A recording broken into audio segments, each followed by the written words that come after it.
Good evening, gamers, and welcome back to Hellstormwargaming. I went to look at the wrong place. I've actually moved my camera. Thanks so much for tuning in. Welcome to the stream. My name is Mikey. I hope you're all doing well. My camera's in a slightly different position. Hopefully it doesn't look too weird. But welcome to the Monday show. Hope you're all doing well. Thanks so much for popping by. Again, my name is Mikey. It's 7 PM, which means it's time for some Warhammer drama and news. And the news today is that Fire and Jade is now no longer under embargo. I can talk about all of the contents in this book.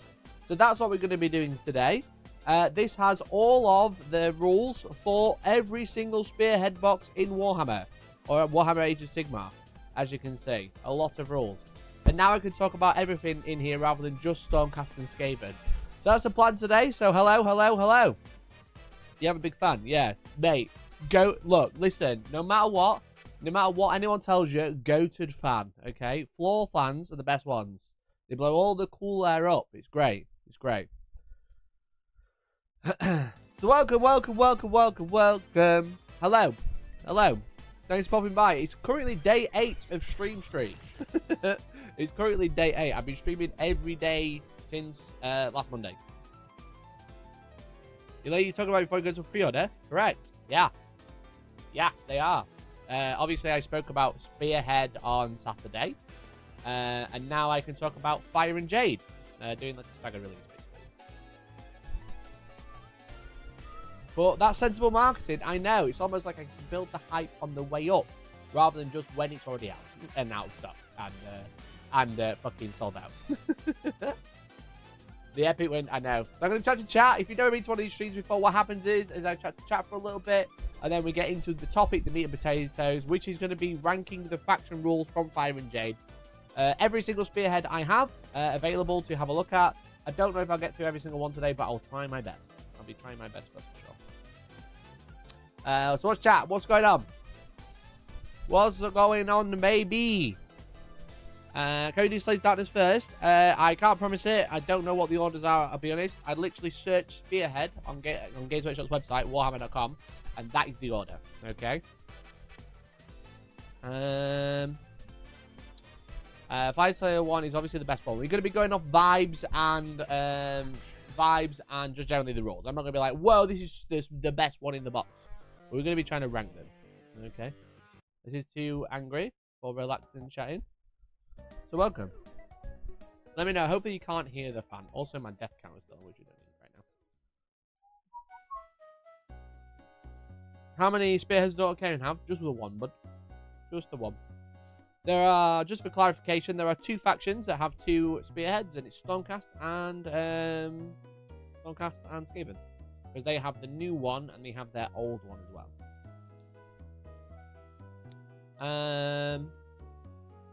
GW stores aren't allowed to open their boxes officially till tomorrow. Yeah, but a lot of stores have already opened theirs, so things are going to start leaking now, which is a bit annoying. But the point being is I can talk about this now. So. Stormcast broken. If you didn't know as well, me and Big C played a game on the channel the other day, which is super sick. If you haven't seen it, I'd highly recommend it. It's actually performing really badly in terms of number of views, but the people watching it are having a great time, which is good. Which is cool. That's what I like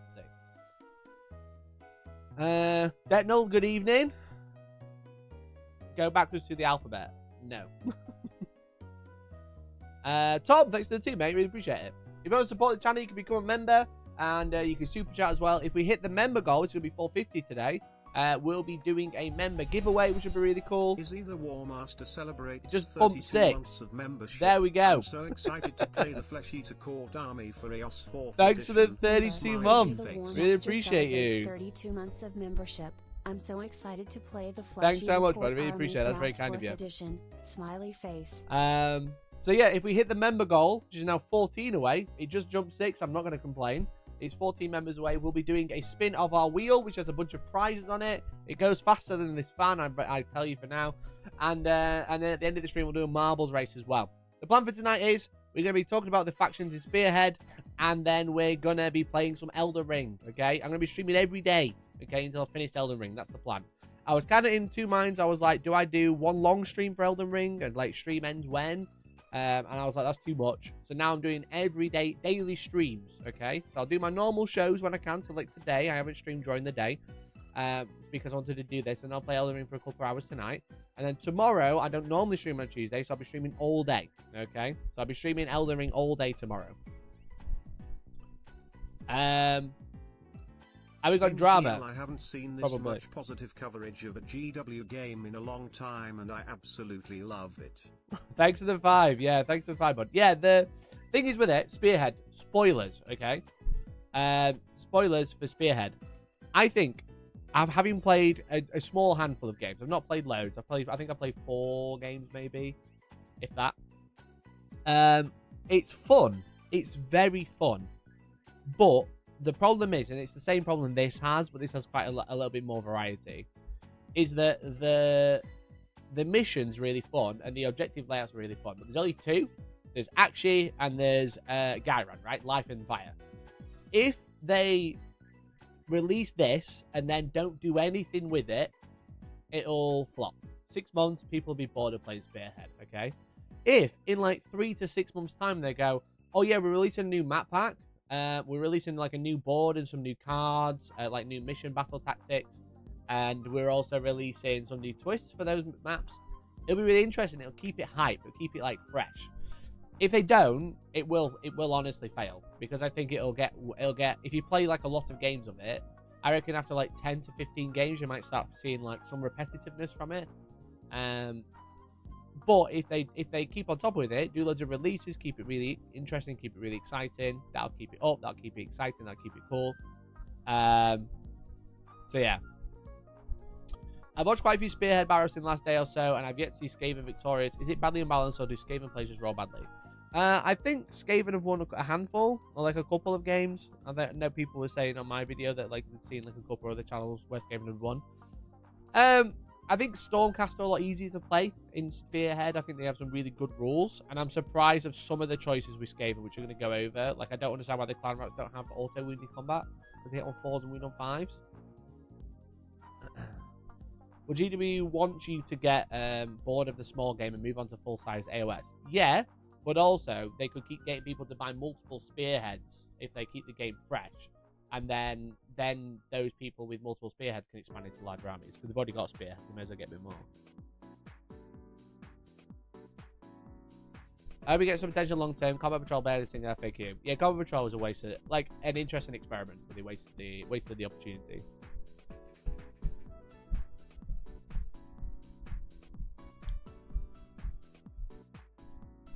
Does it help Skaven have self-damage casino mechanics? Yeah, they do. They do. They're a bit annoying in that regard. They're a bit annoying because the fact is that Stormcast are very consistent. The Skaven are like, on a 3, on a 7, you do this. If not, no. You know, there's a lot more randomness in the Skaven one. And well.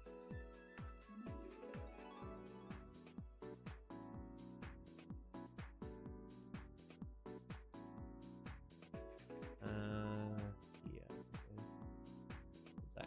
Log do something.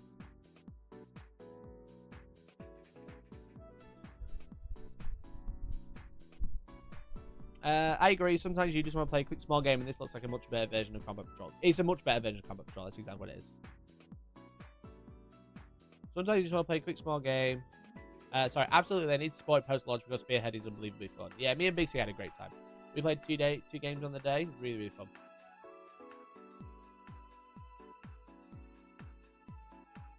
The tiny body's wild, though. Yeah, the tiny body's wild. Keeps the action up, though, right?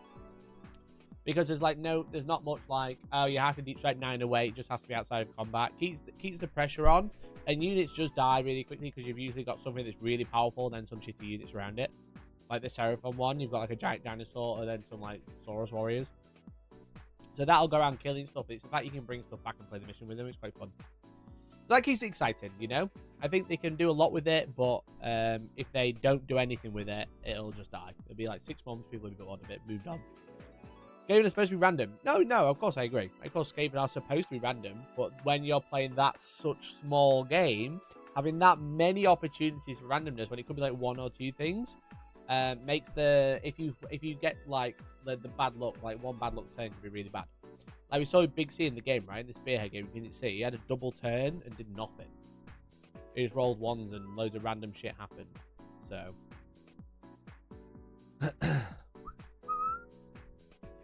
Well, we got some drama to talk about first, chat. We got some drama to talk about first. Firstly, if you type !shop in chat, you can go to the web store and grab a woke t-shirt, as you can see, also drawn by Big C. Look at it. Isn't it glorious? It's only available until next weekend, okay? Next weekend, you can't buy this anymore, so I'd highly recommend you grabbing one, all right? Members get a discount. There's a discount code pinned in the members area of the Discord. So make sure you jump on there. There's also tickets to our tournaments. I'll just quickly show you the website, as you can see. Whoa, look at that. Look, Woke Heresy t-shirt. Only available until the 7th of July. Oh, you better grab one. That's like next week. Or week after. Is it week after? I think it's week after. Yeah, week after. No, it's next week. Shit, son. Shit. So you only have a week left. Or this week and next week to grab a Woke t-shirt. Here it is in all of its glory. So cool. So sick. So epic. Unreal payday treat. I agree. I did order the t-shirts yet to arrive. It is a pre-order. They'll all arrive together. So from the 7th, they'll all get ordered in. So. And also we have Super All-Stars 2.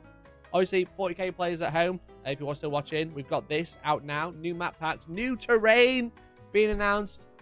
GameMat.eu are supplying us with some more terrain to replace their older one. We are adding a second WTC terrain set from GameMat.eu. As you can see, they make this style of terrain, the WTC style terrain. We are replacing our map 3 for this style. Okay. We are replacing our map 3 for this style. So map 3 is going to be going the way of the Dodo. I know it's the one that's how it gets the most complaints. So we're going to have 2 WTC types. Okay. We're going to have this one. And we're going to have and the Bandua one, which is obviously a little bit different. So we're going to be using the medium style WTC terrain layout. Because as much as I criticize WTC quite a lot, because I don't like a lot of the things they do.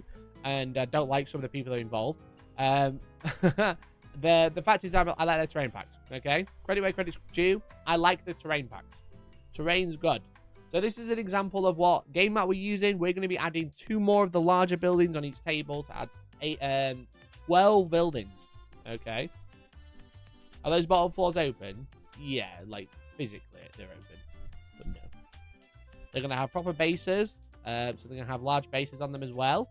It's also supplied by Game Mat, so they're going to have some Game Mat terrain, Game Mat mats for the bases, which is cool. We probably won't be using the trees. If we have a look at the WTC map pack,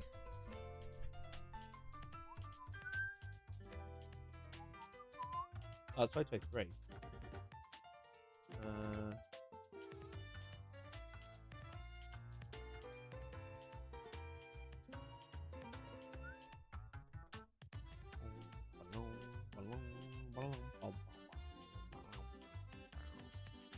I was so excited for the trees. Yeah, they don't get used. So yeah, anyway, there's no rules for trees. That's the problem. Too colourful. I prefer unpainted or grey. This map pack needs fucking oh, what you call it? Like shrinking. It's like an open PDF, if that makes sense, like an additional PDF. So it's so slow to load. Like, look how slow this is.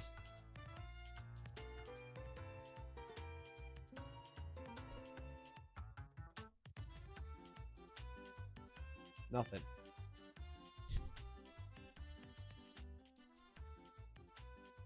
Members area pin post. Thanks, bud. Yeah, it's a pin post in the members area. Can't remember whereabouts. I'm sure one of the mods can help out. If you tag the mods, they'll be able to help you, I'm sure. I think Brian's pinned it in one of them. There's going to be this style. So you can have 6 large buildings, 4 smaller buildings on each table. So it's going to be very heavy because on the other we have 4 of each with some crates. This is going to have 6 and 4. So a little bit heavy. I've got to close that. It's so slow. So shout out to Behemat. We're going to be getting those supplied very soon for our tournaments. If you haven't already, please grab a ticket to Super All Stars 2. I've just spent a hell of a lot of money on terrain. So I'd love it if you grab a ticket, okay? There's quite a few left. There's 63 available. So please come down if you haven't got a ticket already. It's just over 2 and a bit months away. Okay. So we can't mess about today because we got more drama, all right? The drama is actually super related to this evening, all right? The drama. And it's the fact that I'm in a fight with someone, all right? Another YouTuber. I'm having to call them out. I hate having to call out other YouTubers. But sometimes I have to, right? You know? If they're doing dog shit things, I'm going to have to call them out. There's actually 4 people I need to call out. And some of you might know who they are. Because I'm just like... It's just like beyond a joke, to be honest. It's like beyond a joke. Because the people I'm calling out are Vince from Pleasant Kenobi, Pete the Wargamer, Kirioth, and Lady Khaine. Tweak your army depending on the battlefield. Because there's a big event happening! I like the idea of Spearhead. So on the 7th of July, I am running the first Street Hammer. Time for Street Hammer, baby! Favorite content creators. 8 people, I'm calling you out. I'm calling you out. I'm calling. Lady Khaine said I'm calling you out. God, Vince was on there for a long time. 7th of July, it's a Sunday. 7th of July. We're having a fight in the car park, alright? We're going to have glass bottles as terrain. We're going to have shivs. We're going to have pink slips, alright? There's going to be drag racers. It's going to be crazy. On the 7th of July at 3 PM, I'm holding the world's first Spearhead event, and it's the world's first premiere of Street Hammer. Okay. What is Street Hammer? Okay. What is Street Hammer? Let me tell you. What's going to happen is it's an 8-person knockout event. I've announced 4 of the entrants. We're also going to have Big C. We're going to have Elliot. We're going to have Louis. And I was going to play, but I can't play because I'm running the stream. So currently I've asked around and we're trying to fill that 8 slot. If you've got an idea of who you'd like to see in the Street Hammer event, hit me up, okay? Let me know. Or if you watch it and you're a creator, let me know, okay? The thing is with it, is what happens is 8 content creators enter the ring, all right? They all fight. And by fight, I mean they all play a knockout game of Spearhead. But as I mentioned, it's pink slips. So the whole point of this is if you lose, you have to give your army to your opponent, okay? So round 2, let's say me and Elliot played round 1. He was playing Soulblight Gravelords, and I was playing Ossiarch Bonereapers. And look at that. Chances are I won my first game, okay? Elliot will give me his Spearhead, right? It's a pink slip. We're paying for pink slips. You get a pink slip. They get a pink slip. Whoever wins takes both, okay? In the next round, let's say Vince is playing, and they've got Blades of Khorne and Sons of Behemat, for example. What we'll have is we'll have pink slips for the armies, and we'll secretly choose which one we're going to use in the next game, and Vince will do the same. So I'll put Ossiarch Bonereapers down. Oh no, I'll put Fleshy Eater Courts down because Soulblight Gravelords even, because he'll think I'm going to be playing Ossiarch Bonereapers. I played those last game, and in my hand I've got Ossiarch Bonereapers. That goes in my pocket. Save that for later, okay? And then I've put Soulblight Gravelords down, and he's like, well, I'm really good with Blades of Khorne, so I'm going to play Blades of Khorne, and then we reveal them at the same time, okay? So we have a little bit of a sideboard Spearhead event going on, okay? So then let's say I win. I played Soulblight Gravelords into Vince's Blades of Khorne, and I win. Now I beat him, and I take the Blades of Khorne from him, okay? So now I've got Blades of Khorne, Ossiarch Bonereapers, and Soulblight Gravelords. And then the next game, let's say I'm playing Kirioth, and they've got 3 armies or whatever. We do the same. We choose one, and the winner takes the 4th one, okay? So it is a Street Hammer because we're paying for pink slips, like Need for Speed Most Wanted, okay? That's the inspiration. Need for Speed Most Wanted. You race, and whoever wins the race takes both cars. In this, you play, and whoever wins the game takes both armies, okay? And then we're going to have 8 people. It's a knockout event, so once they've lost their army, they're going to be like doing some commentary with me. We're going to have the sofa set up. We're going to have like people coming in and out and having a look. It's really, really exciting. It's going to be so sick. I'm so excited for it. So hopefully you can come along and watch it. I'll hopefully be doing it as a video afterwards if you do miss it live. But it'll be on the 7th of July at 3 p.m. starting. It's 3 games of Spearhead, so we're hoping it's going to be like a 4-hour thing. But it's just going to be 8 dudes hanging out, or 8 people hanging out, my apologies. 8 people hanging out, having a great time, mocking each other, playing some Warhammer, and showing off the new game, which is super exciting.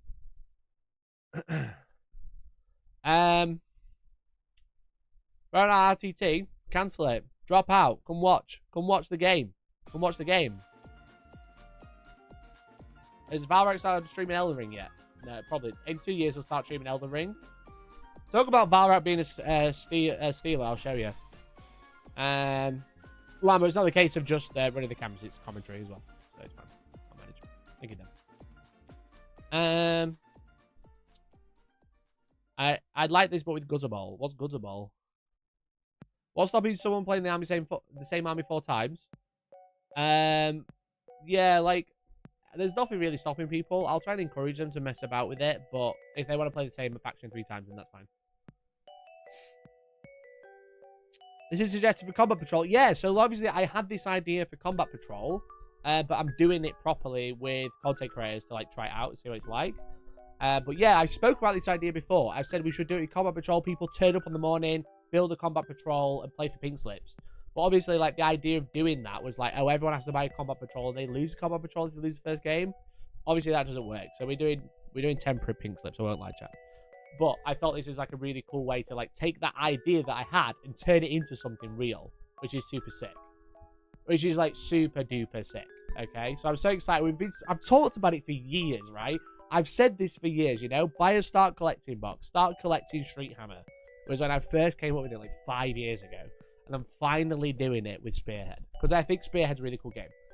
And it's also quick and easy to digest, you know? If you don't watch Warhammer, it's relatively quick to watch a game and see it happen, you know?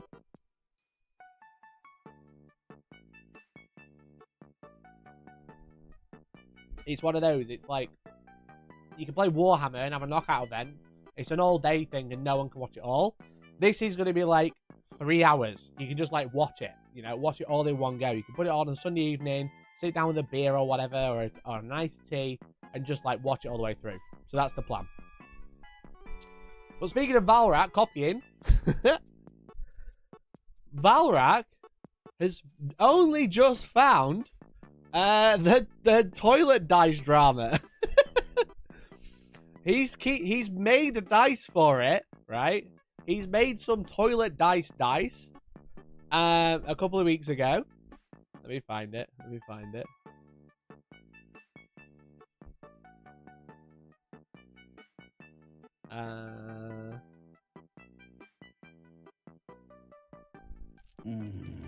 Look. He's made his own poo dice. The power within my hands. The power of the toilet dice. Like, how much commission is he paying me this time? Because he stole Northern Powerhouse from me. And me and Elliot. He stole the idea of Northern Powerhouse. And now he's stolen poo dice. Actually, really quiet. Let me just turn the music down, sorry.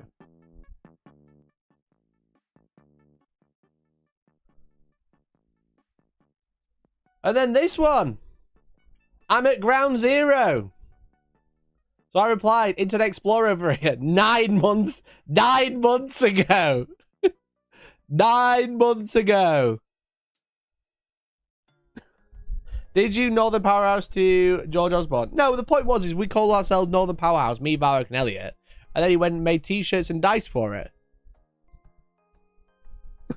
You know? I was like, oh, okay. Fair enough. And now he's going to poo dice. I was like, bro, I was there a fucking year ago, mate. He sold the idea immediately. It just took him a year to actually do something with it. It's a fucking dead meme, bro. Why is he talking about it now?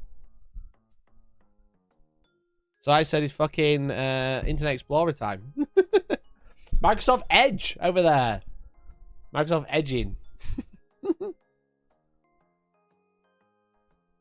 Why is he wearing shades inside? I don't know. That's fine or whatever. It's a hot day. I wear shades inside as well.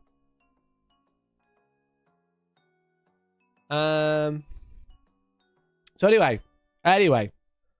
Also, chat, final thing I want to talk about before we talk about Spearhead is... Oop, spoiler. Dead Meme says the guy played Elden Ring. It came out fucking 3 days ago. Okay? It came out 3 days ago. People who have played it non-stop with no sleep have only just started to finish it. Alright? If not, they're not even finished it yet. So shut up. Alright? Shut up.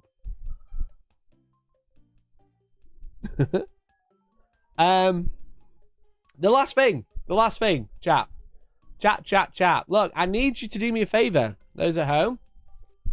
Some of you have already started doing me the favor, and I like super appreciate it. But YouTube did something really cool, okay? YouTube did something really cool. As you can see, this is what's called the clips page. I can see your clips. These are clips that I've made, all right? These are clips that I've made, like what a Valrak saying when I got him, okay? Can't we see your best dragon? What do you mean, Micah? Dude, Mike, thanks for the donation. You don't have to donate, dude. I appreciate that. What do you mean, dragon? What's a dragon? What's a dragon? I don't understand what dragon is.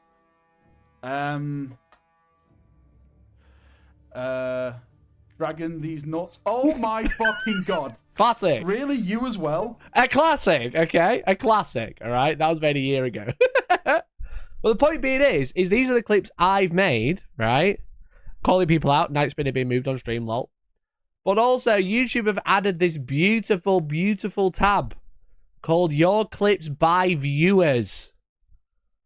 Oh, look at it. Look at it. So now I can finally see clips that you have made, okay? I can see clips you've made of my channel, all right? Some of them, great. Some of them, dog shit. Who is this? Carry on. Grass. All out of time as well. Grass. Okay, we love Colourforge. The one we got the missile raids. This is by Ossiarch Digital last week when I was playing Bolt Gun. Yeah, let's try the missile launcher. Let's go! You can't actually see me. Unstoppable! Ah. Where is it? Oh, there it is. Come here, little Chaos Marine. Goodbye, Chaos Marine. Get wrecked, Terminator. Get wrecked. So you get the point. I can now see clips that are being made by you of my channel. Okay. Where's the one of you about Birmingham? I've seen that one. It's called Birmingham, innit? Birmingham is trash. Clip by Nick. But it wasn't focused. There are throwaway gags referencing pop culture like Inquisitor, Obi-Wan, Sherlock, Colosso, and niche references to British culture like a dig the cultureless planet Birmingham, which is named after a rather unfairly maligned UK town. Birmingham is trash, to be fair. And I stand by it, all right? Well, the point being is that I can now see clips that you guys have made. You can make clips of videos or streams at any point, okay? And if you can, I'd love it if you see something funny, you see something that I do dumb, see something weird, okay, that I'm just like, what the fuck is he playing at? Clip it, okay? Clip it. You know?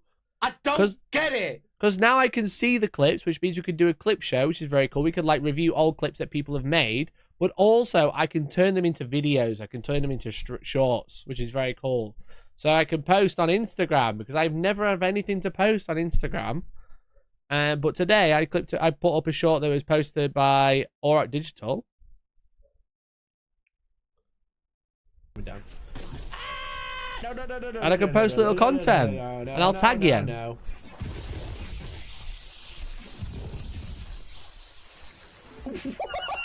What? That's how confident miss. What is that? Holy shit, dude. That's a multi-melter, baby. Bring it. I have to get on. So as you can see, this would be on YouTube as well, but they've deemed it not safe, not suitable for advertisers, so it's currently on private while they review it. But if you want me to like give you a shout out, you think this is like a funny moment, like then I'll think it's a funny moment and I can post it and we can like immortalize it, and then we can do like a clip show of like, oh, what did they clip? You know, what did Auroch Digital find funny? What did David J find funny, for example? So if you are interested, I recommend if you see something, I'm trying to like build a culture of like clipping because clips are really good. Okay, clips are really fun. It's cool to like see little bits of the stream cut out of context. They're perfect. Little funny bits that you want to share, that'd be really sick, and we can like watch them all together, which would be super sick. So we have to do your job for you. Fuck am I paying for? Okay. Somebody's woke up on the wrong side of the bed today. Somebody's woke up on the wrong side of the bed. Do it. Do as you're told, Detnal. I told you now. Just do as you're told. I'm sure the new Spearhead video has plenty of clip opportunities. Yeah, exactly. Exactly. Oh,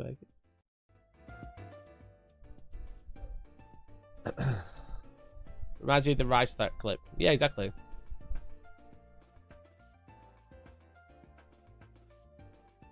Clipping every 1-year-old. Do it. And are the Vanguard boxes getting replaced with Spearheads? The Vanguard boxes are getting renamed as Spearheads. A lot of them are the same. I think all of them are. Okay, chat. We've got a lot to work on tonight, so we need to get warmed up. Okay? We need to get warmed up. Deep breath. Everyone breathe in. Through the nose, and then out through the mouth. In through the nose. Out through the mouth. Very good. Very good. Let's lock in, okay? Let's work our brains up with a little game of Wordle. Alright? A little game of Wordle. 5 letters, 1 dream. In through the nose, and penis out the mouth. Holy fuck! Not 1 letter! Oh, bugger. Okay. Are we playing proper Wordle? So we can't reuse letters that aren't included. So I can't put Earth. Okay, it's on O in it. A Jew is a good starter. But we didn't start with that. We started with penis and then touch for some reason. So it's something O. Look. No. Lube. Some O. We're playing proper Wordle. We can't just put random letters in. We've got to make sure the O's in the right place now. J-O. Last time I did that I fell asleep. O. Thanks for the tea, Jay. Really appreciate it.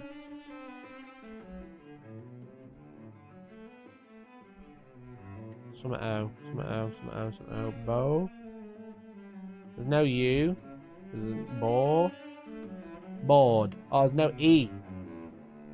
There's no E. Your law. Lord. Lou. There's no E.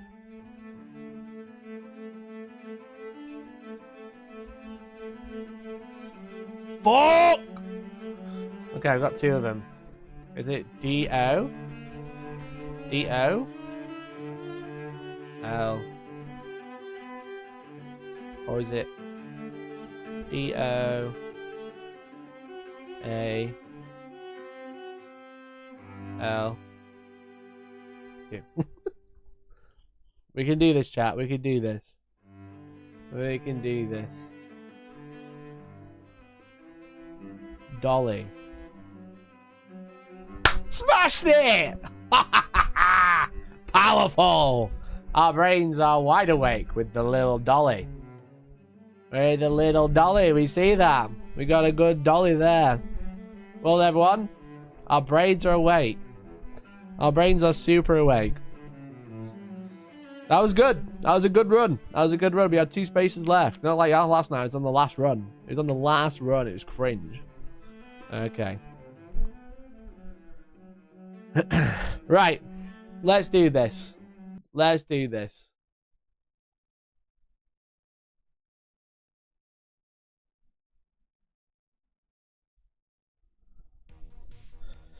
This weekend, Skaven Tide came out of embargo, and inside Games Workshop have announced a new way to play Warhammer, Age of Sigmar, and it's Spearhead, where you take a starter box of models, you build them up, and you throw down with some rules available in here on a 30 by 22 board with a unique deck, unique missions, just for playing with this. Essentially, you can buy a Spearhead box set off the shelf. You and your mate can buy one. You can build them in the afternoon, and you can throw out a game on your coffee table within the hours, okay?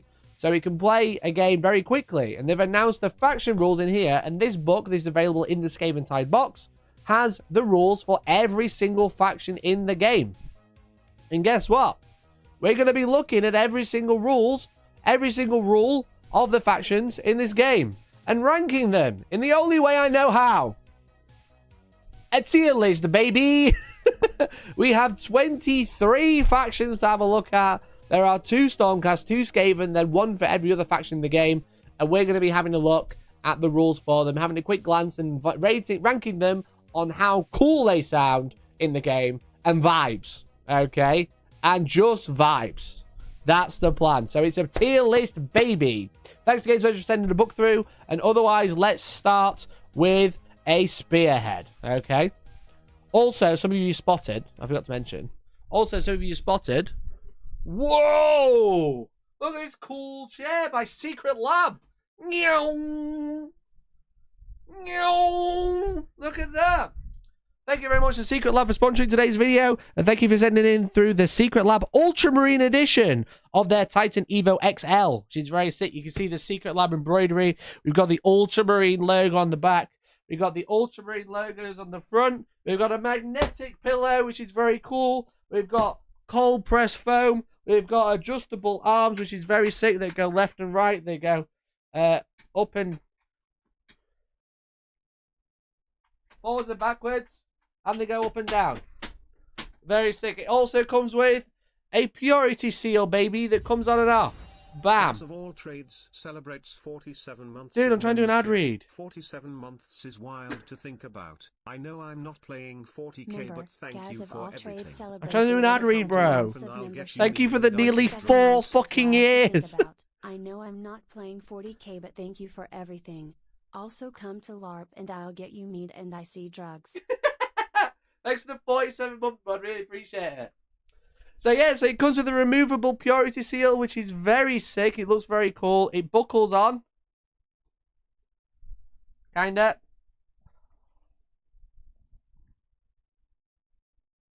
Oh, it's on. There we go. And it's very comfortable. So thank you to Secret Lab for sending this free chair for me to have a look at and sit in while I make a tier list. They don't do a Space Tools one now.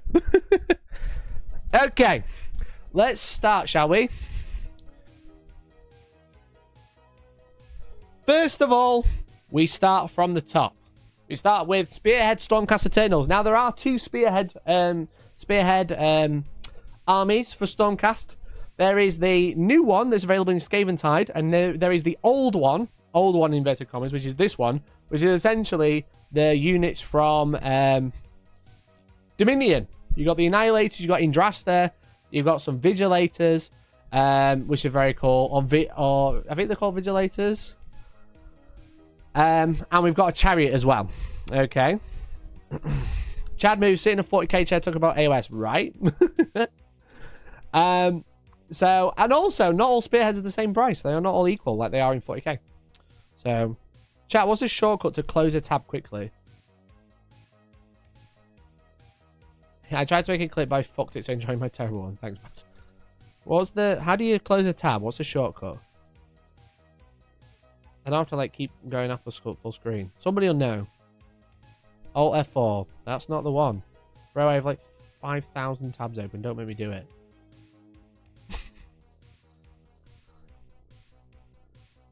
I love how it's like Alt F4. Thank you. Control W. Thank you. So here are the battle traits. So with an army, a spearhead, your army is preset. Your army is preset, but you have battle traits, regiment abilities, and enhancements to choose from. Okay, I'm not going to do that. I'm going to roll in. So in Draftstorm, your Annihilators units are not set up during the deployment phase. Instead, from the 3rd battle round, you can use the following ability. Sell this unit anywhere on the battlefield than more than 6 away. Okay, so they're not available during half the game. That's crazy.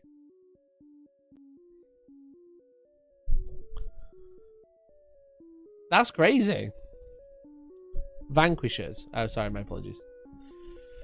So their regiment abilities, you get to choose one. That's interesting. That's a good ability. However, half your army is not on the board for half the game, and they can't come in earlier. They have to come in turn 3. And there's only 4 turns in Spearhead, don't forget.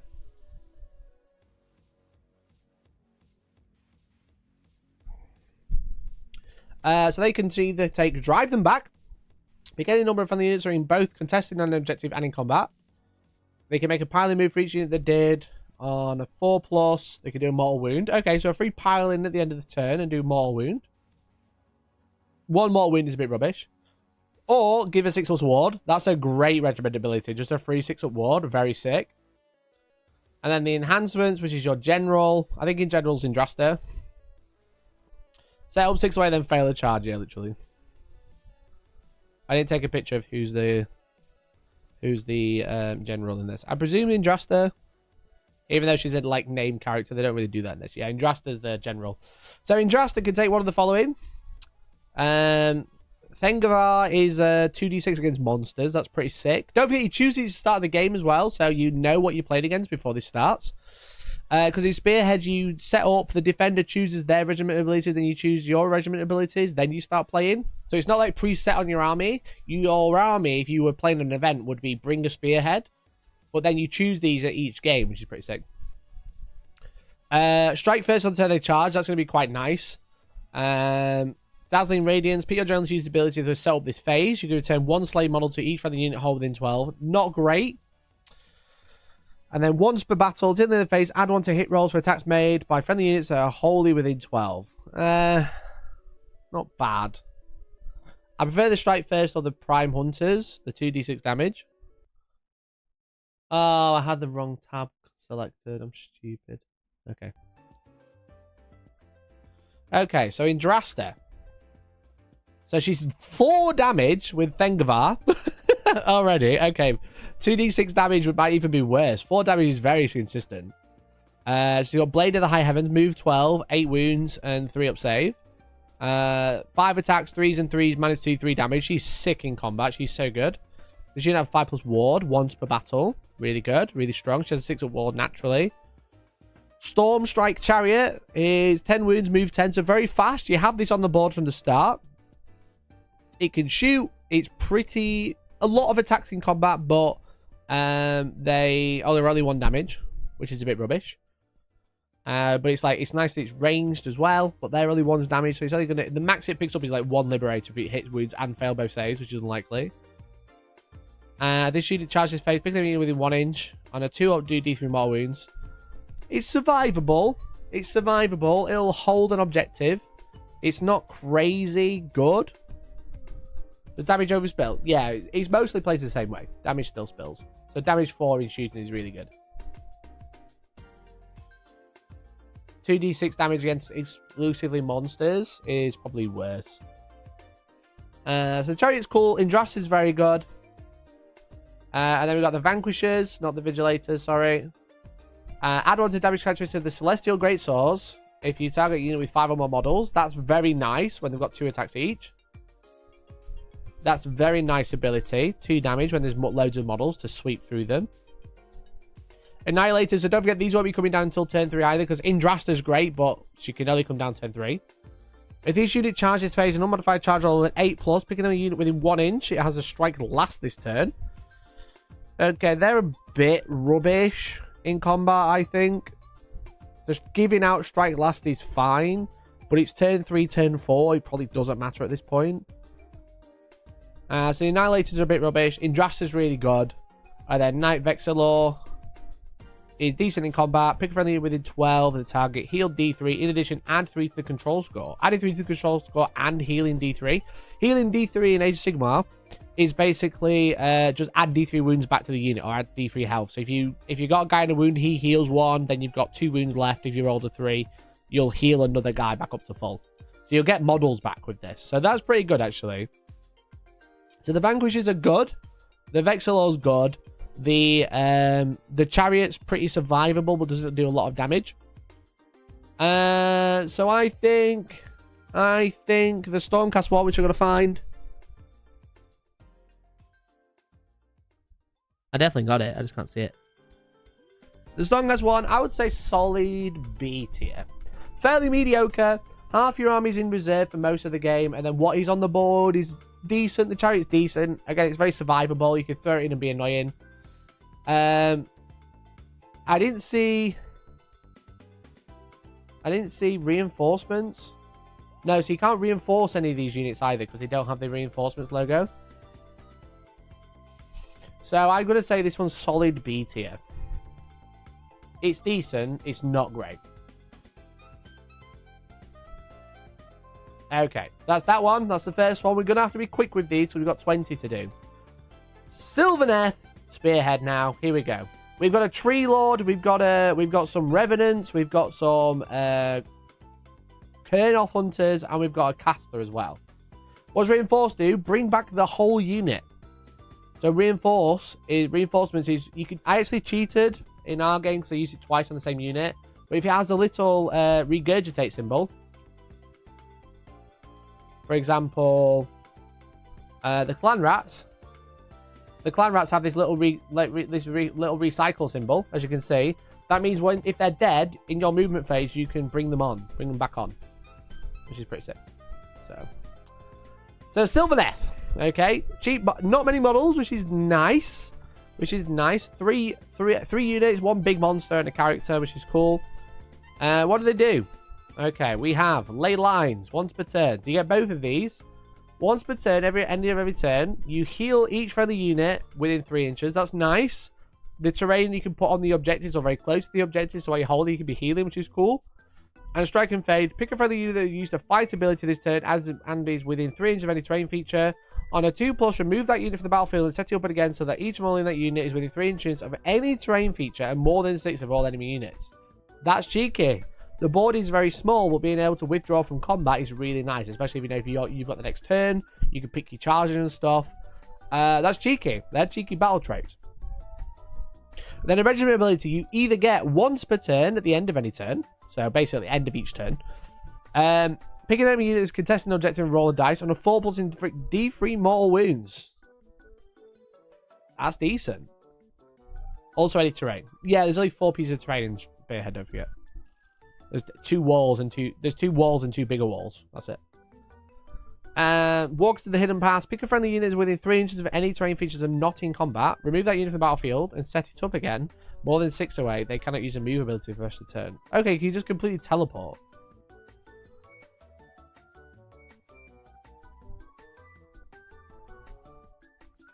So you've got like a lot of options you've got a lot of options here. You know, if you fail to kill something, you can teleport. This is just a free teleport as well. You probably don't need to teleport too much in this game, but it can be convenient.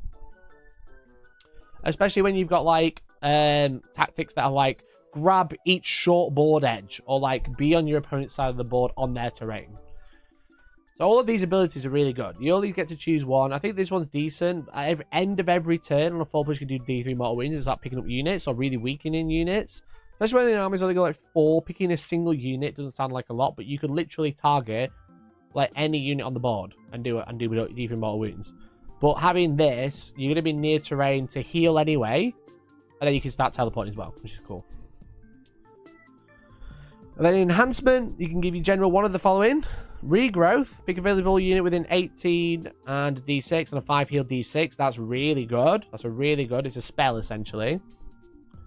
Gnarled Warrior, ignore negative modifiers to save rolls for your general. The general's the Dryad, so I'm not too bothered about that, I don't think. I should have taken a picture of like who the general is. This is going to be annoying to have to keep check. Sylvaneth. The general is the branch witch. Yeah, so not great. No, I don't really care about ignoring modifiers on my branch witch. Pick a visible friendly unit whole within 12 of your general to be a target, then casting roll 2d6 on a 7. Add one to Rend characteristic. Decent spell, decent spell. And then Seed of Rebirth. Your general would be destroyed. Yeah, again, I'm not that bothered. This one's the best one. This one, with this, your units aren't dying. Okay, the Branch Witch. Excuse my legs.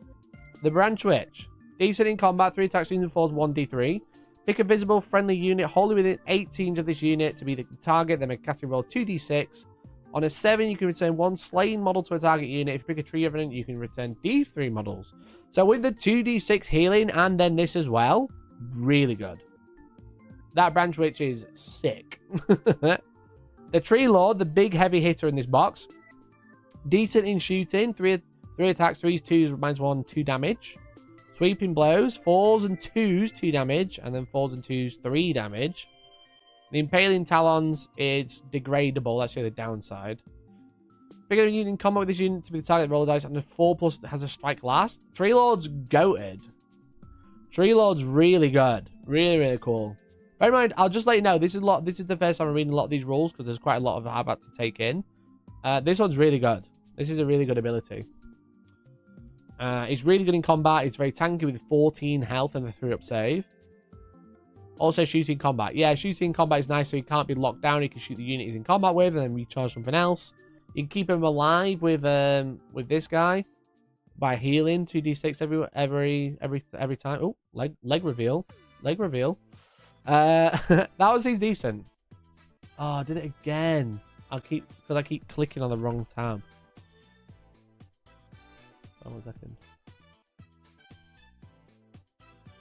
Also, chat, if you haven't already, please become a member. Because we've not had any. Am I still live? Yeah. There we go. Okay. Click there, then press Ctrl W. Kernoff Hunters, 5 wounds, 4-up save. Very tanky, very tanky. Good in shooting with 2 damage with the Vicious Claws, decent in combat. Not great, only a couple of attacks, but 3s and 3s is nice, but no rend. So these are going to stay with your Branch Witch. Okay. Whilst contesting objective, friendly units contesting the objective have a 6+ ward. That's great. Now your Branch Witch on that objective with those has a 6+ ward. That's good. That's good. Move 5 is not so bad because you're on a small board anyway. And then Tree Revenants, 2 wounds each. 3s and 4s, 1/1. Pick one of the following effects, any combat phase. Add one to hit rolls or add one to save rolls. You can give a 4-up save. 2s and 4s, they're not great in combat. The Tree Lord's going to be doing most of the carrying, and these guys are going to be shooting your opponent's characters, I think. Okay. Hey, Grimslayer, thanks for the 5. That's so kind of you. Thank you so much. Thank you for the 5 gifted. We're only 10 away from the giveaway now. Let's go, baby. Gifted member. Grimslayer, thank you so much. Grim, would you mind if I put this in B tier as well? Everyone's going to be in B tier. I think the Tree Lord carries, but if it goes down, if your opponent manages to kill it, you're going to be on the real back foot. But it's going to be healing a lot. It's going to be healing a lot. The spells on the Branch Witch are really good. You could just use the Tree Lord to be really annoying and then teleport everyone else to get objectives and not really find them. Okay. I think I know where I'm putting it. I think I'm going to put him in A tier. Gifted member. I think the Sylvaneth one's really cool. Again, I'm going off vibes mostly. I think the Sylvaneth A tier, reason being, is because there's a lot of potential for healing. So even though you don't have many units, you can keep those units around for ages and you can teleport them all around the board. And you can bring Tree Revenants back because they got the recycle icon. So I think this one A tier. Better than the Stormcast one for sure. Okay, Maggotkin of Nurgle. Maggotkin of Nurgle. An army after my heart. In this one, you're going to get the Spoilpot Scrivener, 10 Plague Bearers, 5 Blight Kings, and 2 Blight Lords on Blight Drones. For a reasonable price of £87.50. That's a decent box. These are quite expensive. I think they're about 45 quid, 50 quid each. For 2, sorry. You're going to find Blight Kings. They're quite expensive. You're going to get Spoilpox as well. A nice mix of mortal and demon, so a good start to an army. Let's take a look at the rules. Oh yeah, I just realized I just pressed Alt W on that. So stupid. Okay, so battle traits. This one is Infectious Host. One of your Soulblight Lords and one of your Plague Bearers units are not settled during the first deployment phase. Instead, from the third battle round onwards, you use the following ability. Oh, so this one's the same issue as the Stormcast. Okay, that makes me want to rank them lower, like the Stormcast. Max is going to be B tier because I think obviously having loads of units in here is great, but the problem is if you bring them on too late, they can't do much. They get 2 turns of acting. That means you get 1 movement phase really that actually does anything. Because they come down turn 3, they can only move in turn 4. So yeah, so this one's not good. This one's not good in my opinion. Because you're going to have the Blight Kings, the Spoil Pox. That's it. Bro. Disease. Each time attack made a friendly model scores a critical hit, you receive 1 disease point to a maximum of 7. And then spend any number of disease points. For each disease point you spend, picking a unit that is in combat with, and any of your units and roll a dice. On a 4+ inflict 1 mortal damage on that unit. Okay, so it's essentially you disease up yourself rather than them. So it's you build up disease on the unit, then explode them onto a unit. So you can basically build it up and come onto a unit, I think.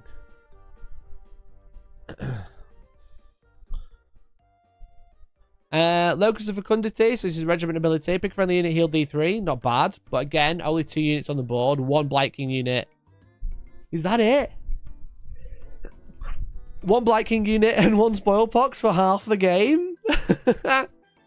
Or each time friendly model is slain before it's removed on a 4+ mortal wound. That's a bit rubbish. This one's better. Ugh. Enhancements. Use your general one of the following enhancements. End of any turn. Pick your friendly Plague Bearers unit. Return 1 slain model. So that's maximum 2 models. Bit rubbish.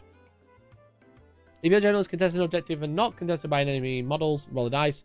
On a 3+ objective considered to be desecrated, friendly units have a 4+ ward while they're contesting a friendly desecrated objective. That is insane. That is insane. And it doesn't say how long it lasts. That doesn't say how long it lasts because you could do every objective. Have a 4+ ward on those Blight Kings? Bruh. Why max 2? Because the battle trait is Plague Bearers and Soulblight Lords can only come on in turn 3, and there's only 4 turns in this one. So they come on turn 3. Turn 3 you get 1. Turn 4 you get 1. Oh, it's end of every turn. It's max 4, sorry. Not battle round. It's 4. Because you and your opponent, you can do it in both turns. Pestilent Breath. Pick another unit within 7 inches of that general and roll a dice at each one on that unit on a 5 inflict a mortal wound. It's fine. And then Gift of Febrile Frenzy. Until the end of the battle, add 1 to attack's characters and melee weapons used by friendly units that are wholly within 7. Once a battle is a bit rubbish. It's Gardener of Nurgle. Very, very good enhancement. And this Locus of Fecundity is decent once per hero phase. Okay, let's see what the Spoil Pots can do. 5 health. Shoots. Bit crap in combat. Red 1 and 2 damage is decent, but here on falls a bit rubbish. And then hero phase. Keep me counting and watching you. Pick a friendly Plague Bearers unit. So, in the hero phase. So, you're going to get 1 turn of this. Because they come on turn 3 in the movement phase. After the hero phase. So, you get to do this once. Pick one of the following effects. Add 1 attack or add 1 save.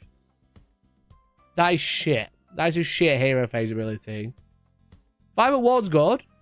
Yeah, don't get me wrong. 5 at ward's good. But the hero phase ability to keep counting and watching you, which is very thematic for the Spoil Pox, you can use in 1 turn. Because they come down turn 3 in the movement phase. So you can't use it. Rubbish. Rubbish. Soulblight Lords, again, these are coming down turn 3. So movement 8 is for 1 movement phase. Because they're going to have to deep strike turn 3. Then turn 4 they can move. 3 attacks, 3s, 3s, 2, 1. Decent. And then 6 attacks, 4s, 2s. That's really nice. 4s is a bit rubbish, but winning on 2s is great. If this unit charges phase, picking a unit within 1 inch to be affected. On a 2 up, do D3 mortal wounds. Okay, that's decent. That's a decent profile. But again, it's off the board. It's got a 5-up ward, which is cool. Are the players a 10-man, or they're being split into 2 5-mans? I think they're 10-man. Good question, though.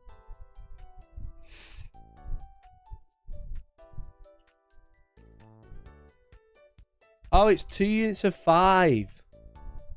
It's 2 units of 5. Okay, that makes a difference.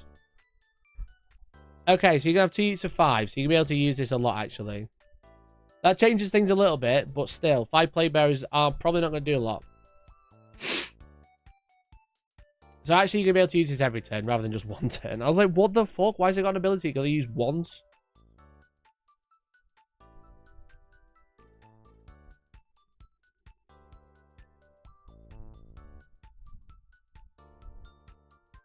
Yeah, so it splits the Plague Bearers and the Pusgoyle Blight Lords.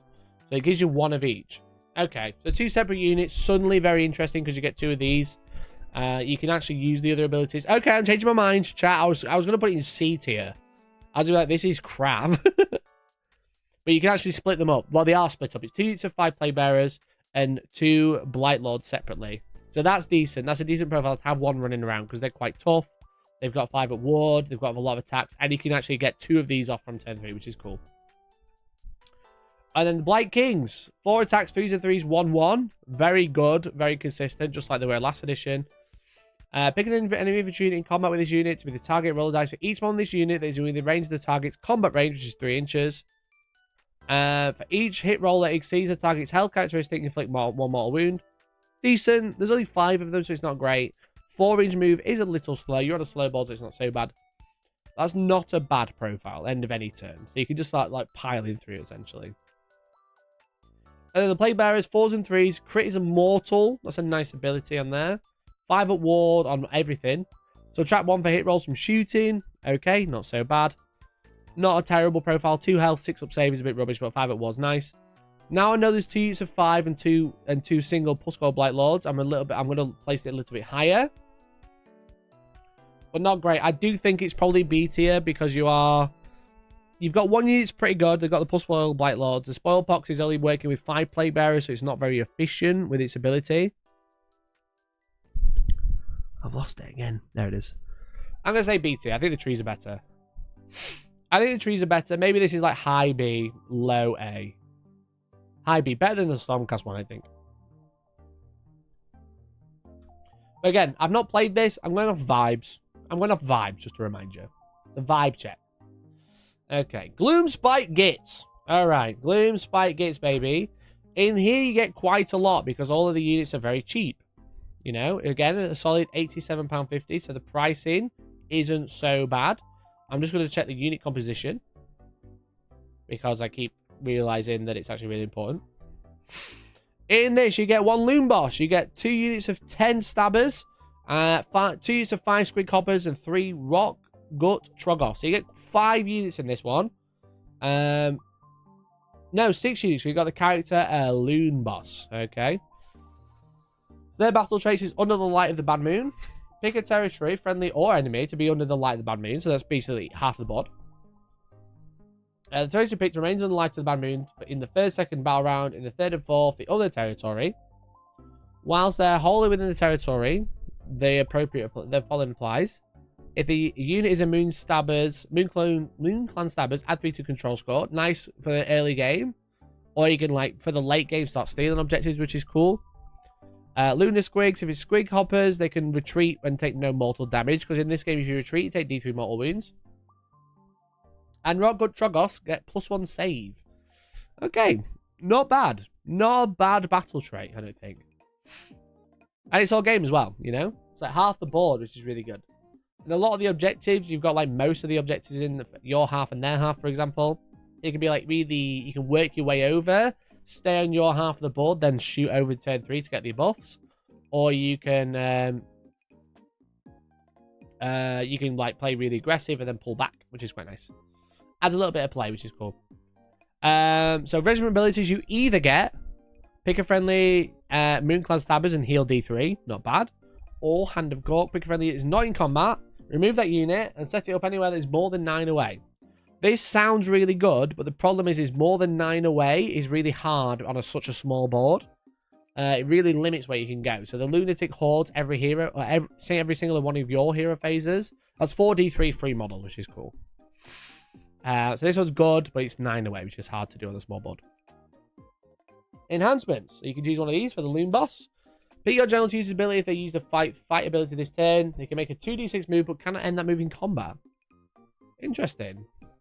Can you fall back and retreat when you do that? Maybe? That's very fast, though. That means you can go and steal objectives very easily, which is cool. Especially because it's end of any turn, so including your opponents. So that's a really good enhancement. Subtract 1 to hit rolls for attacking your general. Fine.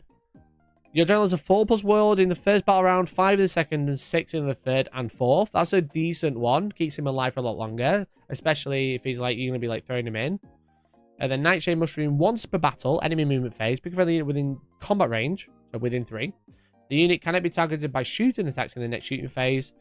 Decent. There's not a whole lot of shooting. Kharadron Overlords obviously have shooting. There's not a whole lot of shooting in Age Sigmar, so this one's decent. It's only once per battle.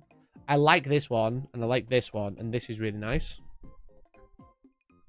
Loon Boss, what's he do? 5 attacks, 4s and 4s, -1 d3 damage. Pretty inconsistent, but a lot of damage. Pick a friendly Moon Clan Stabbers unit, wholly within 12 inches of the unit to be a target. Pick one. If he's not in combat, he'll d6 slay models, really nice. Or add 1 to hit rolls for attacks made by the target unit until the next start of your next turn. That's a great heroic ability. That's really nice. So bringing back d6 models in such a small game is really good. Squig Hoppers, you're going to have 2 units of these. These 6 plus 8. These potentially move 14 and fly because they bounce over everything. This is a very fast unit, a very small board. Fairly decent in combat with the Squig, the Gob. Not so good with the Slitter, but the Gob's good. Boing Boing, picking them unit models that passed across his phase. And they're all dice for each one in this unit. On a 4+ inflict 1 mortal wound. That's decent because you got 2 units of 5. That's really good. That's really, really good, I think. Only 6 up save, but D6 plus 8 is super fast. What you'll find is, even though like a lot of the weapons have kind of like been nerfed and the abilities have been nerfed compared to full Age of Sigmar, the speed hasn't, even though you're on a tiny board, which I think is the one they should have played with. But there we go. You got some Troggoths. Okay, so you got D3 unit at the start of any turn, so that's both turns at 5 wounds, which is nice. They've got some boulders, hits on a 5, wounds on a 2, rend 2, D3 damage. So when it pops off, it's great, but it's not going to pop off very often. And then 4 2s, 2, 3 damage. Only 2 attacks, but 3 damage is nice. That's really good. So you're going to probably wound with 3 of them, potential of 9 damage a turn.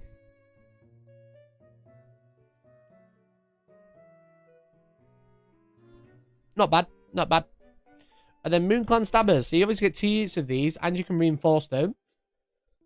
So if you're playing against these, you probably don't want to kill them. You want to keep them alive, but the problem is they can keep healing them as well. Picking an infantry unit in combat with this unit to be the target. Roll a dice on 2+, subtract 1 from hit rolls. Made the target unit's phase. That's decent. Any combat phase as well, you just tangle them up. 4s and 5s, no rend. So they're not going to be doing any damage, but there's 10 of them, or 20 of them, and then another 20 if you want it. And you can reinforce them. Troggoths are 4 with a 5 at ward. That's really good, actually. Okay. So Gloomspite gets... I think it's that one. Yeah, I think so. Seems decent. You get a lot of bodies. Only a couple of bodies do anything. The Squig Hoppers are very fast, which means they can go do the battle tactics really easily, like being on the other side of the board when you need them to, grabbing the opponent's terrain and stuff like that. They can fly over, but as mentioned in chat, issue with Boing Boing is it'll be hard to move every unit because you can't end out within 3. There's not a great deal of space, so you can kind of stop it, but they can get objectives really fast. I think this one's really good. I really like that one. There's a lot in there as well. There's a lot to deal with. Now, the Troggoths are a bit punchy, but not super punchy, but they're quite survivable. The Loon Boss is very tricksy. The Stabbers are going to be in the way. You're not going to kill them because you don't want to bring another 10 back, but also you can keep bringing them back as well, and the Squigs are really fast. So I think that's an A tier. Maybe not as good as Sylvaneth, maybe they are, but there's a lot in there, which is cool. Okay, 17 to go. Ogre Mawtribes. Ogres. Ogres. So in this one, you're going to have the Tyrant as your general, 2 Mournfang in a pack. You've got 2 units of 3 Ogre Gluttons, and then 4 Lead Belchers and an Iron Blaster. So there's quite a lot for a big tanky army here. There's quite a lot in this one. You're going to have your Iron Blaster and Mournfang pack are not set up during the deployment phase.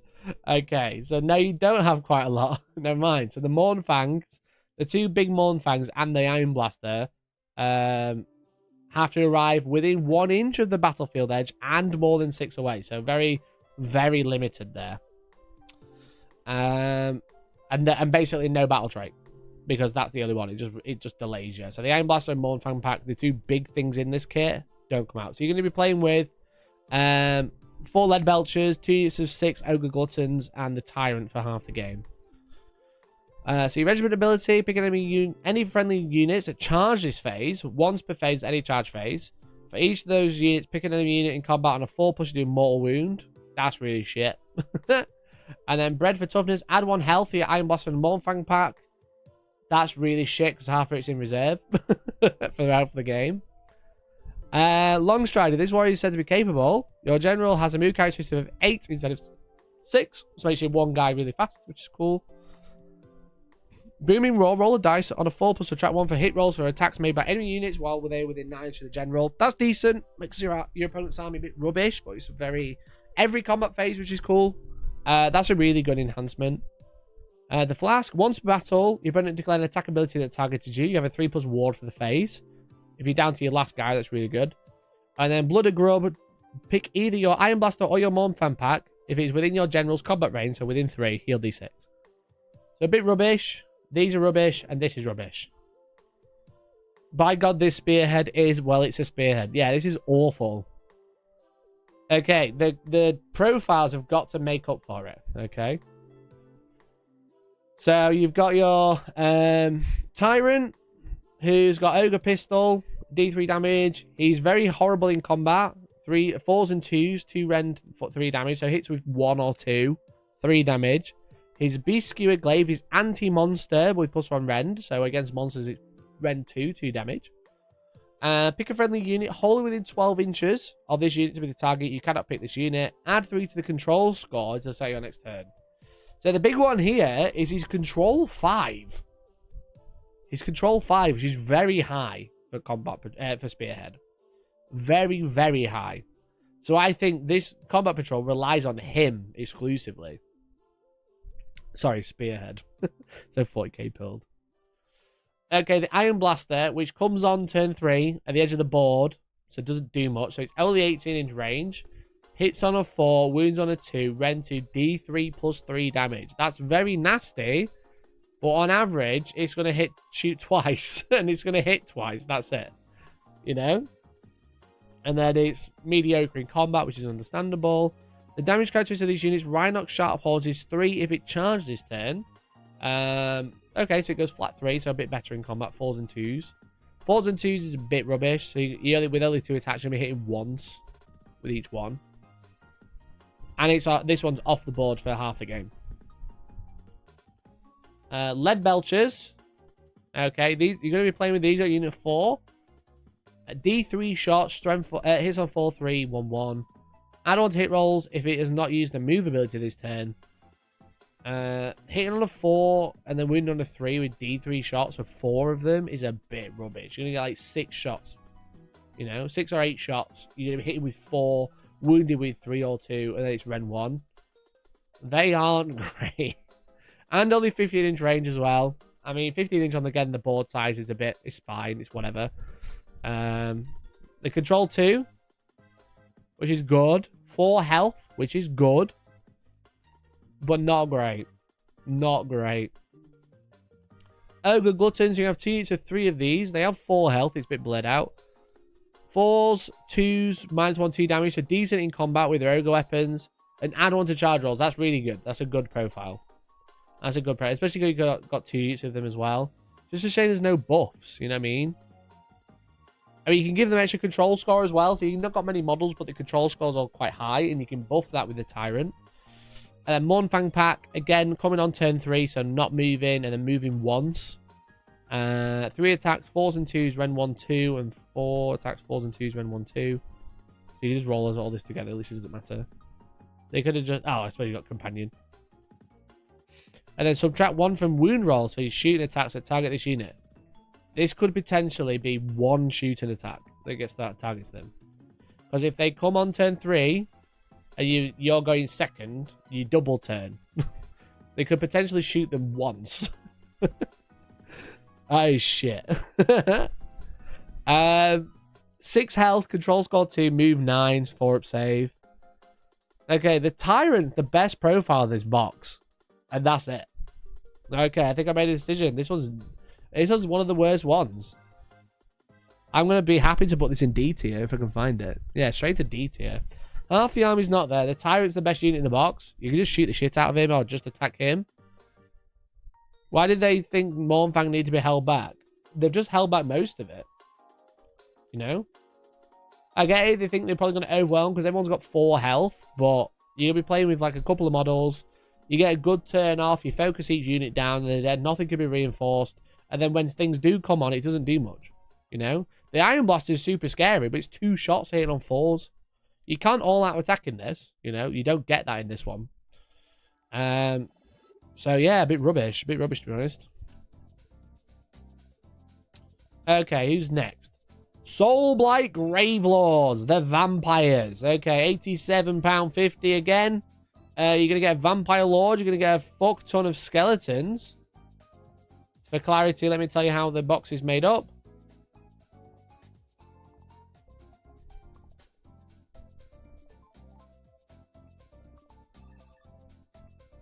So Soulblight Gravelord in Spearhead, he's going to give you a general as a Vampire Lord. You're going to have 2 units of 10 skeletons, 5 Blood Knights, and 3 Vargheist.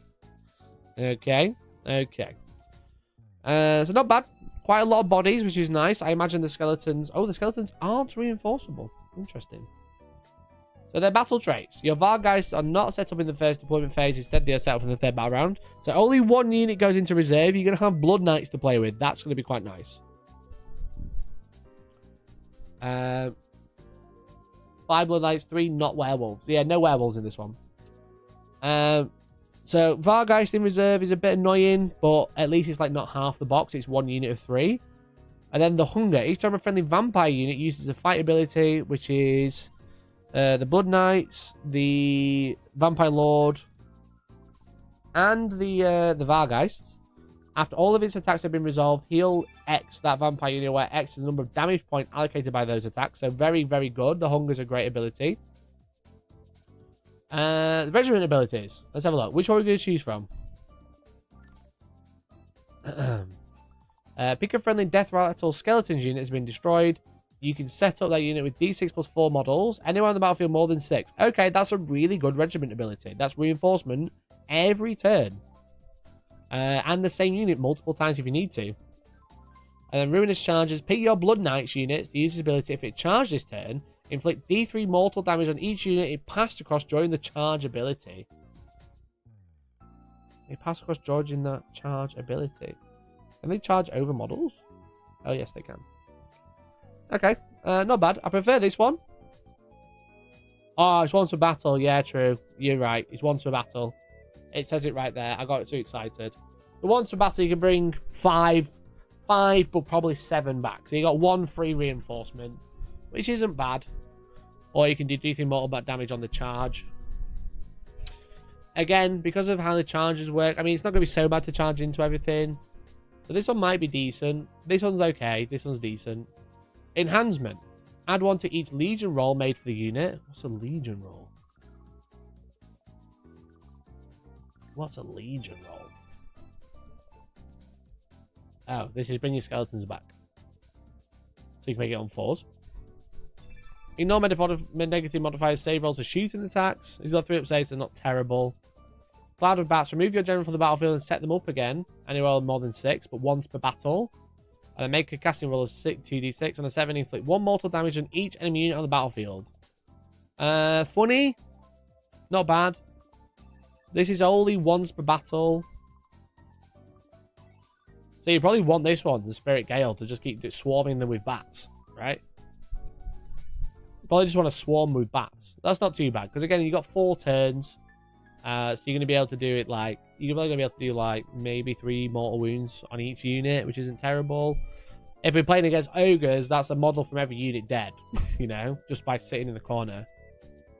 I think that's a good one. I like Spirit Gale. Let's have a look at the Vampire Lord. 5 attacks, 3 to 3s, 1-2. Decent in combat. 5 wounds, or 5 health even. Vial transference, become invincible in a unit within 6, and then make a casting roll of 6+. Roll a number of dice equal to the target's health characteristic. For each 5+, inflict 1 mortal damage and heal 1 on this unit. So, not great, depending on what you're fighting. If you're fighting something like the Vampire Lord, not the Vampire Lord, the Tree Lord, who's got 14 wounds, or 14 health, you roll 14 dice, and on a 5 up, you heal a wound. That's really... And inflict mortal wounds. That's really good. This is a good against the big shit, you know? Because health characteristic is what's on the profile. So, for example, in this instance, a Vampire Lord has a health characteristic of 5, and a Death Rattle Skeleton has a health characteristic of 1. So against a Death Rattle Skeleton in the same matchup, in a mirror match, this would be crap. But against something big, like Sons of Behemat, you know, where they're bringing a Gargant. In Spearhead, can you cast all the spells you know? Yeah, because they're not spells. They're a hero. They're abilities in the hero phase. They don't have a spell thing, you know. It's just the hero phase ability. So yeah, even though they act like spells, but we know they act like spells because we know both games. So Vial Transference can be used with Spirit Gale as well. What happens against units? Yeah, you choose one model. You look at that. You choose a unit. You look at the health characteristic of the unit, which would be 1 because it's 1 on the profile. So yeah, you do this against big shit. You can mortal spam, yeah. So you do this to heal, and then you do Spirit Gale to do more mortal wounds on every unit on the board. That's good. Gotta be close, but really good. Blood Knights. So let's have a look. Oh, charge is +1 damage. My apologies. So the Templar Lance or Blade is 3 3s and 3s and 2 damage on the charge. Nightmare Hooves, 5s and 3s, but 3 attacks. That's quite a lot of attacks from 5 models. Models in each unit can pass across enemy infantry as if it was fly, and then they can use their regiment ability to do mortal damage, which is nice. 3 health, 3 up save, move 10. Great unit. And a 6 up war crit, it's a vampire. And you got the battle trait. Every time it does damage, with the fight ability, you heal the mountain you killed. So you're going to like stay alive for ages. Especially if you 2 damage on the charge as well. The Vargeist, again, these aren't going to be on the board for half the game. They're going to come in turn 3. They move 12. I really feel this Spearhead. This is pretty nasty, this one. Add 1 to wound rolls for attacks made by this unit that target a damage unit. Okay, decent. 6 award. You can do Spirit Gale, hit every model on every unit on the battlefield, then your Vargeist essentially get +1 to wound against everything on the table. And then crit is 2 hits, so 6 is the hit, is 2 hits, which is really good. That's a great unit. I think it's probably right that it's off the board for half the game, but it just moves 12, so it can pretty much do what it wants, which is cool. And then 2 to 10 skeletons. 2 attacks, 4s and 4s, not bad. Any combat phase, for each slain model from this unit, make a Legion roll of D6. On a 5 up, return 1 slain model. That's good. You do that just before you fight, you get a few extra dudes. They're not great. They only move 4, but you got 20 of them. But they're not reinforceable without the battle trait. I think this is I think that Vampire Lord is fucking disgusting. I think that Vampire Lord is actually disgusting. I think he's right up there. That Vampire Lord is awful. I mean, even with Spirit Gale, that's funny.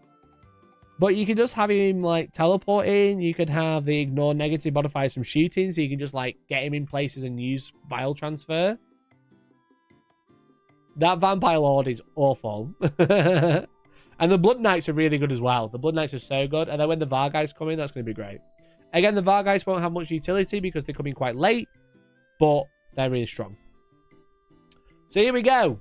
Cities of Sigmar, baby. So Cities of Sigmar, one of the newer Spearheads in the game. So obviously only being released last year. Well, Yeah, last year. Was it this year? Last year. Cities of Sigmar, you're going to have the Free-Grilled Cavalier Marshal as your general, 10 Steel Helms, 5 Cavaliers, and an Ironweld Great Cannon. Okay. I don't think we're going to be able to get through all of them. How many have we done? We haven't done... We've done like 6? Oh, God. We're not going to be able to do all tonight if I want to play Elden Ring. God damn. Okay. Off your card's orders. Pick a battle tactic card in your hand and place it face down separately next to your other battle tactic cards. The information on it is still hidden from your opponent, but make it clear which card is separate. The card stays separate until you use the command on it or score the battle tactic on described below. When you use the command on that card, it is not discarded but returns to your hand. Your opponent can check the information on it before it returns to your hand. The card goes back to being a normal battle tactic card, with the exception that you cannot use the command on it the same phase it went back to your hand. If you did not use the command on the card you separated, you can still score the battle tactic on it at the end of your turn as normal if you met its conditions. If you do so, discard this card. This was a funky one.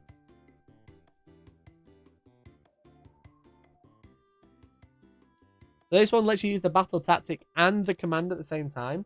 But what's interesting is it says you can place it face down and not tell your opponent.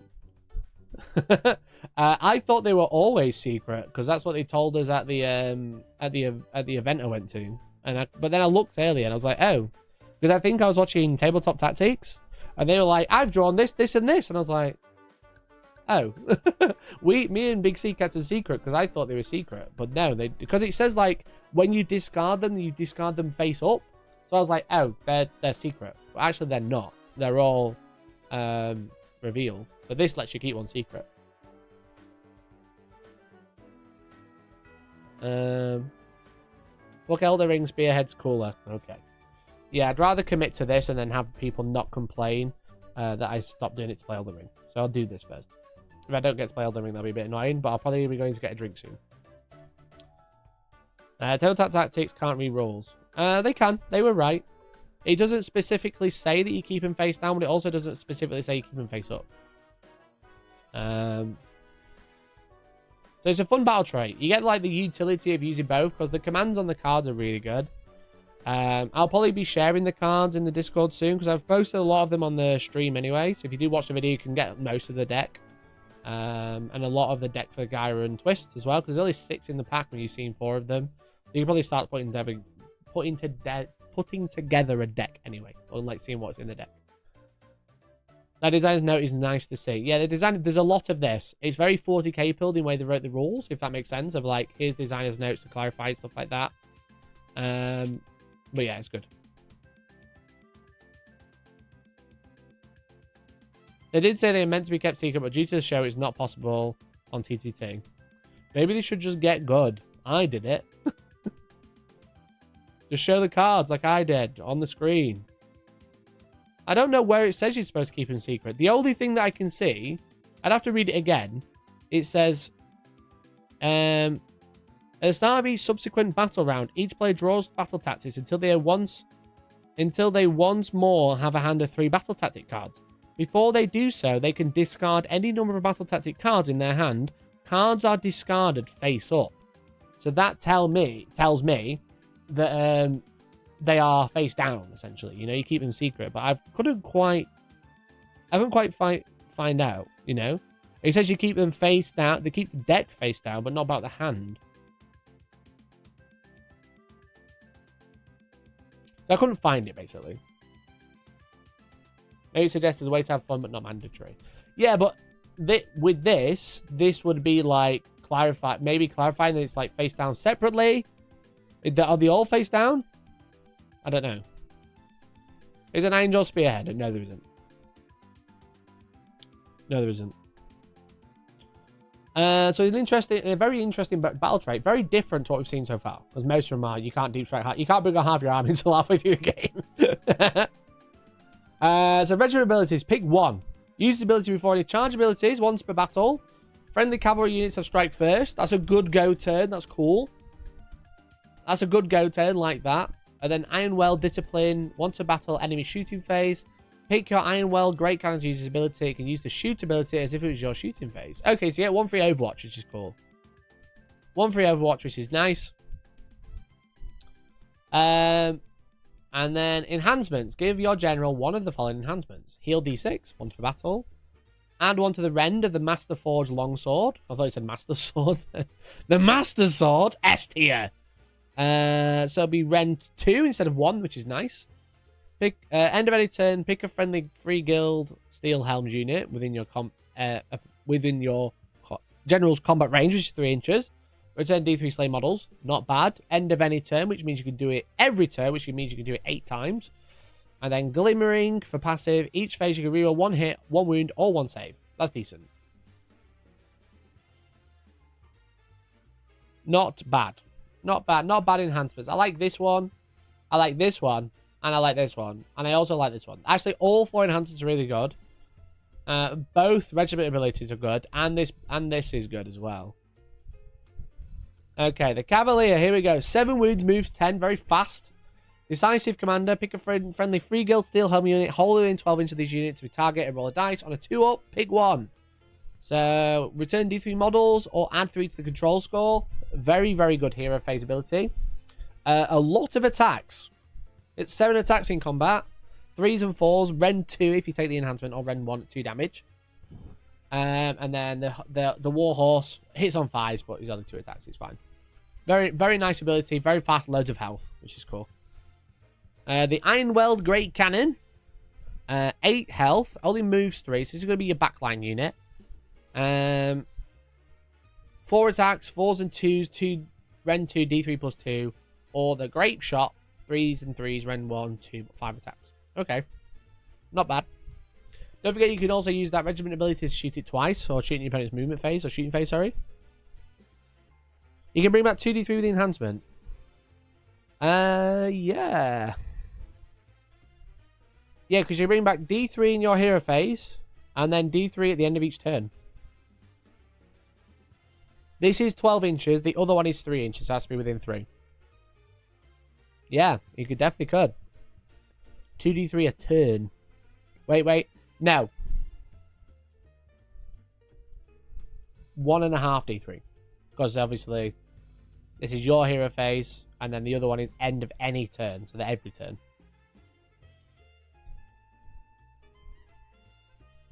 So Ironwell Great Cannon. Each time this unit uses the shoot ability, choose either Cannonball or Grape Shot. The Cannonball can be only chosen if it has not made a move. Okay. And not bad. Not bad. Control 2, which is nice. 8 health, decent. The Commander's really good.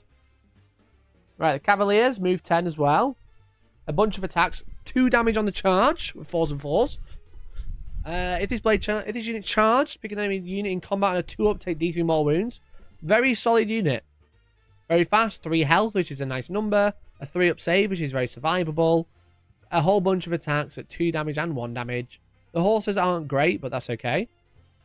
That's a really good unit. Again, so fast on this board is great. You got 2 units that move 10, which is good. Most armies are going to have like 1 unit, or like we've seen with the Maggotkin, 2 single models. This is good. Free Guild Steel Helms. Alright, these are the guys you're going to keep bringing back. If this unit contests an objective you control, that is not contested with any models, roll a dice. On a 3+, it is consecrated. Friendly units have a 6+ ward on it. Okay, so you can bring them back as well. So not only can you heal them with the general, it has the reinforcements keyword and the recycle ability, so you can bring a whole unit back once per game. And they can give out 6+ wards to keep everything survivable. You know? This is a really good box. It is a cool box. It's a nicer mix of units. It's not too expensive. And it's very good on the table. I think. I think this is probably right up there with Soulblight. I think it's right up here. I think it's probably S tier. I think that's a good one. We can do that. That's better. That's a good one. Steel Helms never die. I love to see it. Yeah, if you do actually kill the unit after they keep reviving them, like D3 a turn, D3 in the hero phase, they can just bring them back with reinforcements, which is great. Okay, chat. The next one is Sons of Behemat. This one's a funny one. This is 3 monsters. Alright? Soulblight Gravelord players being like, I can kill one of them in 1 turn. With 1 magic power. one little vial, he's dead.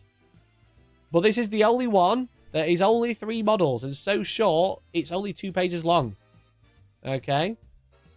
Because I'm actually going to show you that, as you can see, like, you get to see this. This is what it looks like on each page because you've got these. That's it. That's the whole profile. It's 3 of them. 1 general and 2 normal ones. Okay? Now, I'm going to let you read the profile while I quickly go grab a drink and then I'll go through it with you. How's that sound? It is 3 man crushers. It is 1 man crusher and then 1 man crusher and 1 man crusher. Okay? Okay. Get your dummies out. Get your little rattles out because it's the baby army.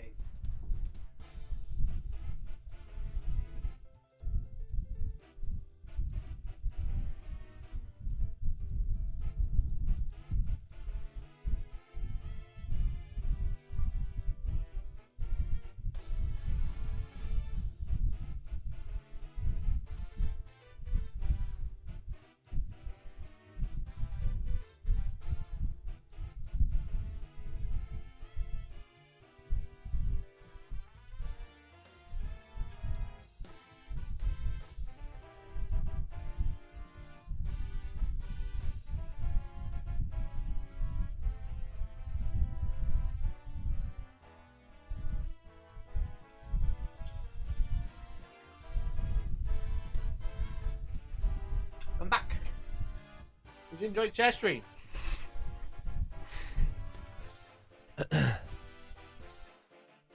Okay, so you got the Man Crusher Gargant.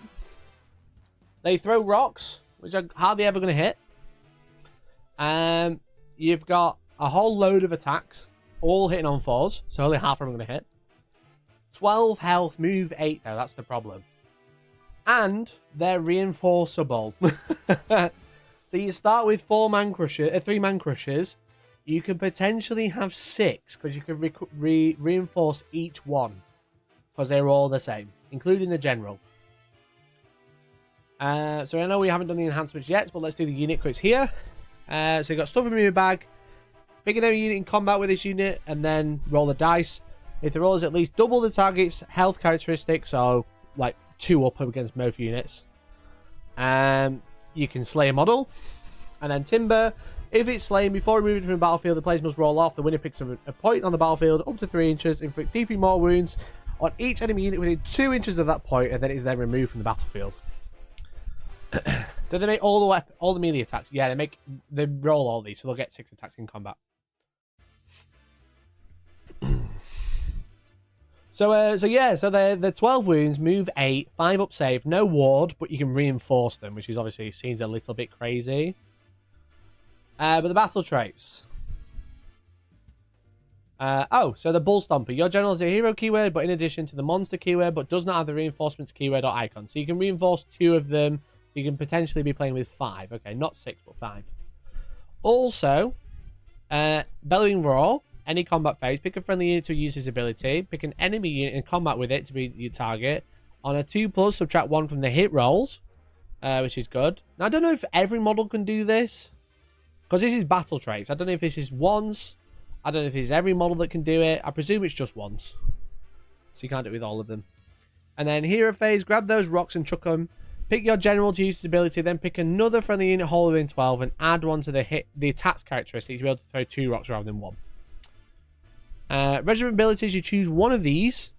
Each time an enemy model is slain by a friendly, stuff him in your bag. Heal D3. That's pretty nasty. Again, that will be on all of them. And then Earth-Shaking Charge. Pick a friendly unit that charges phase to use its ability, then roll a dice for each enemy unit in combat with it. On a 3+, the enemy has Strike Last. That's also really good. 2 very, very good regiment abilities. And then the enhancement.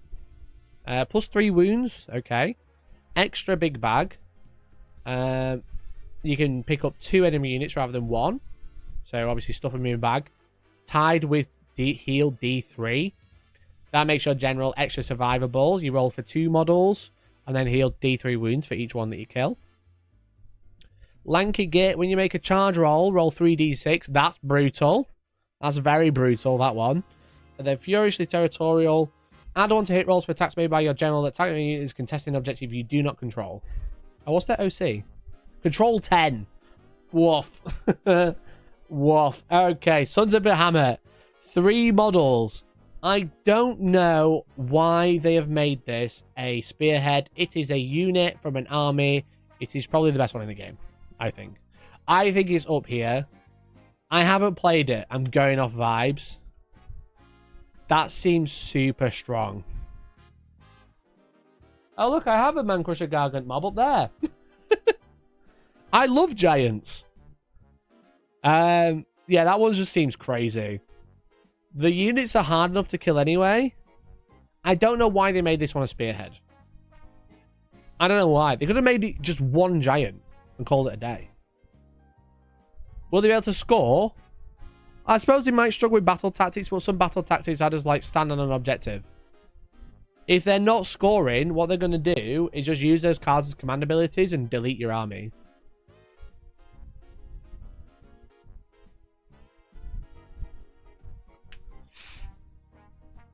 So, yeah, you've only got 3 models, and yeah, you're not going to be able to, like, get to the opponent's, like, board edges. But you're going to be able to, like, hold their terrain because you're objective control 10. And they only have, like, units of 10. You know? They're going to be able to, like, grab an objective because they control 10. Control 10's wild. I think Spice's not, like, 5. So, this one I don't like. I don't think this one should be in the game, to be honest. I know one of my players mentioned it. I'm going to tell no because I just don't want that. I don't want that drama of just like, oh, the fucking Sons of Behemat's won. Obviously, it won. So, yeah, I think this is probably the best one in the game.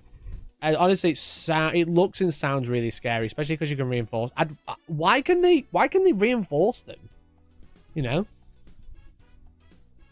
know? Spearhead OC 10 is fantastic. Yeah, like, it's like most things are OC 1 or 2 tops. Yeah, so I don't like that one. So yeah, S tier, I think, chat. Poor Kiri, shut up. He's bringing Fleshy Courts instead, I think. A heal sounds crazy too. Yes, stuff in my bag with Foe Chompers and the General taking extra big bag. That's brutal. Healing 2d3 each combat phase. That is brutal. Effectively 60 wounds. Yeah, plus healing. Plus healing D3 every combat phase. And yeah, I don't like it. I think it's crazy. Okay, Daughters of Khaine next. So this one has a mix of new and old units. It has the Melusai Iron Scale, which is the character. Probably a really good character in the main game for a long time. I don't know what it's like in the new one. Not wounds health. Shut up. Shut up. Shut up. Quiet at the back. Quiet at the back. Teacher's talking. Where are we? Where are we? Nearly there. Nearly there. I still don't understand why Daughters are order, but there we go.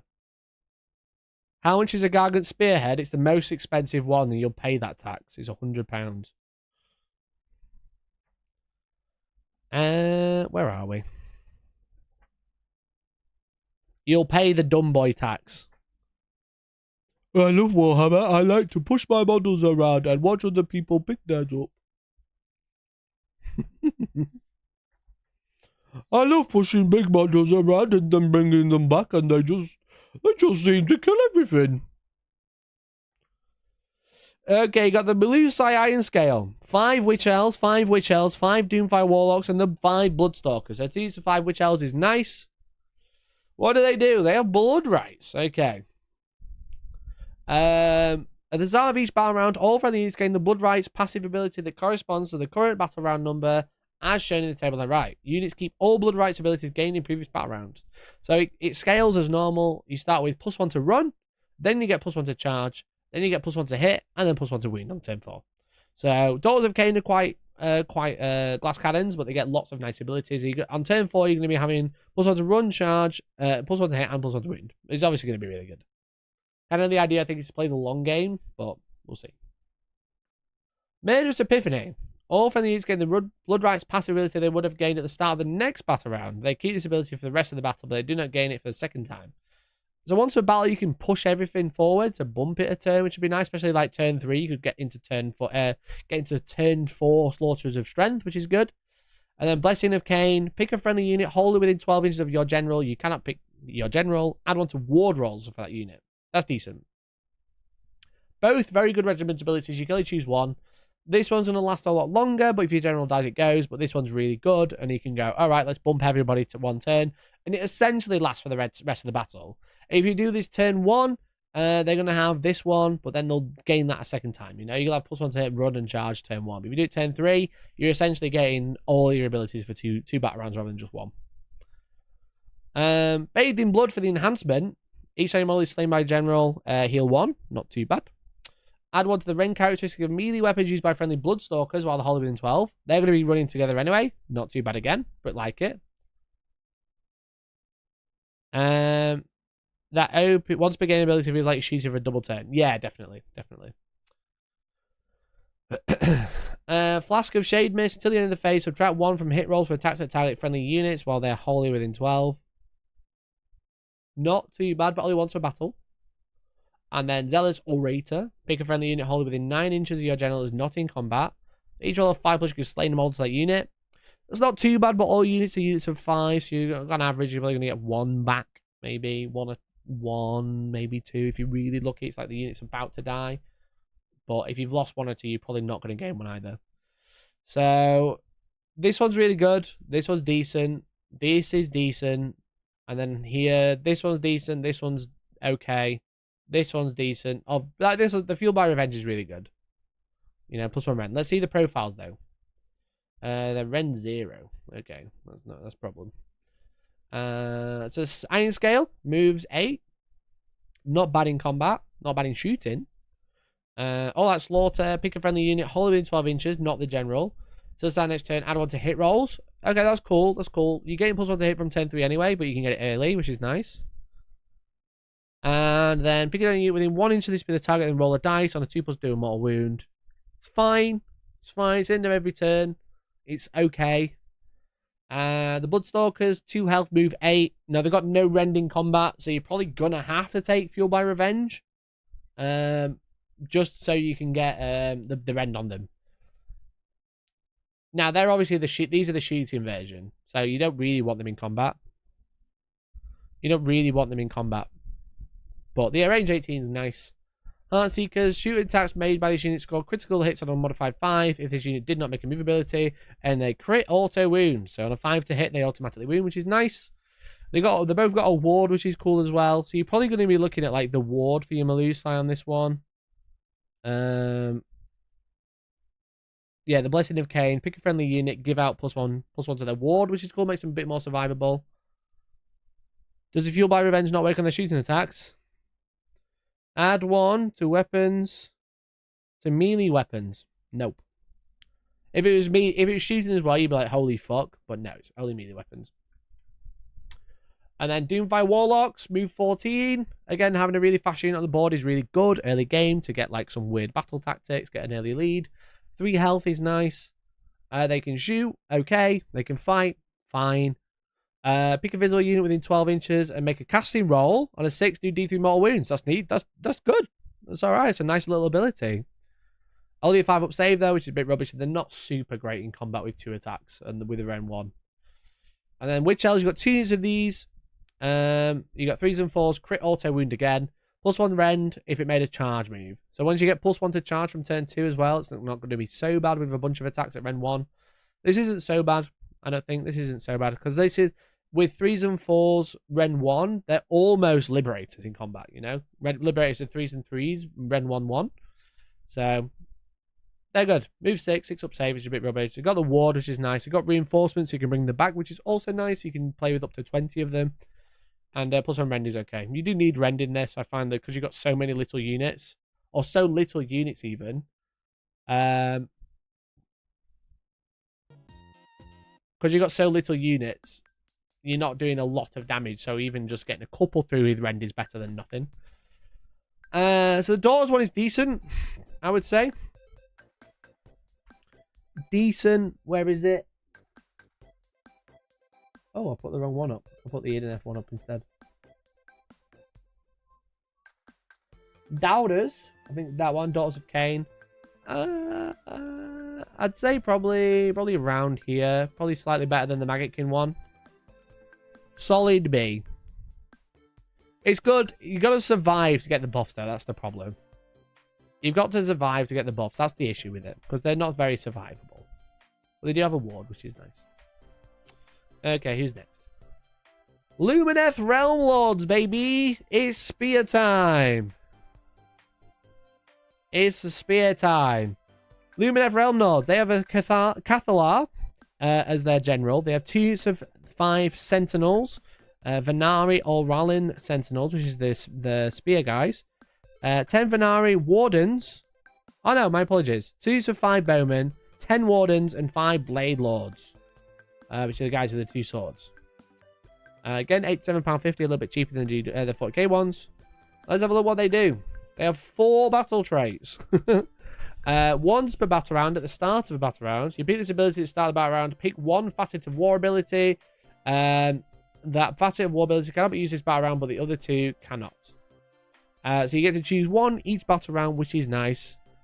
Once per phase, army, reaction, opponent led attack ability. Subtract 1 to hit rolls. Okay. It's fine. It's fine. Brennan, thanks for the 5 gifted, bud. Thank you for the 5. Oh, we should be 5 away now. We should be 5 away from the goal. Thanks for the 5 gifted, man. That's really kind of you. Let me update the goal. It tends to drop in and out because it's like literally relying on the information that we had. We're 5 away. Thanks for the 5 gifted, buddy. Really appreciate it. Gifted. Once per turn, your hero phase, pick a friendly unit on 2 up until the start next turn. You get unmodified 5s. Okay. Or you can have pick 2 to fight. This is going to be really good in such a small game.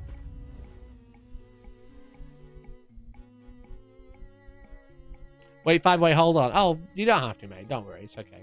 I really appreciate it, though. Gifted member.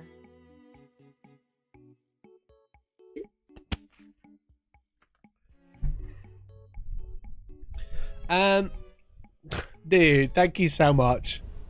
Thank you so much for the extra 5. That's a 10 gifted, buddy. You just triggered a giveaway, baby. Rejoined. Idiotic Synergy celebrates 2 months. Hey, thanks for 2 months. 2 months of being Mikey's member. There's so many jokes I can make, but I hope you're alright. _carrot. I'm good. Thank you so much, mate. Really appreciate it. Thanks for the 2 months. But Brendan, thank you for the 10. That's super kind of you, mate. We'll be doing the marbles race sometime today. We'll be doing a giveaway as well. So thank you so much, mate. It was really kind of you. Really, really kind of you. Too late. Thank you, man. That's super kind. I hope you're doing well. Thanks for popping by. I know this isn't my normal content. I've been doing a lot of this isn't my normal content. But with AOS coming out and there's like a staggered release for it, it's quite exciting. There's gonna be lots of days I can do a little bit more about AOS. And I think it's a great game. I'm really enjoying Spearhead. It's really, really easy and fun to get into. So if you are interested in AOS, I definitely highly recommend it. Highly recommend if you know a mate who's buying the box, just grab a Spearhead and go and play a game with him. Straight out. It's really fun. Really, really fun. Thank you, man. Thank you so much. And if you haven't already, join the official Discord. That'd be cool. Okay. So the facets of war, you're probably going to be taking lightning reactions pretty much all the time. Which is good.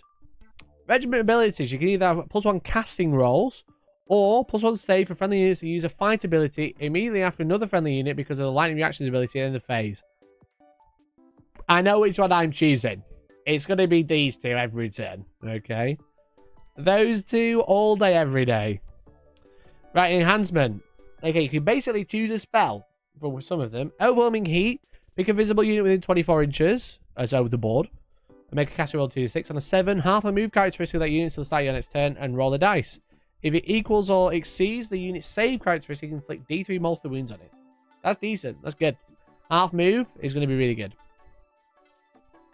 Again, because things don't move too fast, obviously you can make things move quite slow, and obviously most people will be planning to be able to move around the board very quickly. If you can slow them down, that's going to be nice. You've got to give him +1 casting roll as well, so he's way more consistent. That's good. Waystone, remove your general from the battlefield, set them up again anywhere, every hero phase. That's really good. We'll have to look at the spells to see why you need it, but it's a nice ability. Protection of Haish. Pick a unit within 12. On a 7 has a 5-up ward. Decent.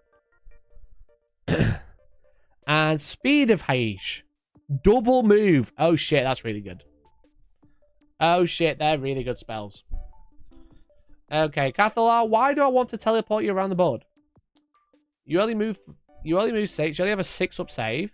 You're okay in combat, high damage, low AP, or rend. Pick an enemy unit within 12 inches and roll a dice. On 3 plus subtract D6 on the control score. Ooh, not bad. Not bad. That's why you want to teleport around. I think I prefer another spell. I think I prefer Protection or Speed of Haish.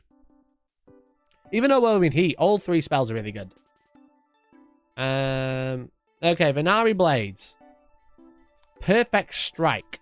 And Flurry of Blows. Each time this unit makes a fight ability, you must either pick Perfect Strike or Flurry of Blows. Do you use attack sequence for a Perfect Strike instead? Roll 2+, inflict 1 mortal wound damage on the target.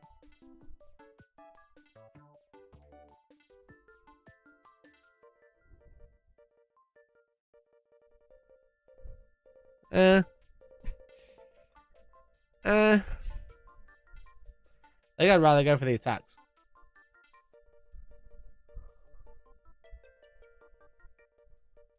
To do mortal is fine, but there's only 5 of them. So you can do 5 mortal wounds a turn with it if you roll all 5s. So let's say 4 mortal wounds. Okay. If you attack here, you can do 4 mortal wounds on the hit roll. 5 free mortals would hurt. Yeah, you're right. You are right. While your general is wholly within this unit's combat range, both this unit and your general have a 5+ ward. Okay, not too bad. Not bad. I like the attacks. It's got decent attacks. Mortals anyway. Anti-infantry plus 1 rend. So it's rend 2 against infantry. That's really good. If you really need to, you can just do more damage. Not bad. It doesn't say to minimum 1 for the Darkness of the Soul. So control score kind of works in a funny way in Age of Sigmar. What you do is you look at what models are on the objective when you're checking if you hold it or not. You add it together, and that's the control score. So when you've got abilities that like add 3 to the control score, that doesn't mean everybody's suddenly control score 4 if they were control score 1. What it means is you count the models on the objective, and then let's say you got 5 on the objective. So your control score is now 5, and then you add 3, it becomes 8, essentially. So that's just something to be aware of how control works in this game. Could use Perfect Strike to kill characters. Yeah, they're pretty good. I like those. The abilities you can choose there is cool. So it's better written than 40k. Yeah, 40k doesn't quite work the same. The Aurelian Sentinels, which you got 2 units of 5. So 2 units of 5 bowmen. 2 attacks, 3s and 4s, crit auto wound, and rend 1 at 18-inch range. These are character killers. Lofted shots. Until the end of the phase, add 6 inches to the range, but subtract 1 to hit rolls. Okay, 24-inch range.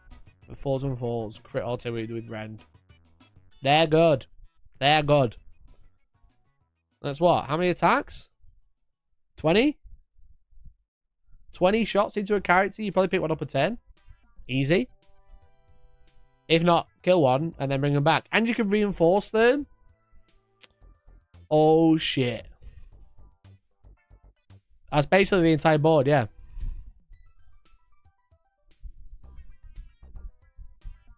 That's really good. You obviously have walls that you can hide behind and stuff. But, yeah. Venari Realm-lords, which you have 1 big brick of 10, which is reinforceable. 3s and 4s, crit mortal, anti-charge plus 1 rend, because you've got spears. If you get charged, they have a rend. Pick an enemy unit in combat with this unit. The target this charges, they roll dice on 2 plus D3 mortal wounds. Once per battle. That's fine. So it's 2 units of 5 bowmen, and then 1 unit of 10 wardens. They're pretty good. They're pretty good. Especially if you can double move them, make them move 12 and charge them into combat, or make them move 12 and then block your opponent in. It'd be like, charge me, I get plus 1 rend. Okay, the high elf box doing high elf things. That's good. That's very good. Where is it? That one, I think it's A tier. I think probably better than the Sylvaneth one. If not S tier. Sounds really good.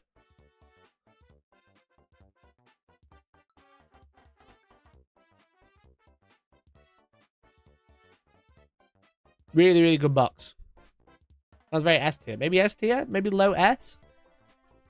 The bows are really good. They're going to pick up a lot of units, I think. You know, 3s and 4s with 20 shots in total. What's in D tier? Ogres. I kind of wish I'd wrote the boxes a bit larger, bit wider. Yeah, I think A tier. I think A tier because they are glass cannons, yeah. But they do have reinforcements, which is good. They don't heal very much. The sword masters are decent. Yeah, I'm gonna go with A tier. And it balances it out on screen. Okay. Seraphon. So I've played Seraphon. Okay. Me and Elliot played with Seraphon in our first game. In our very first game. Okay. Seraphon seems decent. Okay. You have the Carnosaur as your general. You have 2 units of 5 Saurus Warriors and 3 Kroxigors. Okay. Very tanky. Very tanky, this one. The Kroxigors are really good. The Carnosaur's pretty good and a big target. Let me tell you what they do. Beast of the Dark Jungle. Your general can use this ability in any combat phase. Pick a unit in combat and roll a dice. If it exceeds the health characteristic, kill a model. So it's like stuff them in the bag. You don't heal from it, but it's like stuff them in the bag.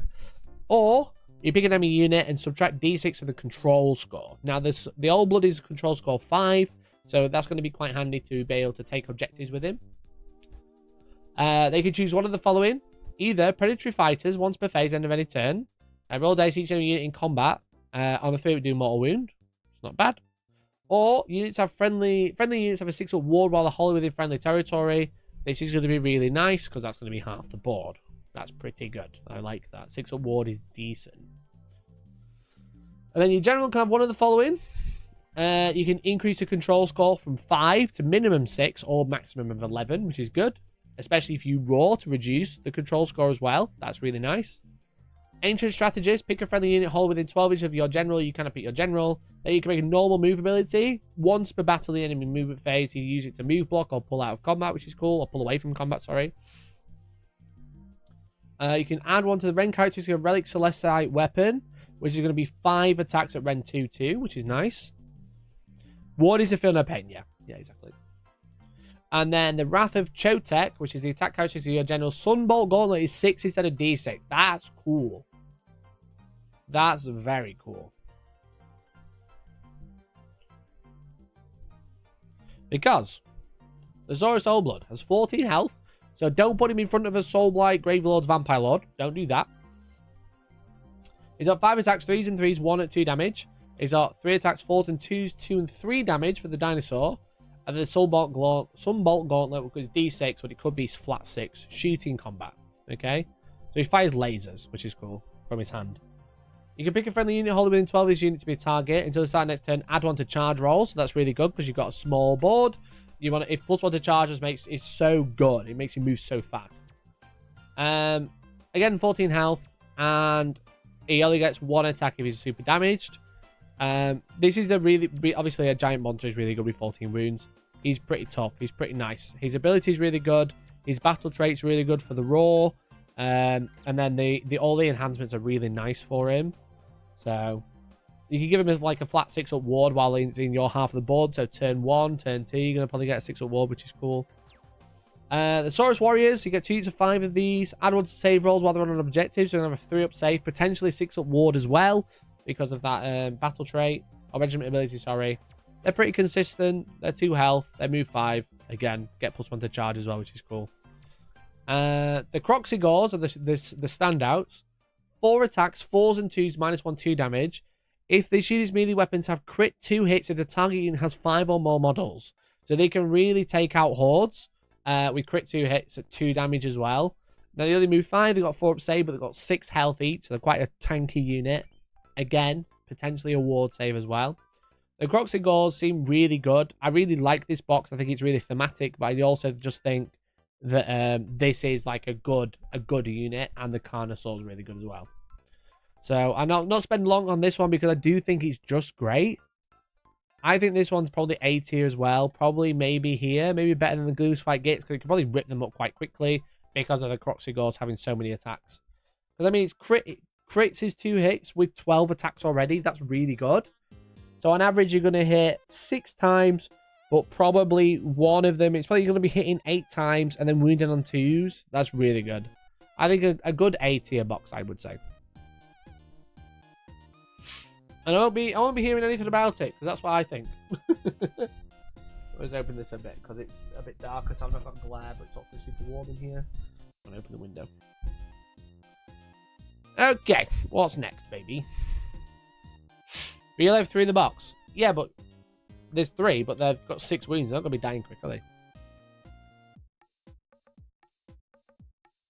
Not unless we get shot the shit out of by fucking sentinels. Good box, solid rules, but can it kill 60 wounds of Gargants? No, it can't. Okay, we've got Nighthaunt next. So Nighthaunt, you're going to get quite a lot in here. You get a lot of bodies, a lot of ghosties. Okay. Quite a range of units as well, which is quite nice. You're going to get the Lord, the Foot Lord. What's his name? What's his name? Let me try and find him, chat. Again, £87.50, relatively cheap for what you get in there.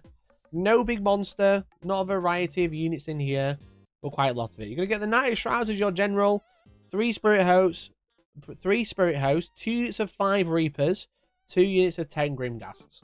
Chain Wrath, sorry. Let me start again. You're going to get 3 Spirit Hosts, 2 units of 5 Grimghast Reapers, and 2 units of 10 Chain Rasps. So, like, quite a lot of models and quite a lot of units, you know? But it's what? 3, 5, 6 units again. And there's quite a lot of bodies in each one. So the very battle trait is pick a friendly unit to the user's ability. If it charge, and the charge roll was 10+, then pick any unit within 1 inch. The target has strike last. So very familiar to AOS 3. Give out strike last, which is cool.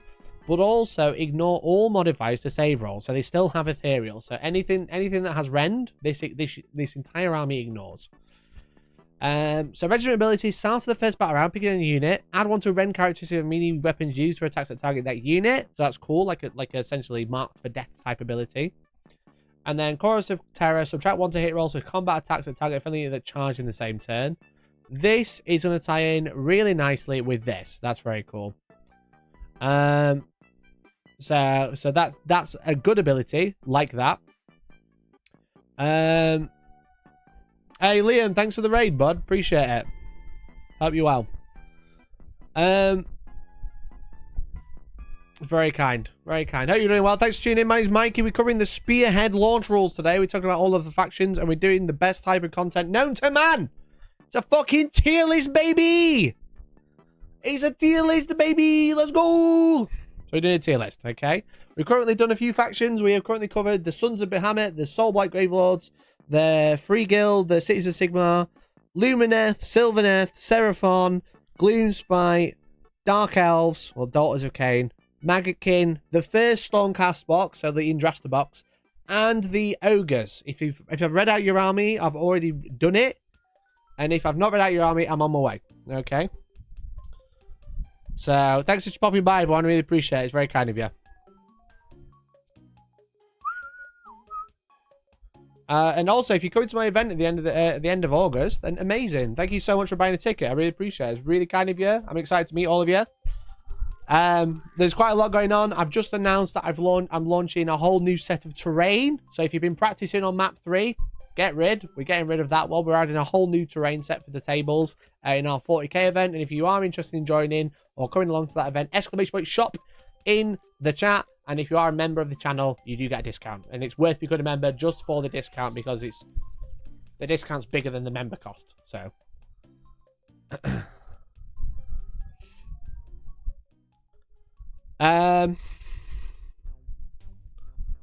just kind of super chat. Thanks everyone. Appreciate it. Thanks for popping by. I don't know what you've been up to tonight, guys, but yeah, we talk about Spearhead. We were looking through the Fire and Jade book. So we're looking at this bad boy from the Skaven Tide box.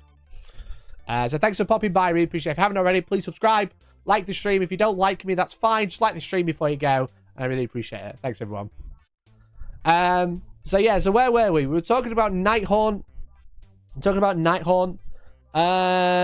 we've got the enhancements. We've got Mark for Death. We've got -1 to hit when you charge, which is going to be really good because you're going to be trying to get Wave of Terror.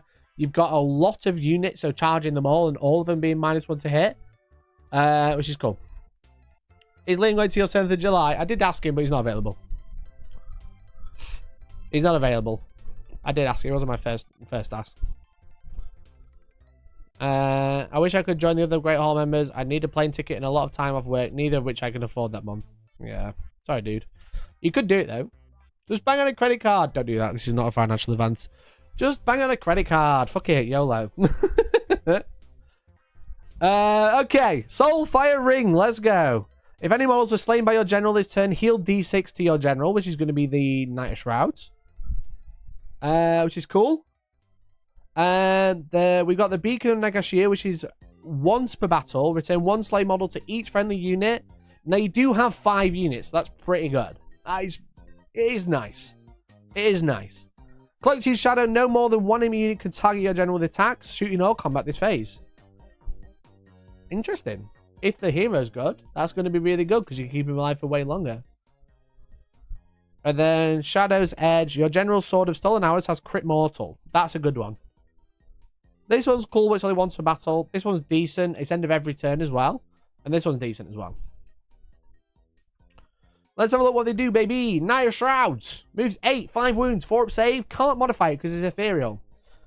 Decent in combat. Crit auto wound and crit mortal. So that'll trigger together, which would be cool with 5 attacks, but only hits on a 4. Pick a friendly unit within 9 inches to be the target. And give out a 5+ ward. They naturally have a 6+ ward. So decent. Decent. Spirit Hosts. Crit auto wounds with 18 attacks, 4s and 4s. And your general has a 4+ ward whilst in 1 inch of this unit. So they do the bodyguard thing, which is cool. That's a good combo. I like those two. That's cool. Only 3 health on the Spirit Hosts. I know you can stack the same crit ability. I believe you can stack multiple crit abilities. You can't stack the same one twice. Let's see if I can see it in here, because this has most of the rules in here. Crit ability. Some weapons have 1 or more abilities below. If the weapon has multiple abilities that apply to critical hit before the attack sequence starts, oh, you must pick one. Yeah, you're right. Okay, so that's not quite as good. So you can't stack crit abilities. You are correct. You are correct. Thank you for pointing that out. So you can't stack crit, auto wound, and mortals. That's a bit rubbish. Grimghast Reapers. You can have 2 units of 5 of these. Slasher Scythe, 4s and 3s, crit auto wounds. Everything crit auto wounds, which is a really good ability because you've only got, you're hitting on 4, so you don't want to be having to like hit and then wound.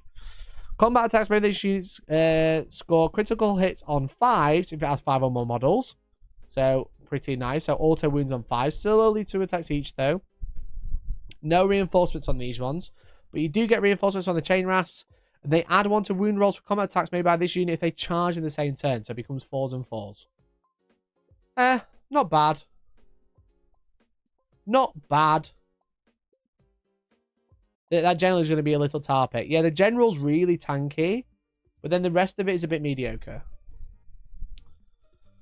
So here we go to the tier list. Where do we want to put the night? Where is the Nighthaunt?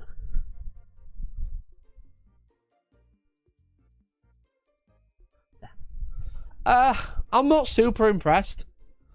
I'm not super impressed with the Nighthaunt one. I think Nighthaunt just come over as like mediocre at best. There's no hard hitters, you're right. I haven't played it, so I'm going off vibes, a lot of it. Vibes of the rules I've read. I don't think it's great. I think the fight last is good, and the fact that the ethereal in such a small game is good. It's just the general's really good and nothing else is. So you're probably going to have to take the heal ability.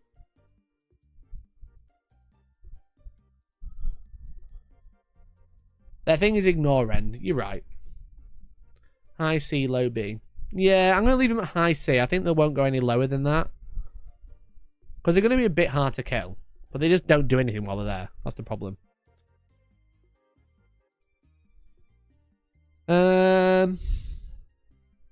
Yeah, high C. I'll leave it there. On the high Cs, Arg! Did you like that? I did. Right, Flesh Eater Court time, baby. Flesh Eater Court. So another relatively new one. It's essentially the Flesh Eater Court starter box that came out. I don't know. I think you're being a bit touch unfair to the Grimghast Reapers. They can shred any reinforcement unit and leave your opponent without many units to grab objectives. Yeah, but they only hit on 4s with two. Was it 2 attacks?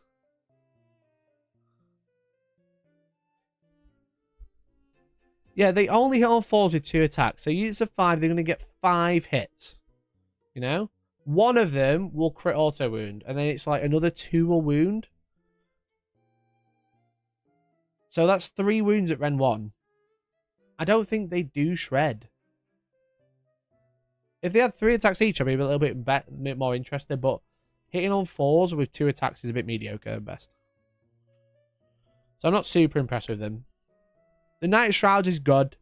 The Spirit House is good, but they just tarp it. They don't do much else. They don't hit really hard. I'd say you're going to cause 3 wounds. If they save 1, you maybe kill 1 guy. You know? They hit attacks. 2 units of 5, bud. 2 units of 5. So it gives you more chances for getting the strike last off, but no, I'm not super impressed. Especially if, like, with commands, it's only affecting 5. That's going to be a problem. So, Flesh Eater Courts. Okay, let's have a look. So you're going to have in this one a Lord Regent. Sorry, an Aberrant Arch Regent. 10 Crypt Guard, 3 Morbeg Knights, and a Vargulf Courtier. So this is your character. You're going to have these. You're going to have the Vargulf, and then 3 dudes. A unit of 10 in main AOS. Yeah, a lot of things in this game that are units of 10 are actually units of 5 in this one. Because you've got less units in the game. This is just to clarify, this is Spearhead rules review. So this is the one that's played on the tiny board, the starter box, you know? Do they have pictures of them? I don't think they do. Yeah, it's this game, you know? The very tiny game. Hey, Dad, what are you doing? So Flesh Eater Courts. Let's have a look what they've got. Okie dokie. So battle traits. Noble Deeds. Each time a friendly hero uses a fight ability. I'm just pretty sure that is just the main one you'd expect. Oh no, the Vargulf is also a hero. So the Vargulf and the Arch Regent. After his attacks have been resolved, give that hero a number of Noble Deed points equal to the number of damage points allocated by that ability. Each hero can have a maximum of 6 Noble Deed points. Effect, add 1, or Feeding Frenzy, add 1 to the attacks characters and melee weapons that are used by friendly units while they are wholly within 12 inches of any friendly heroes that have 6 Noble Deed points. So, gives out +1 attack, which is cool. That's pretty good. And then, summon loyal subjects, pick a friendly hero with any Noble Deed points to use the ability, spend any number of Noble Deed points, pick a friendly Crypt Guard unit within 9 inches, and return 1 model, pick a friendly Crypt Guard unit within 9 inches, spend 1 Noble Deed point to return 1 model to that unit. And then pick a friendly Morbeg Knights unit and 2 to return 1 model. So you can kind of bring stuff back, which is cool. This is a cool, fun ability. This is a very fun ability, I think. Your characters get in there, kill loads of shit, and then they make everything really angry, and then they spend a few to bring stuff back. Okay, okay. Nothing's reinforced. Oh, the Crypt Guard are reinforceable as well, so you can just keep the Morbeg Knights alive and then bring the Crypt Guard back. Regiment abilities. Add 1 to run and charge rolls. That's decent. Love that. +1 charge is great. And then add 1 to save rolls that units are contesting objectives you control. Also decent. Both great regiment abilities. It feels like the newer Vanguards, newer Spearheads, are starting to feel a lot more coherent. Fucking sad if your heroes die. Yeah, but they're not going to be easy to kill. I don't think they're easy. Especially because the Vargulf as well is a character. Ulguan Cloak is an enhancement you can choose to give your general, which is going to be the Aberrant. Your general is not visible to any models that are more than 12. So can't be shot dead turn 1. Interesting. Once per battle you can heal 2d3. Also decent. Roll a dice for each one of the unit wholly within 12 inches in your hero phase. For each 5 up, give 1 noble D point to your general. Not bad. Get some noble D points. Heal the units. Not bad. Not bad at all. And then Crimson Victuals. Pick a visible enemy unit within 18s of your general to be the target. Then make a casting roll of 2d6. On a 6+, inflict D3 mortal wounds. And then if your Crypt Guard units within 6 inches of the target, you can learn 1 Slay model. Interesting. Yeah, that's fine. This one's cool. Again, don't forget with enhancements and stuff. In the actual way you play Spearhead, once you know the attacker and defender, then you reveal your enhancements. So you go against high elves, you go, I'm going to take the cloak this game. You know? That's good. I like those. They're good. Yeah, the newer ones definitely feel a little bit more coherent. Let's have a look at the Archregent then. So pretty good in combat, 3-3-1-2. Pick a visible enemy unit within 18 inches. On a 6, add 2 to move characteristic and add 1 to rolls for its attacks. This with +1 to charge, suddenly quite scary. And it doesn't say you can't choose yourself. Very good. Very cool. 5+ save. Yeah, 5+ save, 6 at ward. Not great. Not great. But he kind of goes in. He can be quite fast. +2 moves, so moves 8 with +1 to charge is cool. Crypt Guard. 4s and 4s. Ren 1, which is okay. Add 1 to ward rolls so friendly heroes are wholly within his combat range. Okay. Very cool. So keep the Crypt Guard next to the Archregent. He's going to have a 5 at ward as well. Nice. Nice. Not a bad unit. Reinforceable as well, so you can bring them back once per game. Morbeg Knights. So these move 12 with fly. So here has a 5+ ward. Yeah, 5 up, 5 up. So the Morbeg Knights aren't bad in combat. +1 damage on the charge. So hopefully 5 attacks at damage 2 with Ren 1. Very, very good. The Night Shrieker hits quite well as well. This unit can charge abilities even if it retreated in the same turn. In addition, no mortal damage can be taken when it retreats. That's good. That's really good. Pop in, pop out, you know? With move 12 as well. That's really, really good. That's a great unit. And you can heal it as well with the heroes. Speaking of your second hero, the Courtier. Moves 10, 8 wounds. 5 up save again, which is a problem. Put him near the guard. Now got a 5 up ward. A whole bunch of attacks. 4s and 3s and 2 damage. 7 attacks. If any models were slain by this unit, heal D6 his unit, and this unit can really use a retreat ability without being affected by any mortal damage. That's good. That's a good profile. This one feels a lot more fleshed out. These two are really good profiles. The Archregent's good, but only got a 5 up ward and a 5 up save, sorry. So not amazing. I'm going to say it's like low A tier, maybe high B. Personally.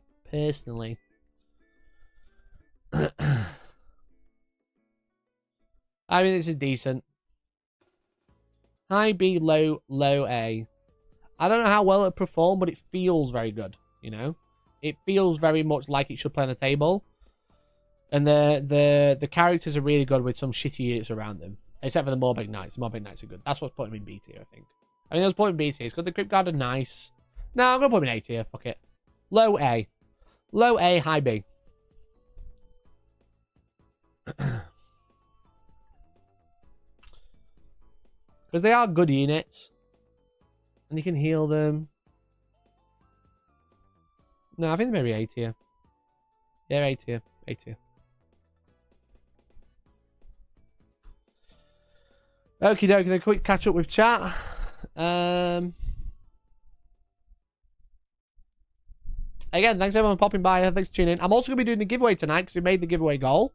So don't go anywhere. We should probably start that up, shouldn't we?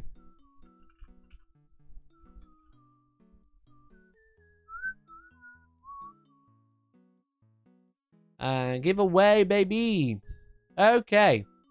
If you type in the chat, !Spearhead, because we're doing Spearhead tonight. Wait, don't type it yet. Type it now. !Spearhead in chat. We're going to be doing a giveaway. I have a wheel of prizes. As you can see, I have loads of prizes to give away. Because we've hit the member goal. So if you haven't already, please become a member. If you are a grey name, cringe! Cringe AF! You get 1 entry. Cringe. However, if you are a green name, which you can do for as little as £2, you're going to get 10 entries to this. Also, if you become a member, we'll also be doing a marbles race for a second spin, which will be members who are people who supported the channel tonight. If they gift a member, become a member, super chat, anything like that, you're getting the second chance to win by fighting your way through a marbles race, okay? So type !Spearhead in chat. You'll be if you are here when we spin it, when we roll it, you'll win a prize. If you become a member, you'll be entered into a marbles race no matter what, and I'll try and contact you for the next week. If you'd like to know the full terms and conditions of giveaways, !T_C. If you'd like to do some reading, it's quite boring. It's all the legal jargon to basically say, you got a week to claim the prize. If you don't claim it within a week, I give it to someone else, basically. So !Spearhead in chat to enter. And it looks like you're all doing great. There's currently 30 people entered. So if you tabbed out, all 93 of you, all the other 60 people who've tabbed out, tab back in, type !Spearhead, and you can enter to win a prize. So we'll probably do a couple more Spearhead boxes, and then we'll do that one. Okay? I think that's the plan. Again, if you support the channel today, not only do you help me out like Papa Pariah, thank you, Papa Pariah, very kind of you. Thanks for the 5 gifted, bud. You also get a chance to race in the marbles race, which is always very fun. You don't have to be here for the marbles race, but you are here. You can do a wheel spin and respin it if you don't like the prize. But it should be really fun. It's always a good laugh. People get blown up and they fall off the track. It's very exciting. It makes your heart race. It's very fun. Thank you for the 5 gifted, Papa, mate. Really appreciate you. Thank you so much. We've had 20 members tonight, so thank you. It'd be very cool if we got that number higher. But if you want to support the channel, that's the best way. If you don't want to, you can enter for free. But you are more likely to win if you are a member. So,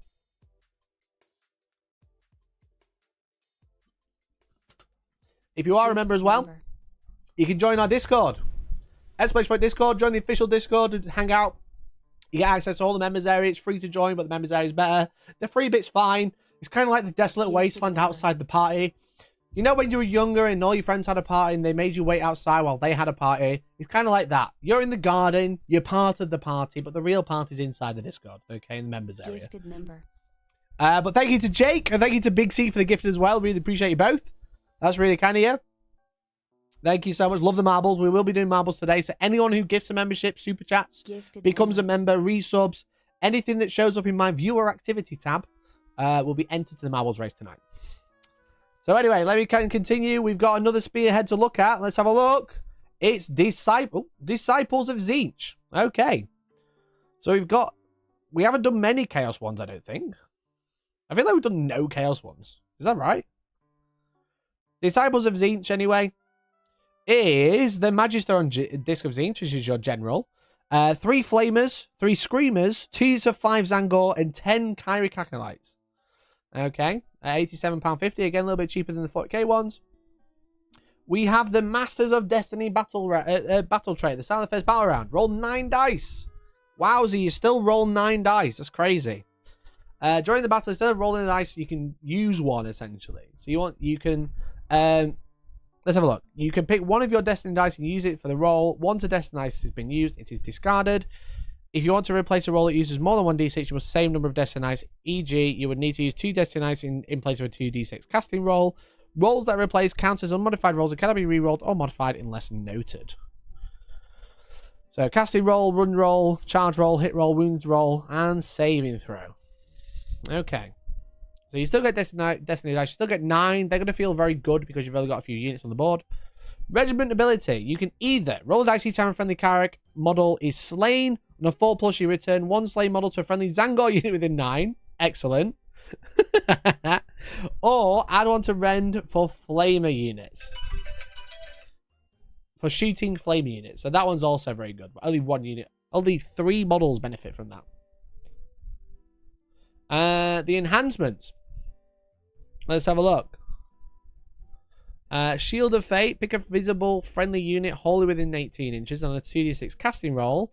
Give out a ward. If it already has a ward, add one. Not bad. Glimpse of the future. If you have fewer than 6 destiny dice on a 7+, you can add one.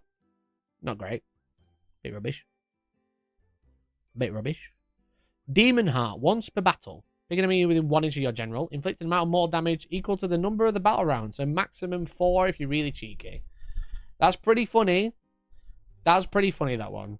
Charge him in. Bam. 4 mortal wounds. Eat shit.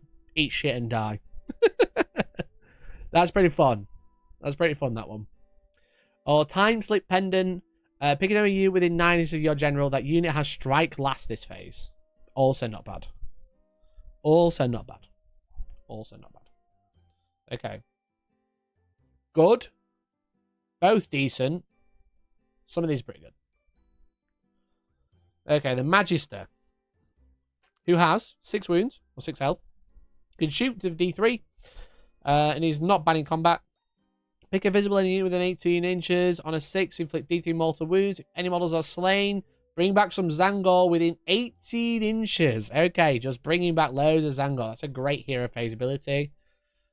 Moves 14, so super fast. Kari Kakalite is now not reinforceable, which is surprising. But it's a unit of 10 of these. They can shoot in the shooting phase with a 6. Add 1 to rend to Sorcerer's Bolts. So 10 shots, 4s and 3s, but probably rend 1. 1 damage, not so bad. 1 wound, 5 up save, 5 up health. Not great. Can give him a ward. Fine. There's 10 of them, that's the thing. Screamers. Alright, okay. Move 14. Have the Lamprey Bite still. Pick an enemy that passed across. Do mortal wounds. This isn't great, the slashing fins, because you're on such a small board. It's hard to get over models and land where you want to. But it's fine. You have a 6 ward, which is cool.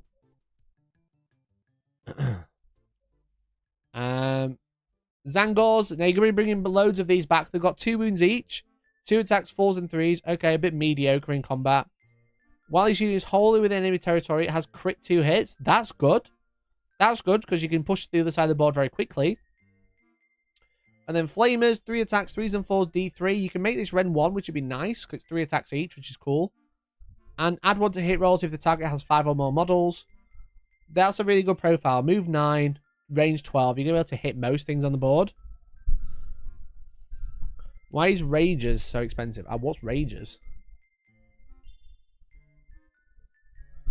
So Zangor's a good profile. You're going to be getting loads of those. With 2 units of 5 in the box. You're going to be healing every time you kill somebody. You're going to bring more back. And Flamers are decent. Screamers are very fast. They're going to be able to play your battle tactics and just be a bit of an annoying unit. So that's a good one. That's a good one. I don't think it's amazing. It's good, though. This happens at Tzeentch. I'm going to say high B. No reinforcements. Your reinforcements is using your abilities to bring back Zangors. Like every time a Kairi Kakalite unit dies. On a 4+, you bring back a Zangor. Angels, Ragers. Right, okay.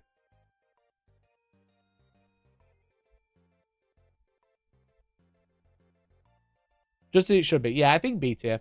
I think B tier. So it looks nice there. Nice spread of colours. Again, vibes. Vibes, baby. Oh, the reason it's... Oh, no, I haven't got destruction. Ignore me. But can it kill 60 wounds of Gargants? You're so right to ask that. Did you beat the Frog Tor Hammer dude? Yeah, I did. I did last night. That was the last thing I did in Elden Ring yesterday. So yeah, not bad. Not bad. I like that one. A little bit tricksy. The Zangors are the crucial part. They've got 2 wounds, which is nice. Okay. Idoneth Deepkin. Okay, baby. More elves. The last of the elves, I believe. I think this is the last elf box we've got. We've got the Isharan Soul Scryer.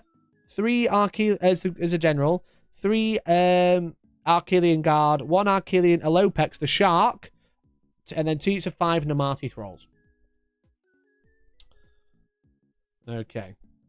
Cape Fiore, thanks for becoming a member, bud. Really appreciate it. If you'd like to become a member just like Cape Fiore, we currently have a giveaway. Type !Spearhead to enter. It's free to enter. You'll be winning a prize picked off our wheel. But if you are a member, you get 10 entries instead of 1. If you're a grey name, cringe! You also get 1 free entry. Okay. 10 entries if you remember. For those £2 a month. Be very cool. Get to join the Discord as well. Especially for Discord in chat. So there's currently a giveaway. There are 40 people in and 90 watching. So more than half of you haven't bothered to tab in. Please tab in and enter the giveaway. I insist.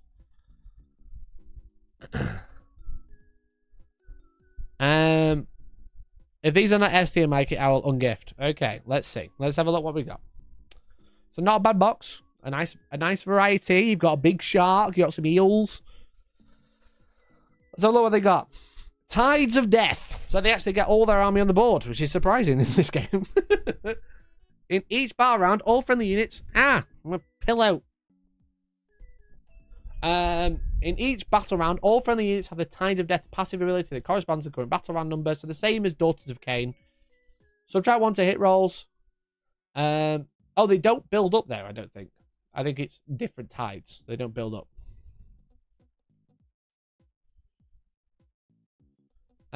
So low tide, subtract 1 to hit. Then they could run and shoot and charge. Makes them super fast turn 2. Strike first in round 3. They're probably the crucial turn. That's great. That's so strong. And then ebb time. This unit can retreat ability and still shoot and charge later. Okay, interesting. All units on the board, immediate S tier, right? Okay, Way of the Cresting Wave. Regiment ability. Pick one of these. Add 1 to Rend for all melee weapons to the Namati thralls that charge. So they'll become Rend 2 on the charge. Or Rend 3 against infantry. Okay. That's very cool. And they're reinforceable. And then pick a friendly cavalry unit that uses fight ability, heal D3. And the cavalry unit is the other 2 units. Both of these regiment abilities are very good. This is great. These are both good. You can only choose one, though. Now, the enhancement on the Isharan Soul Scryer. Add 1 to the Ritual of Creeping Mist ability. So it's going to be on a 3-up. Picking a unit in combat with your general, turn the end of the phase, attacks made can only hit on a 6. Makes it very survivable, which is cool. Ignore modifiers to save, so he's going to flat 5-up save. The 5-up save is a bit shit, so that's a bit rubbish. And then heal 1 for each friendly cavalry unit within your general's combat range. Not great, because he's quite slow compared to everyone else. Okay. So, all of these are a bit rubbish. This is good turn 1, turn 2, maybe. All of these are a bit rubbish, I would say. Great. Really good. Just for clarity. Let's have a look at that general, shall we? He's got a Scryfish Shoal, which lets him shoot in combat, 8 attacks, 5 and 5. Okay. I like the +1 to cast. It's not +1 to cast, but let's see what it does. Pick a visible friendly unit wholly within 12 for this severe target, then roll a dice. On a 4+, which it could be a 3-up for the enhancement, until the start of your next turn, the target unit cannot be targeted by shooting attacks unless the attacking model is within combat range. So only if it has shooting combat, essentially. Okay. Interesting. Interesting. 12-inch range. Visible. You can then send them in, which is nice. You can send stuff in waves. The ritual isn't bad. The ritual isn't bad. That's for sure. He's okay in combat. He's only got 5-up save, though. He's going to go down pretty quick. So, good for Lumineth. Good against Lumineth. Yeah, definitely. Definitely. The Morsar Guard. 14-4 health. Actually start on the board. This is going to be insane. They get +1 damage on the charge. So there'll be 3 attacks, 3s and 4s, 1-2 on the charge. And then once per battle in the charge phase, declare if this unit charged this turn. Pick an enemy unit within 1 inch and then roll a number of dice equal to the number of models in this unit. Each 4 and a 5 inflict a mortal wound. On a 6, inflict D3 mortal damage. Add 1 to each roll if there are more models in the target unit than this unit, which is very likely to happen because there's only 3 of them. So probably on 3s, you're going to do a mortal wound. On 5s, you're going to do D3. But it is once per battle. Several small ducks. Thanks for joining the boys club. Really appreciate it. Really appreciate it. So they're really good in combat. And they've got a really good ability, but it's only once per game. But they're fast. 4 health. Okay. And you give them all fight first as well. Okay. This is interesting. They're good. They're very good. What's the Alopex do? Let's have a look. Shock time. Shark time. Here we go. 8 health, move 12. You just fucking yeet that in. Just yeet it. Yeet! Razor Shell Harpoon Launcher, 3s and 2s, 3 damage, anti-monster, Rend 1. So Rend 2 against monsters. That's a sick shooting profile. That's a sick shooting profile. And then add 1 to the attack characteristics of these units of Lopex Ferocious Bite if it's within 6 inches of any damaged enemy units, or if it's within 6 inches of enemy units that have had any models slain this same turn. So you shoot it in and then charge and get +1 attack. So 4 and 4 attacks at 2 damage. It's not that great in combat, but the harpoon's great. The harpoon's great, man. Really good. Hop to it! Hop to it! You gotta get it out. Hop to it! Very funny. Very, very good. Unholy Guardian, thanks for becoming a member, bud. Really appreciate you. If you haven't already, please become a member. We've got a giveaway going right now. Exclamation point Spearhead. We'll be doing the draw very soon. We've got a couple more Spearheads to look over. So that's decent. The eels are really good. The Namarti Thralls. Again, you can give these +1 Rend because of Way of the Cresting Wave. If they charge, they'll become Rend 2. And then against infantry, they become Rend 3, which is actually sick. Add 1 to damage characteristic if they target an enemy monster. So 2 damage, Rend 2 against monsters on the turn they charge. They're really good. And they're reinforceable. There's 2 units of 5 in there. They're really good. Which one's the... Is it that one? I think it's that one.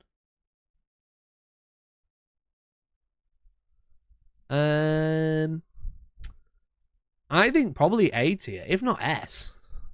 I think the enhancements aren't great, but the Namarti, the eels are really good.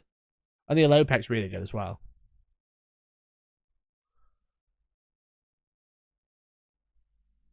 I think A tier. Yeah, I think so. Sounds like a high A. Maybe a little bit higher. Bang in the middle. Maybe a bit better than Seraphon. A little bit better than Seraphon.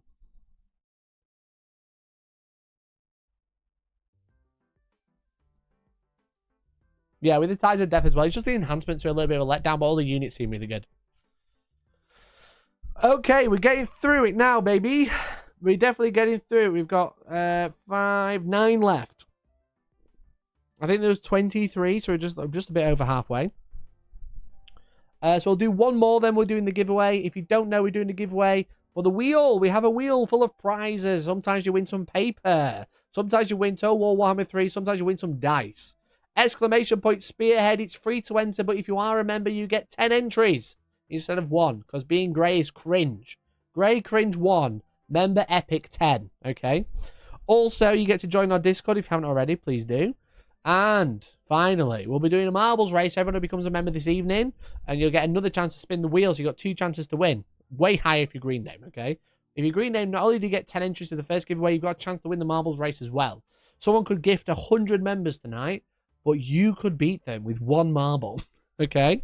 So you just never know. So type exclamation point Spearhead in chat. We're going to do 1 more Spearhead, then we'll do the first giveaway, okay?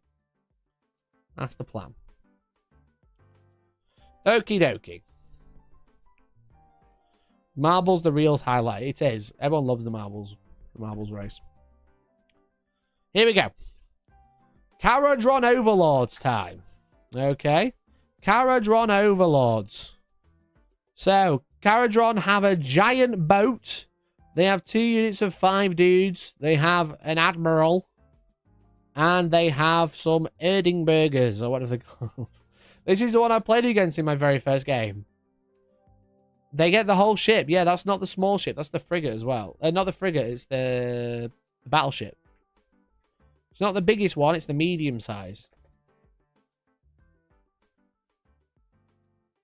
It's not case. It's lowercase. Lowercase, no caps.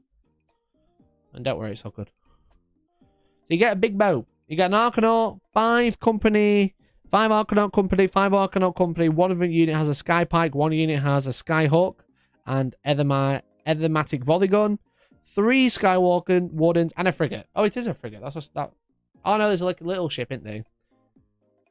Gun hauler, the Titan. So this one's a frigate. This is the medium-sized one. Okay. Because it's gun hauler, which is the tiny one. The frigate is so tiny. Yeah, but the gun hauler is even smaller. And then you got the warship, essentially. Okay. So let's have a look. The battle traits of this are...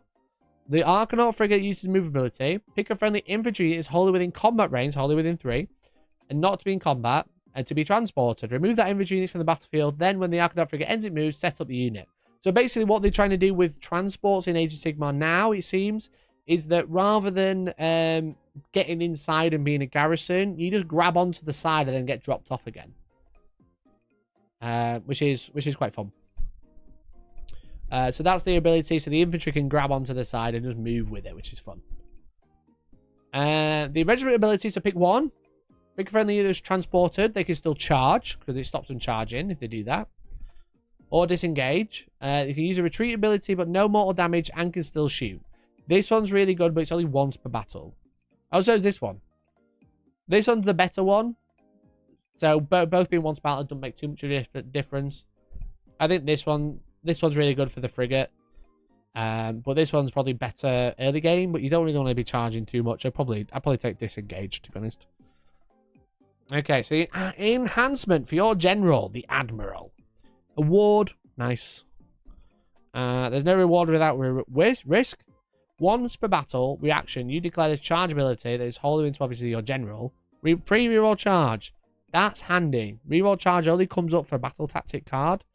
Only even though it's once per battle, that's a very good ability. Flask of Vintage Gorogna. Heal D6. Okay. And then leave no Dwarden behind. Pick a friendly Archanaut company. Wholly within 12 of your general and roll a dice for each slain model. On a 4+, you can reslain 1 model to that unit. Okay. Not bad. Decent. Decent. Decent.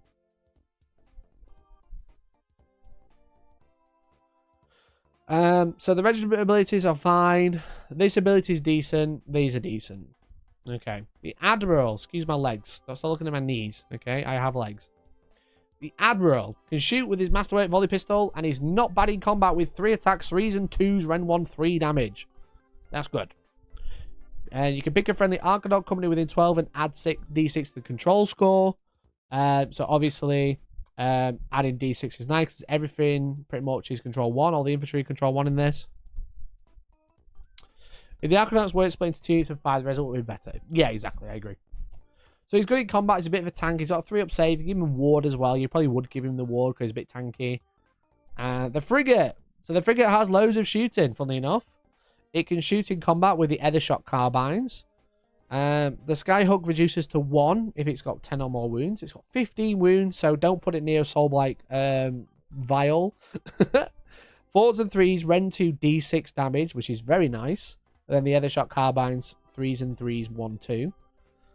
Once per battle, pick an enemy that's passed across on a 2+ do mortal wounds, so you can drop some bombs. Again, not great in a tiny board. Such a huge base as well. It might be quite tough for that to go off. But you could always retreat. And then, because you have fly, you can retreat over and drop a bomb, which is nice. And it's shit in combat. So, I played against this. It does have a lot of shooting, but it's only if it pops off. Archanaut company, so 2 units of 5. You've got the ability to heal them as well. You've got 2 separate units, so you don't get all of these guns, because one unit has a Skypike, the other unit has a volley gun, and a light Skyhook. Okay, so that's something to be aware of, that you get all of these guns, but not in both units. But you add 1 to hit rolls when targeting an enemy on an objective, so you're probably going to be hitting on 3s or 2s, which is cool. All the guns are decent. There's quite a lot of shots, especially the volley pistol. The privateer pistols are all 2 shots, which is cool. They can shoot in combat. You got the mortar wounds from the Skypike, and you'll be hitting on 2s with it if you shoot a unit in combat. Shoot a unit on objective, sorry. Which is good. Very good. And then Sky Wardens. Move 12, health 2. Vulcanizer pistols. Ethermatic volley gun. Again, the volley gun's great. They got the Sky Pikes in combat, which is nice. They're pretty good. 2 damage and mortals, which is always nice with 2 attacks each. And then the gun butt as well. And then they have pick an enemy unit with this unit to be targeted and roll a dice at the end of every turn. On a 2+2 more wound, and then retreat without taking any more damage. So they're a bit tricksy and they're quite fast in move 12. So you can just fall back 12 at the end of every turn. So they can never really get tied down, which is a bit annoying. Because obviously then they can get, at the end of your turn, they can move 12. If it's their turn after that, they can retreat 12 in your turn, then move 12 in their turn, and then charge something else or grab an objective. So they're very, very, very fast. So I think this one's decent. I do think this one's decent. I don't think it's the best one. I do think it's probably like a B tier, probably here maybe. It's probably a comparable with these two. Decent, seems well-rounded. The frigate's nice. The units are nice. Some of the abilities that they get aren't great. So I'm going to say that. And I think that's pretty fair, to be honest. I think that's pretty fair. Won't lie. Won't lie. It's probably okay. Probably fine. So, yeah. That's those so far. We've only got a few left to do. We've got 8 left. So we're probably not playing Elden Ring tonight, which is very sad. Very sad. But I did promise you. I've been running the giveaway for the past 15 minutes. As you can see, 50 people have entered, and there's still 90 of you watching. So 40 of you don't care. They don't want a free thing, okay? These are the 48 eligible users that have spoken in chat in the past few minutes. If you can see a blue dot next to your name, and you can see your name, you've entered. If you can't see a blue dot next to your name, you haven't typed !Spearhead. If you can't see your name, you haven't typed in chat. Okay, so please type in chat, say !Spearhead, because we're about to do a spin. They don't want the paper. They don't want the paper. They don't want to come in and steal the paper. Very cringe. Very cringe. Okay. If you are a grey name, 1 entry. Cringe. If you are a green name, you get 10. Look at that. Whoa. Crazy. Crazy, bro. So please, if you haven't already, please type !Spearhead. There's now 53 of you in there. Very good. If you become a member this evening, you'll get a second chance to win in the form of a marbles race. So we're doing a marbles race after all the spearheads have done. And then if you win the race, you'll get a spin of the wheel as well. So 2 chances to win tonight if you become a member. So for the first win,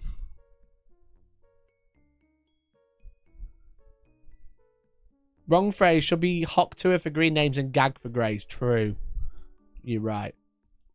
No spitting on dick for grey names, alright? I'll spit on every man's dick if he's a green name. I won't. Well, best of luck. Grey names get it dry, they do, yeah. They don't get it at all. I turn away. I turn away. You know what I do to grey names? I get under another one. Not the grey names. Get under a green name. So best of luck, everyone, and congratulations to Fat Chance. Fat Chance, are you there? Fat chance of winning, more like. Well done, Fat Chance, you've just won. Now, are they here? Looking for them in chat. Scanning. Scanning for them in chat. Are you here, Fat Chance? Fat Chance, they're still watching. Are they there? I can't see them. I can't see them anywhere. Where are they? Where are you, Fat Chance? Where are you? We found them. Don't think you did. I don't see Fat Chance. I do see Fat Chance! Congratulations, Fat Chance! I was waiting for the messages to pop up, but it didn't come up.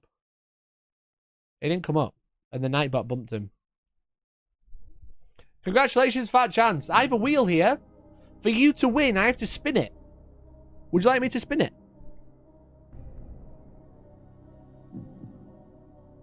Fat Chance to Mikey will see them. I need you to tell me what to do with the wheel. Just to let you know, if I spin the wheel, you'll win a prize.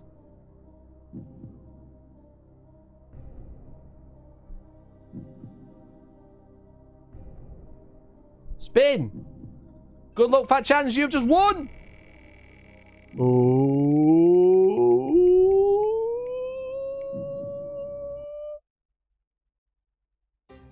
Darktide. Congratulations.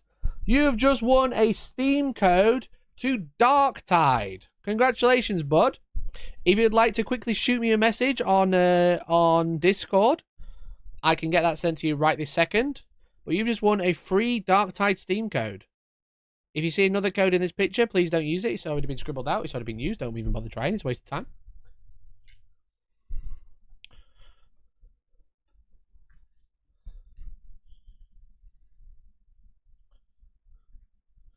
So congratulations. Congratulations, bud. You've just won Darktide. So drop me a DM right now and I'll send that over. Let's get some hype in chat for Fat Chance. Fat Chance, you'll win. He already won.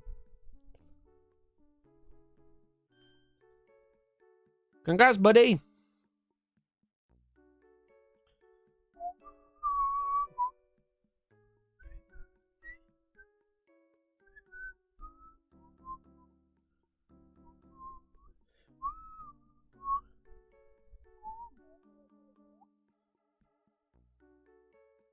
I'm going to forget. Can I DM you in a bit? Yeah, just. I was going to do it now just so I don't forget. But yes, you can DM me later. That's fine. Congratulations, buddy. If you'd like a chance to spin the wheel tonight, make sure you become a member because we'll be doing a whole marbles race. It's the highlight of most streams, people say. I actually make terrible content. They just love to see me roll some marbles. Okay? So if you'd like to have a chance of spinning the wheel again today, then make sure you become a member. Super chat, any amount. Depending on how much you spend, that's how many marbles you get. Depending on the gifted members you do, that's how many marbles you get. If you become a member yourself, resub, anything like that, you'll get a chance to win. You get free marbles. Free marble go. And then if you do win, you get another chance to spin the wheel. Okay? But thanks everyone for entering. Really appreciate it. Right, let's smash through these final ones. Okay? Let's smash through these final ones. What have we got next? We've just had Kharadron Overlords. Now we've got Ossiarch Bonereapers. Oh, baby. Now, these are the ones I wanted to play in the Street Hammer event, which is happening on the 7th of July. Don't know if I mentioned it. 7th of July, inviting 4 of my best friends, 4 of my favourite content creators to come down and play some Spearhead live on stream at 3 p.m. on Sunday, 3 p.m. BST. It's going to be a great time. We're playing Street Hammer. If you don't know what I'm doing, if you haven't seen any of my content, because there are quite a few of you here who might not know me, hello, my name's Mikey. I make Warhammer content. On the 7th of July, we are having the world first Spearhead event, and we are having a world first Street Hammer event. Essentially, all the players are going to be bringing their own Spearhead, and we're going to be playing for Pink Slips. You don't know what Pink Slip is? In Need for Speed Most Wanted, which you might have played when you were younger. If you beat someone in a race with your car, you won their car. We're doing the same, but with Spearheads, okay? Whoever wins the Spearhead takes both armies. In the next round, they get to have 2 and choose which one they're going to use in the next game against their opponent. It's going to be a great time. 7th of July, 3-round Spearhead knockout event, including Pleasant Kenobi, Pete the Wargamer, Kirioth, and Lady Khaine. And we're going to be inviting a few more people as well. It's going to be very fun. It's very, very fun. Street Countdown, but AOS. Yes. Yes. Whatever Countdown is. You mean the TV show? It's Street Hammer. There's going to be glass bottles for terrain, okay? Anyway. Okay, Ossiarch Bonereapers. You have a Mortison Soul Reaper as your general in this one. You've got 2 units of 10 Mortek Guard, 5 Cavalloth Death Riders, and the Gothisar Harvester. So, this one's cool. This is the one I was going to be playing in the event. I think it's fun. I think it's very cool. But let's have a look what it does. It has Reserve Contingent. One of your Mortek Guard isn't set up, and you can set up anywhere on the battlefield, wholly within 3 inches of the battlefield edge, and more than 6 inches of enemy models. Not great. Not great. Okay. You only get 1. You only get 1 unit of 10. Now, the Mortek Guard also aren't reinforceable, which is a bit of a shame. But you do get commands. At the start of the battle round, you receive 2 Ossiarch command points. Each Ossiarch command costs 1. The same unit cannot use more than 1 Ossiarch command in the same phase. In the battle round, all Ossiarch commands are lost. You get two command abilities per turn. Okay? Or Ossiarch commands, which are these. So you can have one or the other. You can either add one to ward rolls once per battle, or you can retreat and not take any mortal damage. The add one to ward rolls is really good. You have a 5-up ward on that unit, which is cool. There's a little bit more going on because it's any unit. So reform the ranks is nice, but impenetrable ranks is probably better. And anything that's an Ossiarch command has keyword Ossiarch command. Okay, so you'll see a few of them. You're only gonna be able to do 2 a battle round, which is a bit rubbish. Now you can give your general one of the following enhancements. You can cast on 5 against Mortek guards, give +1 rend. Great hero face ability. Murderous Drive. Your Soul Reaper Scythe has crit 2. Decent. Unstoppable Commander. Pick a friendly Mortek guard unit hollow within 12. On a 2+, add 3 to move characteristic. This is great on a tiny board. Having loads of movement is obviously going to be great. And then Marrow Pact. Each time your general uses a fight ability, after all the attacks have been resolved, heal X, where X is the number of damage points allocated. Also decent. So this one's great. This one's decent. This one's decent. This one's really good. So all of these are really good. Both of these are good, but only once a battle. This is annoying, but it shows how you get the commands. The Scythe looks sick. The Scythe is sick. I'll show you mine. Quickly, side project.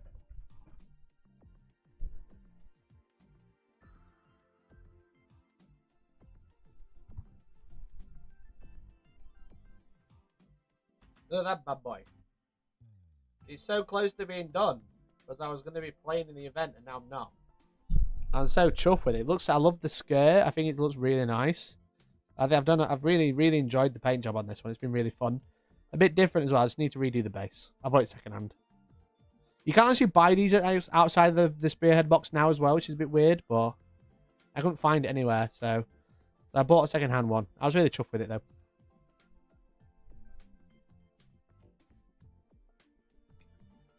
And obviously,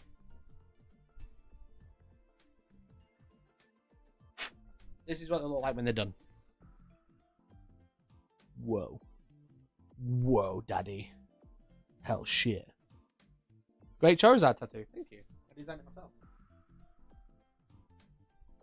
Ding. How did you see that? Oh, it zoomed out, I guess. I was like, wait a minute. How did you see it when I was zoomed in? I forgot I zoomed out.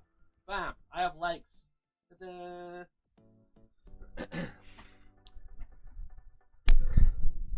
Right, okay. What were we saying? Very nice shot on that blue-green armor. Thank you. It's Thousand Suns blue with a heavy Drakenhof Nightshade wash and then highlighted up to white. So all really good. Decent. Well, actually both really good, but only once per battle. This is a bit annoying. Okay. So the Soul Reaper has the Soul Scythe. 3 attacks, 4s and 3s, 2/2. Very good ability. Very good combat. Didn't see the tattoo. Was distracted by the moneymaker. Hell yeah. If my career ever falls through the floor, I know what I'm doing. Just posting my legs on Twitter. So Drain Vitality. Pick an invisible unit on a 2d6. Roll. Subtract 1 from hit rolls. It's not bad. It's okay. Reknicked Construct. So this is an Ossiarch command. So you can only do this. It's going to cost you one of those points.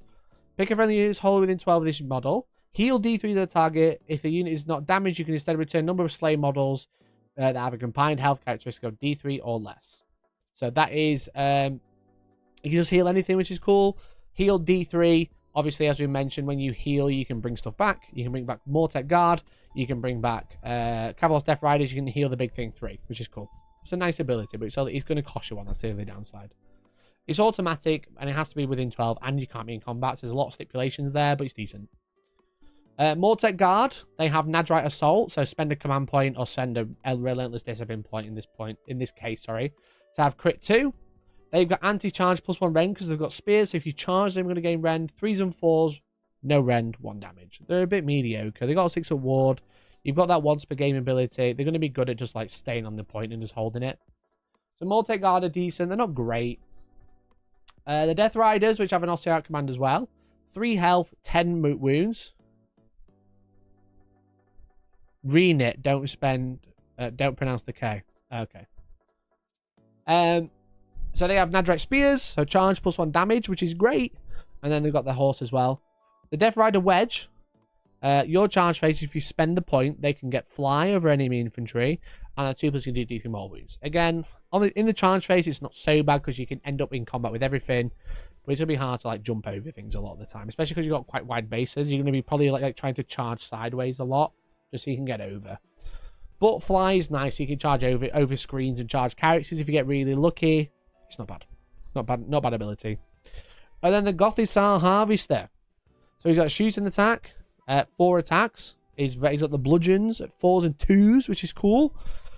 And his ability is each time an enemy model in this combat is slain, the unit gains 1 both type point. You can never have more than 6.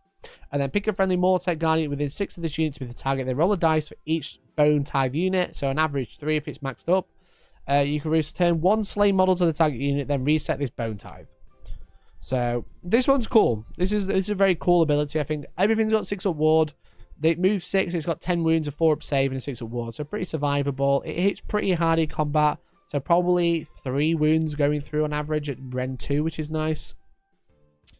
You're not paying the 2-inch pivot. No, it's true. What's nice is the commands. You've got 3 commands, and only 3 units have. There's only three commands on the profiles. The Harvester doesn't have one, so at least only 1 unit can't use its. Well, I suppose you can, because you've got 2 points to spend over a battle round, and there's 3 to choose from each phase. It's like, at least you're not like got like loads of abilities that are all Ossiarch commands. You can only use 2, but there's only 3 to choose from. One of them's in your movement phase, one's in the combat phase, one's in the charge phase. So, I love the Harvester. I think it's sick. I think it's so cool. Even the penis man, the literal penis man down there, you know. Him. What's he look? What's he seen? He hocked to his right back. You know what I mean? So I think also this one's fun. I don't think it's super. I don't think it's really strong. I think it's like a B tier. I think it's probably like here. I think it's decent. I think it's overall it's pretty nice. The Death Riders and the Harvest is good. The Soul Reaper's good. Maybe a little bit higher than what I've said. Maybe like up here. Maybe like similar to Tzeentch. So yeah, I think that was a good one. And what I'm finding is a lot of them feel very good. There's not many that feel bad. So we might get rid of D tier, to be honest. We'll see. Okay, who's next? It's Slaves to Darkness time, baby. The original Archaon's Chosen. The tankiest of tanks. They get quite a lot. They get a Chaos Lord, a Chariot, 2 units of 5 Warriors, and 5 Chaos Knights. So a nice mix of units. They get quite a lot in there. Great playing fantasy. They get Eye of the Gods. So, once per turn, at the end of any turn, pick one of the following friendly units to use this ability. A unit that is contesting objectives is not controlled by your opponent and not in combat, or a unit that destroyed an enemy unit.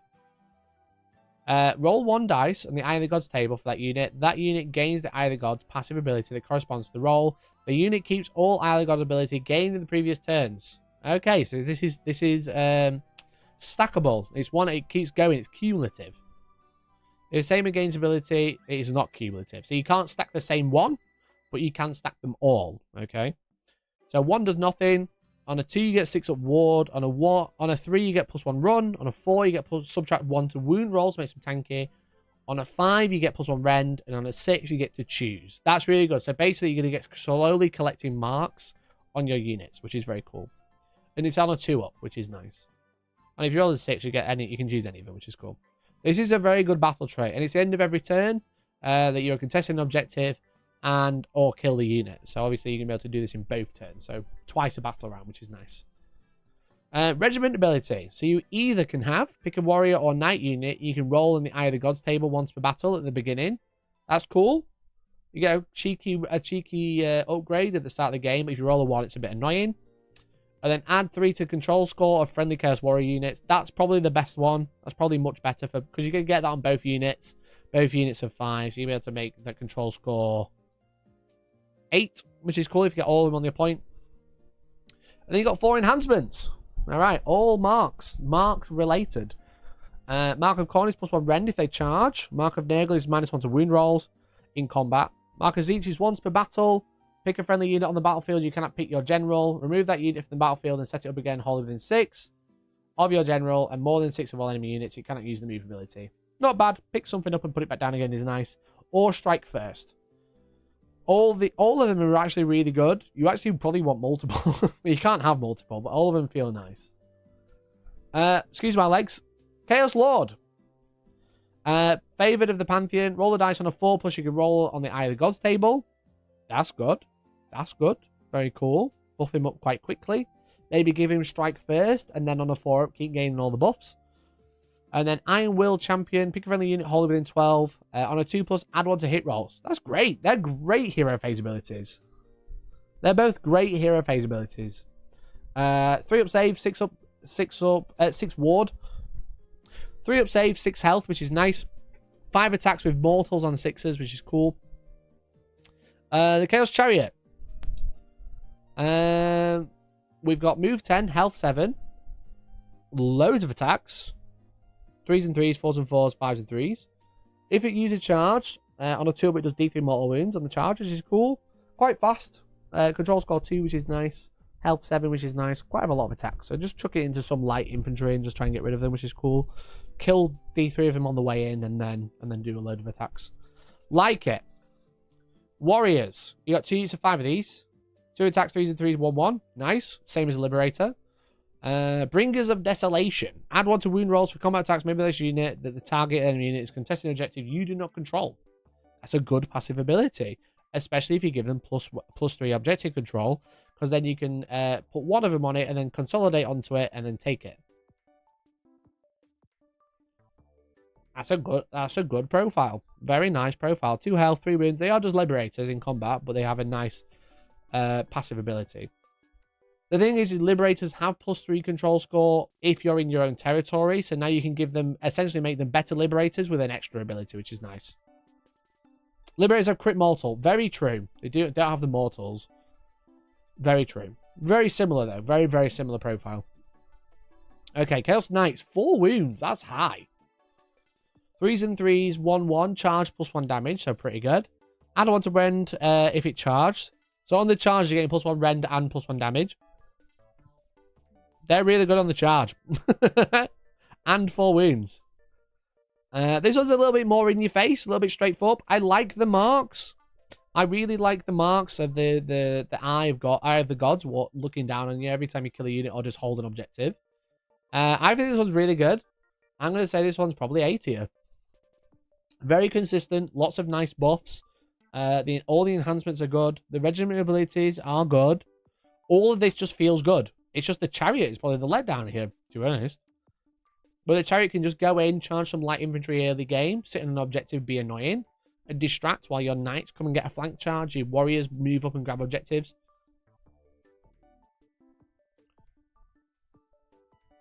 So yeah, great abilities. Great abilities. Okay, who's next? Blades of Khorne. Okay, getting all the Chaos ones out of the way. Bloodbound Gore Pilgrims is a Slaughter Priest, and then 2 units of 5 Blood Warriors, 10 Blood Reavers, and 3 Mighty Skull Crushers at £87.50. And you get 5 Blood Knights. What? Oh yeah, you only get 5 Liberators in both box. In their first box, these get 10 Warriors.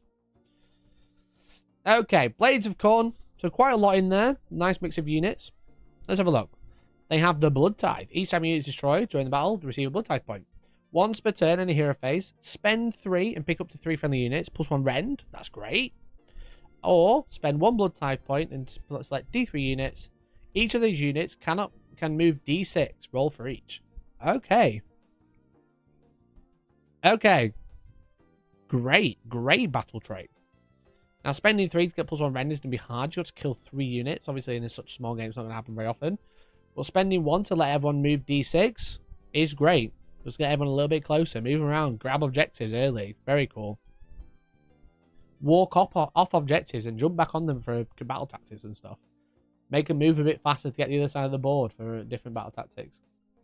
Regiment ability. On a 2+, you receive a Blood Tithe point once per turn at the start of your turn. Not bad. Not bad. It's friendly units. Just let you know. D3 friendly units, move your own. But then, yeah, the Blood Tithe point is any unit destroyed. But still, you've got 4 units, they've got 4 units. So you're not going to be able to build up to 3 every turn, you know what I mean? I get what you're saying, though. But yeah, it's both units destroyed. Bloodwoken runes. Friendly units have a ward of 5+ if they use the fight ability in the same phase. Not bad. Not bad. Pick your battles. You can get a 5 at ward very quickly. The enhancements. So your Slaughter Priest is going to have. Pick a friendly invisible unit. Wholly within 16. On a 3+ heal D3. Not bad. Headhunter. Pick an enemy hero in combat with your general. Your general has strike first this phase, but all attacks made by them this phase must target the enemy hero. Also not bad. Every combat phase, not once per battle. Crimson Plague, give yourself a 5 ward. Or pick a friendly unit wholly within 16. And on the 4+, add one to Ren characteristic. That's great. That's good. Until you start next turn as well, so if you get doubled, you'll still have it. All good. Oh, I'm reading a lot of good abilities here. Slaughter Priest. Let's have a look. 4 attacks, 3s and 3s, 1-2. Pick a friendly unit within 16 on a 4+, do D3 mortal wounds. Or pick an enemy unit on a 4+, do D3 mortal wounds. And Blood Sacrifice, pick a friendly unit within this combat range. On a 2-up, inflict D3 mortal wounds to gain a Blood Tithe point. Very thematic. Very thematic. Punch your mate in the head and get a Blood Tithe. Not bad. Like it. Like it. Skull Crushers. So these are the mounted berserkers, essentially. Extra Rend is scary, I agree. Especially because everything seems to be Rend 1. So getting Rend 2 is good. So they're going to get +1 damage on the charge. And they've got loads of attacks. The Blood Crushers are D3 damage. If this unit charged, pick an enemy unit within 1 inch on a 2+, inflict 1 mortal damage. The Brass Stampede is a bit rubbish. The Brass Stampede is a little bit rubbish. If it was one, roll a dice for each modeling unit, that'd be really good. That'd be really crazy good. On a 2-up, do 1 mortal is a bit rubbish. If it was just 1 automatic mortal, it'd be fine. Having to roll for it seems pointless. 2-up save, though. Very good point. 2-up save and 5 wounds. They're not bad in combat either. It's just the ability is a bit rubbish. And it's only in your charge phase. If you use counter charge, it doesn't do anything. Blood Warriors. These are your normal unit. You can have 2 to 5 of these. 4s and 3s with 3 attacks, 1-1. Potentially making it Rend 2. Each time rolling this unit is slain, you can pick an enemy unit is in combat with this and roll a dice on a 4+ inflict a mortal damage. Each time a model in this unit is slain. Okay. Yes, but it's okay because you have one of the units with a 2+. Yeah, you're right. You're right. We haven't seen much 2+, to be honest, if anything. So they're very tanky.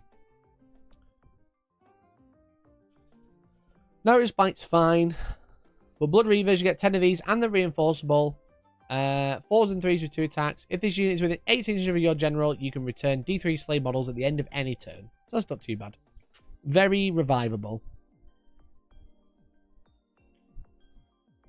Doesn't that Blood Tithe cheating make Ren more reliable? Yeah, there are a couple of ways you can get lots of Blood Tithe points.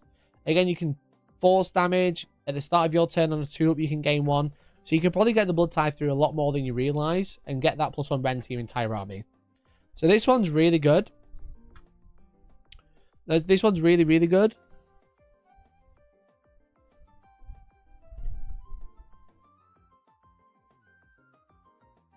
That's Soulblight Gravelords. We've done Soulblight Gravelords. Oh, I'll put the wrong one up there. They both look so similar. Blades of Khorne. Maybe S. The fact that you can build up blood type so quick. Maybe S because you can build up blood type so fast. AOS server right now, 3rd edition only has 7 units I can think of. I'm not sure, to be honest. 2-up is very uncommon. Yeah, I think the Blades of Khorne, Spearhead is actually really good. Because of the fact that you have so many ways to get blood type points. The 2-up save and the fight and the just bunch of units. And you can bring it all on turn 1. Puts it right up there. I think that was good. That was very good. Okay. Hedonites. We're getting through all the Chaos ones very quickly. So the Hedonites, again, 8750. You got the Shard Speaker as your general. 5 Blissbarb Archers, one with the Homunculus. Another 5 Blissbarb Archers. 5 Slick Blade Sleekers and 3 Slangor. Okay. So 2 to 5 archers, which are not going to be able to hold ground too much, but they're going to be able to hold back line. You got like a bit of a tanky unit, and then a speed unit, and then a character. What do they get? Let's have a look. They get Temptations of Slaanesh. You receive 6 temptation dice at the start of the battle round. Each time your opponent makes a failed hit roll, you can offer them a temptation dice. If they accept your offer, that roll is replaced with a 6. Rolls replaced in this way cannot be re-rolled or modified. The Skull Crushers don't get delayed. No, they just start on the board, it says. I guess they're not so good in combat. They're just annoying because they're just tanky. Each time your opponent accepts your offer of a temptation dice, you gain D6 depravity points. Each time your opponent rejects your offer, inflict D3 mortal damage on the unit for the roll which was made. So inflicting D3 damage is obviously good because you've only got small units in this game, so it's going to feel a lot stronger. You cannot offer your opponent temptation dice for the same enemy unit more than once per phase. At the end of the battle round, all remaining temptation dice are lost. All friendly units gain passive abilities from the table based on depravity points. So if you have 12, you can run in charge to make your army super fast. On a 24, you're going to have mortal wounds, crit mortal wounds. And 36, you're going to have 5+ ward. So I think you're probably going to be able to get run in charge quite easily, but I think Sadistic or Oblivious is going to be hard to get. Just because, again, you've got 6, but you've only got a couple of units. But your opponent's not going to want to keep... I suppose with a couple of units and 6 temptation dice, you could probably get rid of characters quite quickly or just start building these up quite quickly. So maybe I'm underestimating just how good this will be and how quick you can build it up. Just say no, but then you take damage. Take D3 more wounds. And don't forget, you've only got 4 units. And some are like units of 5 with 2 wounds each. So you're going to lose one every time you do it. You know? I would happily just throw away dice to get rid of my opponent's army. You know? 6 D3 mortal wounds each battle round. It's not bad when you've only got like 10 units. 6 D3 mortal wounds. That's like a whole Gargant dead. Unparalleled speed. Pick a friendly unit to use this ability. That unit has a strike first ability. Or once per turn, your movement phase. That was once per battle. Pick a friendly unit to use this ability. For the rest of the turn, that unit can use a retreat ability and still use shoot and charge. That's nice. It's once per turn. You've got quite a lot of shooting units. That one's decent. That one is decent.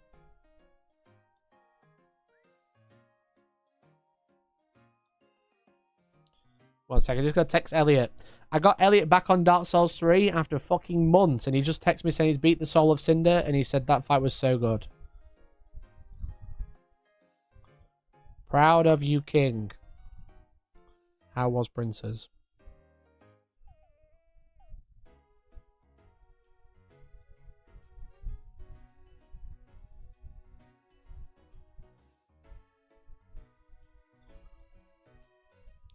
Yeah, he just sent me this. And he said, that fight was sick. And it's just him at the Soul of Cinder. Time to beat the Hippo. He's playing Dark Souls, not Elden Ring.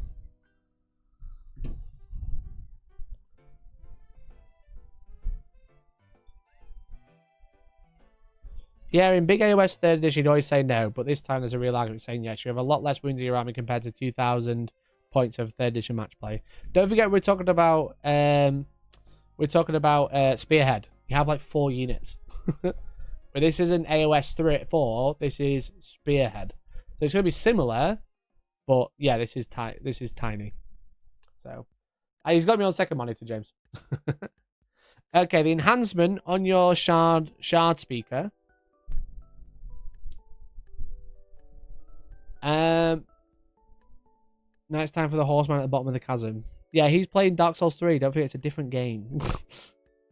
I don't think we're going to be doing Elden Ring tonight. We're going to be doing it tomorrow, though, from 11. Or probably half 10, 11. So you can give him the Scepter, roll a dice for each enemy unit in combat on a 5+. They have strike last. That's fine. I don't know how good he is in combat. It's fine. Mediocre at best. Cacophonic Choir. Make a caster roll 2d6 on a 6. Make a cacophony roll. Inflict D3 more damage on each enemy unit with his 6 injury general that has a control characteristic less than the cacophony roll. That's good.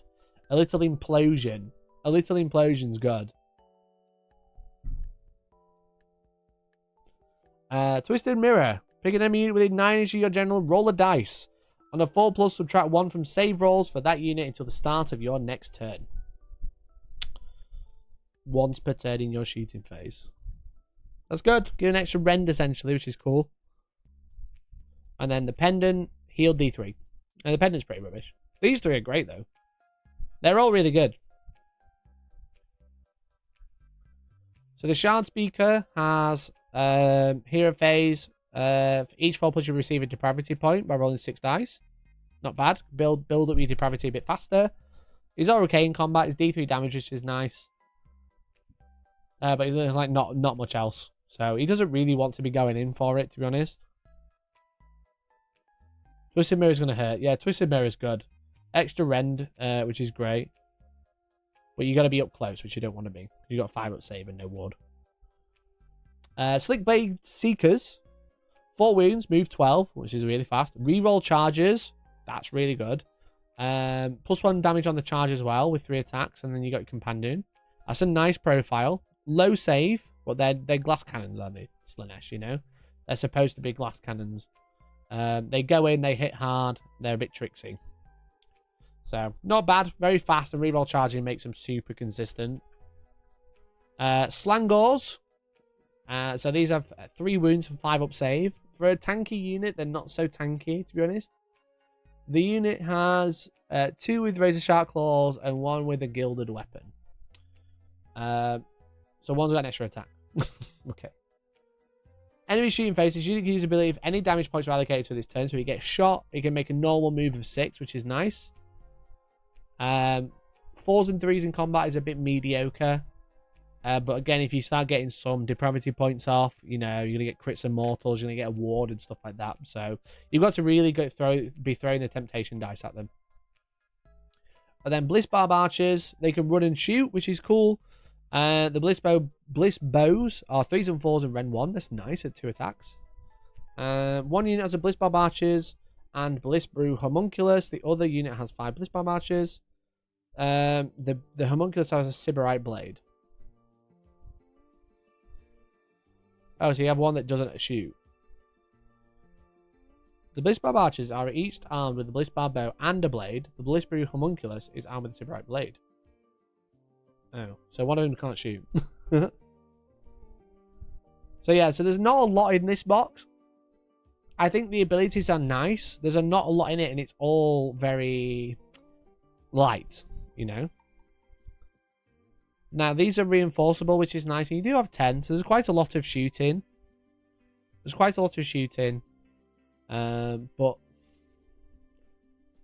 they've got quite a lot of attacks. They do hit. That's quite a lot of attacks going in at 2 damage, which is nice. I'm not super excited about this one. I'm not super excited. I think I'm going to put it on probably C tier. I don't think you'll be able to get the depravity fast enough. But you're going to be forcing your opponent to get it. If you roll a couple of 1s or 2s, it's going to take you so long to get any depravity points. I think the Slick Blade Seekers are nice, and 4 wounds each is also nice. I'm not mega fast. I'm not a mega fan. Because the Bliss Barb Archers, they got 1 wound as well, and the other move's 6. Yeah, I'm not a fan. I'm going to put them in C tier. I just realised it says we got 4, but I can see we got 2 Stormcast ones. So there's actually 3 left. And there's 2 Skaven, 1 Stormcast. Oh.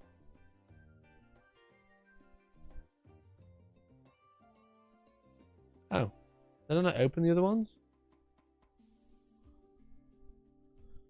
Oh, I think I've not opened them.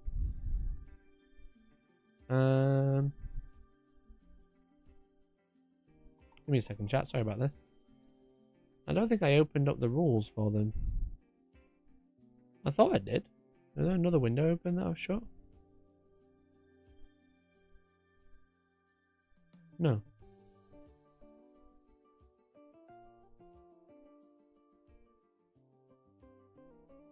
I'm just going to open all my tabs, so give me a second.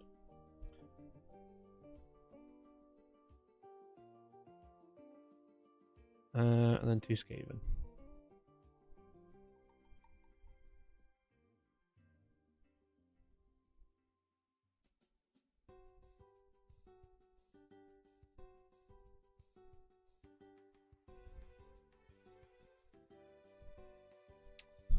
Damn, like GW and Mikey forgot about my Fyreslayers.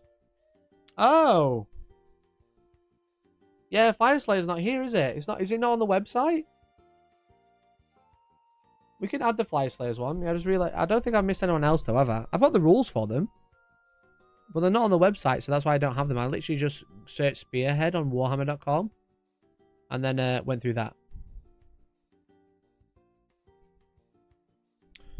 So we do have, we'll do fire splits. Yeah, we'll do Fyreslayers. Okay. Where were we? So we'll do Fyreslayers. Don't worry, chat. We got it. It should be last though. I'm gonna make you wait for it. Okay, we've got the basic one from the Stormcast box now from Skaven Tide. So this is the editor. Please put up a picture. Love you. The Vigilant Brotherhood, which is a Lord Vigilant on Gryffstalker, a Veritan, 3 Prosecutors, and 5 Liberators. Now I've played this one. I do think this one's really good because it's got the Prosecutors, which are great, and the Reinforceable. It's called Vanguard. Oh, okay, they call it Vanguard. That's my bad. So during the battle, you can use those abilities both once per battle, but you can give yourself a 5+ ward on a unit. It's great, and you can use a running charge, which is obviously great as well. The Prosecutors are already super fast, making the Liberators keep up as well, which is nice.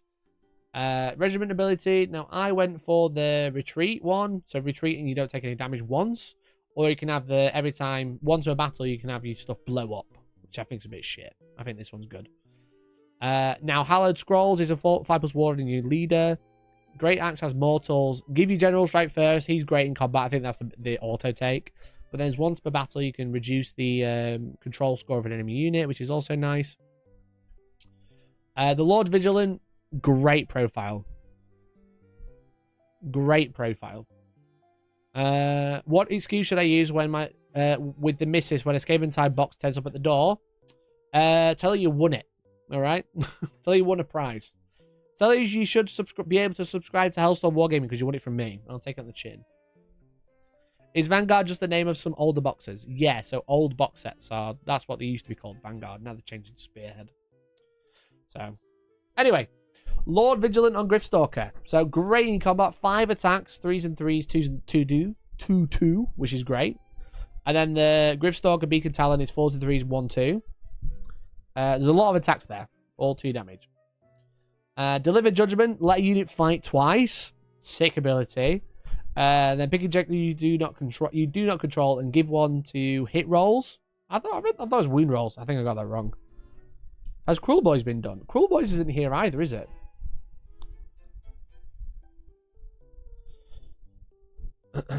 Yeah, we need to do Kruleboyz as well.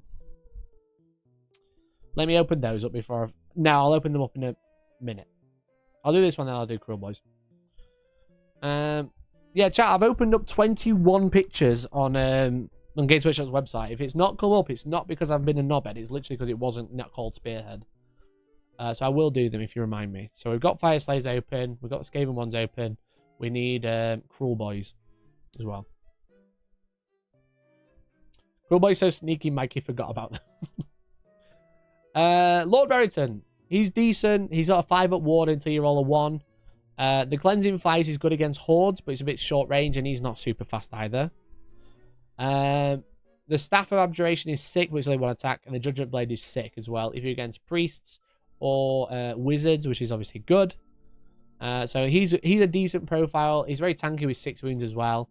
Prosecutors, absolutely insane, and they're reinforceable. I don't know why they're reinforceable. They're so good. They move 12. They've got 3d6 charge. They've got great shooting, a bunch of attacks. Great unit. And the Liberators, again, reinforceable. They get +3 when they're contesting an objective in their home territory. They've got crit mortals, which is nice. A decent unit, pretty tanky because there's a few of them at 3-up save. Prosecutors are goated. This is a sick box, okay? This is really good. I think probably high A, if not S tier. I think the Prosecutors make this box so sick. Especially because I don't know why they're reinforceable. They shouldn't be, but they are. I don't know why. I don't even care. They're so good. I got them, so. Okay, let me quickly add Fyreslayers box and Kruleboyz.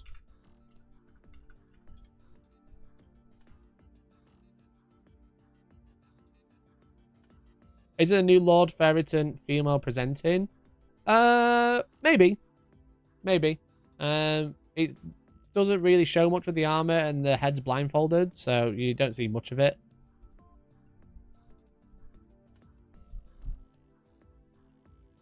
But if they are, cool.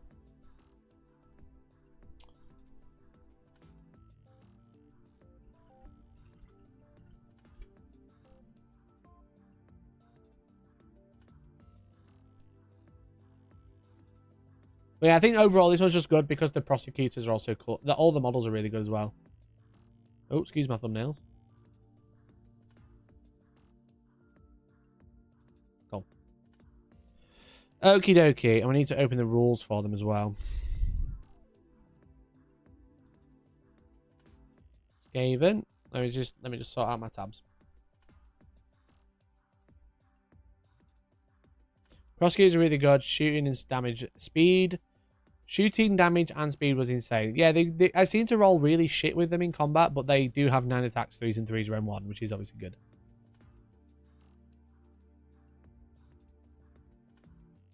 Okay. Skaven time. So we got the old Skaven one, which is a Grey Seer, 3 Storm Fiends, a Warp Lightning Cannon, 2 units of 10 Clan Rats. So quite a lot. Storm Fiends are obviously quite scary. The big cannon as well is obviously going to be quite scary. Another Grey Seer, and I think they do the same thing in both detachments. But they get once per phase, enemy movement phase.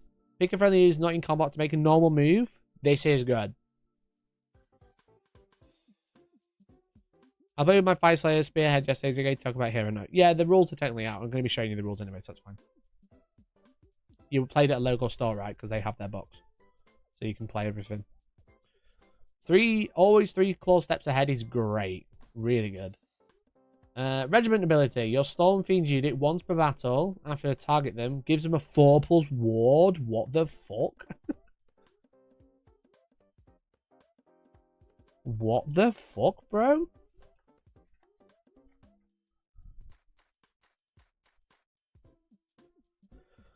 They have 6 health and a 4-up save. Do they need a 4-up ward as well? No.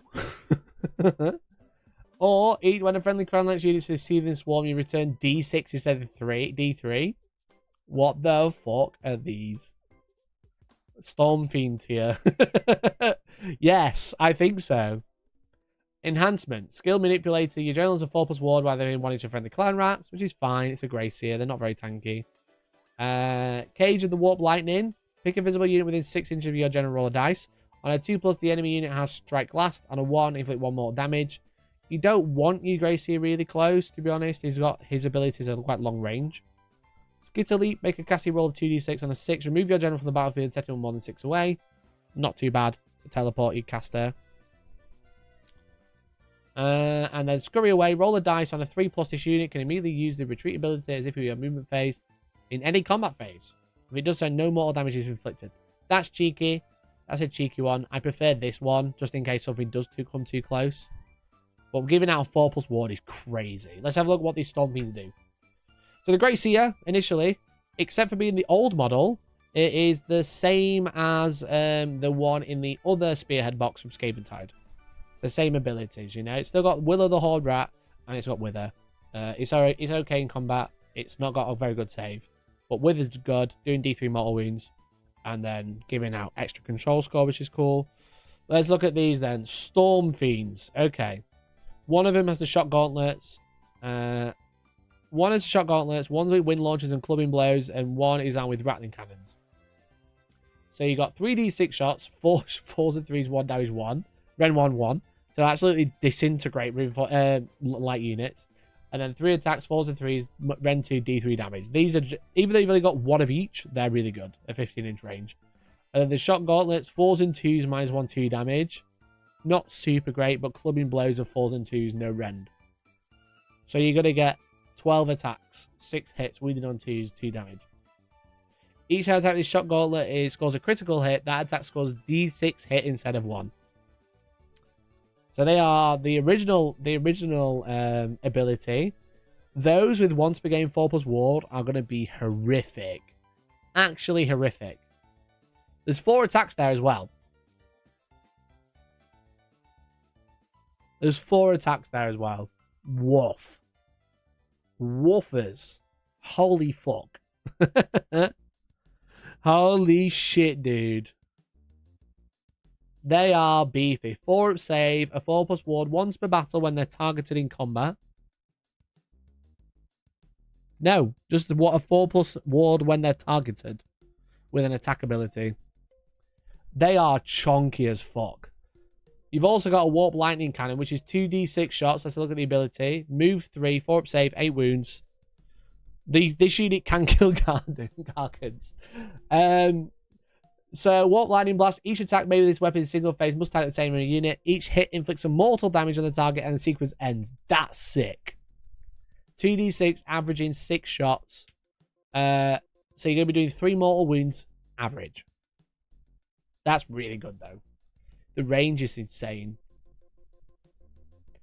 And then Clan Rats. We know what Clan Rats do. Do you get 20 Clan Rats as well? Or is it 10? Yeah, you get 20 Clan Rats as well. This one's sick. Those Storm Fiends are scary. Very, very scary. It's a Skaven world, and we're just living in it. Okay? There's no downside to the Warp Lightning Cannon. It's a Storm Fiend world, and we're just living in it. Okay? S tier, best one. Honestly, insanely good, I think. I think those Storm Fiends are going to be an absolute bitch to deal with in this game. Okay, that's good. Very good. Right, we've got the other Skaven one now. The one we had with Big C in our game the other day. You got a ton of chaff and heavy hitters. Yeah, the climax are reinforceable as well. And they return, so just like loads in there.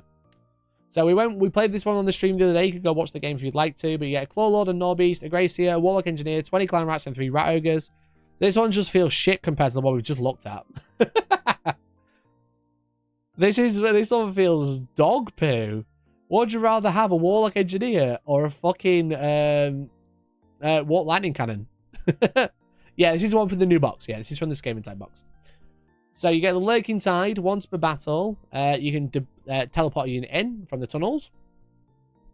Anywhere 6 inches of the corner, more than 9 from an enemy unit. So not great, but it's any enemy unit. You can put 1 in there, which is cool. Any unit can teleport in for the corners. The regiment abilities, you can once per battle pick a ranged unit to give it crit mortals, which is nice. Or too quick to hit, which is passive. They can fall back without any damage, which is great. This is a good one. Enhancements. I could read all of these to you, but you're going to take Warpstone Charm because it's the best one. -1 save within general, so essentially giving your general extra rend in combat. But also, if anything's nearby them, they're also getting extra rend. Warpstone Charm's insanely good. Just -1 save while within 3. You got Call of Reinforcements, so instead of coming on in your board edge, you can come in wholly within 13. That's fine. The Rattling Pistol has 2d6. That's good. Your General has a 5+ ward. That's good. But you know what else is good? -1 save. Insanely good. Insanely good. Okay. Claw Lord. Great ability. Great unit. You know, if it takes a single damage, a single health point, it's got 8 attacks with its halberd, which is sick. Very sick.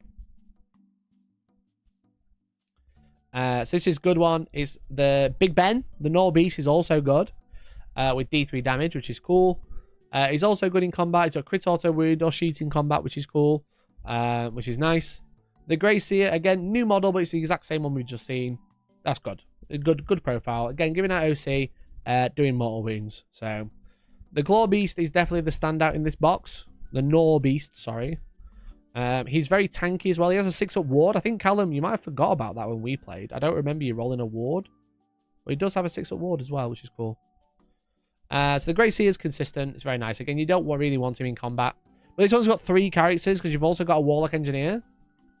So the Warlock Engineer, you can roll a dice on a 2, you get 3 damage. If not, you take D3 mortal wounds.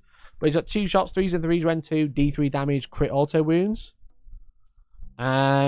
Blitz through Liberators. Yeah, I think he did. He just tore stuff up. But then, yeah, you take 1 damage and he just destroys everything, which is nice. So more Warp Energy is great. You can just put him on the back objective and just shoot shit, which is cool. His OC tier as well, which is nice. You got the Clan Rats, again, D3 models. I don't know why the Clan Rats in this box and the previous box don't have crit auto wound, which is pretty much what everything has in the Skaven book, it feels like. But they don't have it for some reason. And they can reinforce, which is nice. You got 20, which is cool. And then Rat Ogres, Big Will. Big Will's over here with his flamethrower. Your guys' Spearhead game is great. Loved watching it. Thanks, I'm glad. Super glad. I really enjoyed it. The Rat Ogres are really tanky. They can get +1 attack, but they take D3 mortal wounds. That's not great because you can almost kill one by accident. You half kill one on average. They get shooting combat with the Flame, which is cool. The Flamer is good, and they hit like a brick in combat. This one's good. I don't think it's as good as the Storm Fiend one. I do think it's very good. So I'm probably going to be like A tier. Maybe probably like here. Maybe like there. I think the Stormcast one's way better. The other Skaven Tide one, the other Skaven one's really good. Probably because the -1 save, they're not meant to hit hard. They do, though. They do hit hard because of the -1 save. So body something with your Clan Rats, you're doing loads of damage. Body something with your Rat Ogres, you're doing loads of damage. Imagine if you Rat Ogres and Clawlord are in combat together, their flame is Ren 3, which is insane. Insane. Okay, 2 left. We got Fyreslayers. Now, this one is all infantry, which is a bit of a shame. Now, and obviously, it's limited by the Fyreslayers range. Those Stormfiends are damn near oppressive. Yeah, definitely. Rat Ogres are great without their ability. Yeah, exactly. So, Fyreslayers have a trouble with the range because it's just all infantry. They have a Battlesmith, 5 Hearthguard Berserkers, and then 4 units of 5 Volkite Berserkers. Just loads of bodies. All the same. So here we go. Battle traits. Once per battle round, start your turn. Pick one of your Urgold runes on the right. And then make an activation roll of a d6. On a 1 to 5, the rune standard applies. On a 6, the enhance effect applies until the start of your next turn.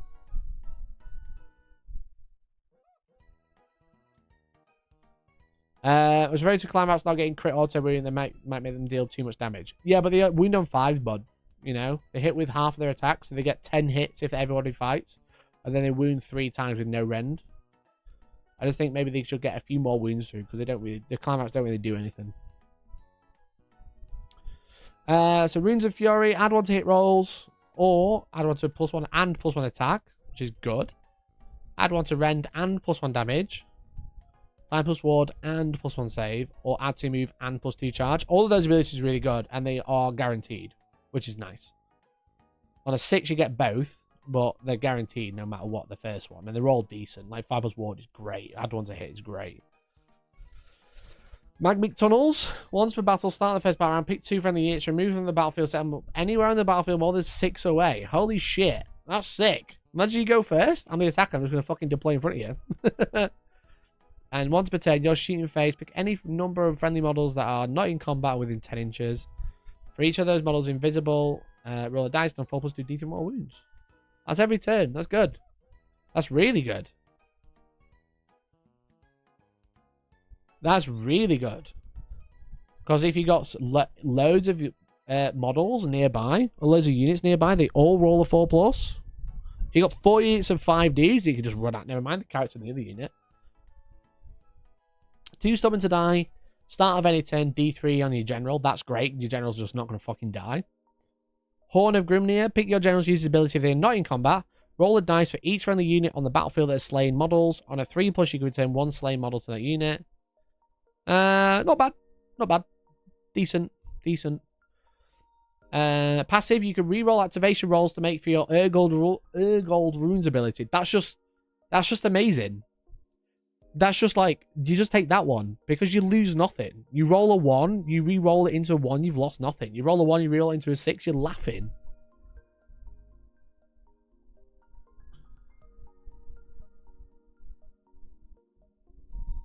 Or add 3 to your general control score. These 3 are all good. These 3 are all good. Really good. Okay, excuse my legs. The Battlesmith. Let's have a look. 5 attacks, 3 to freeze, round 1, 2. Decent. Incredible rules, incredibly boring units. Yeah, that's the thing.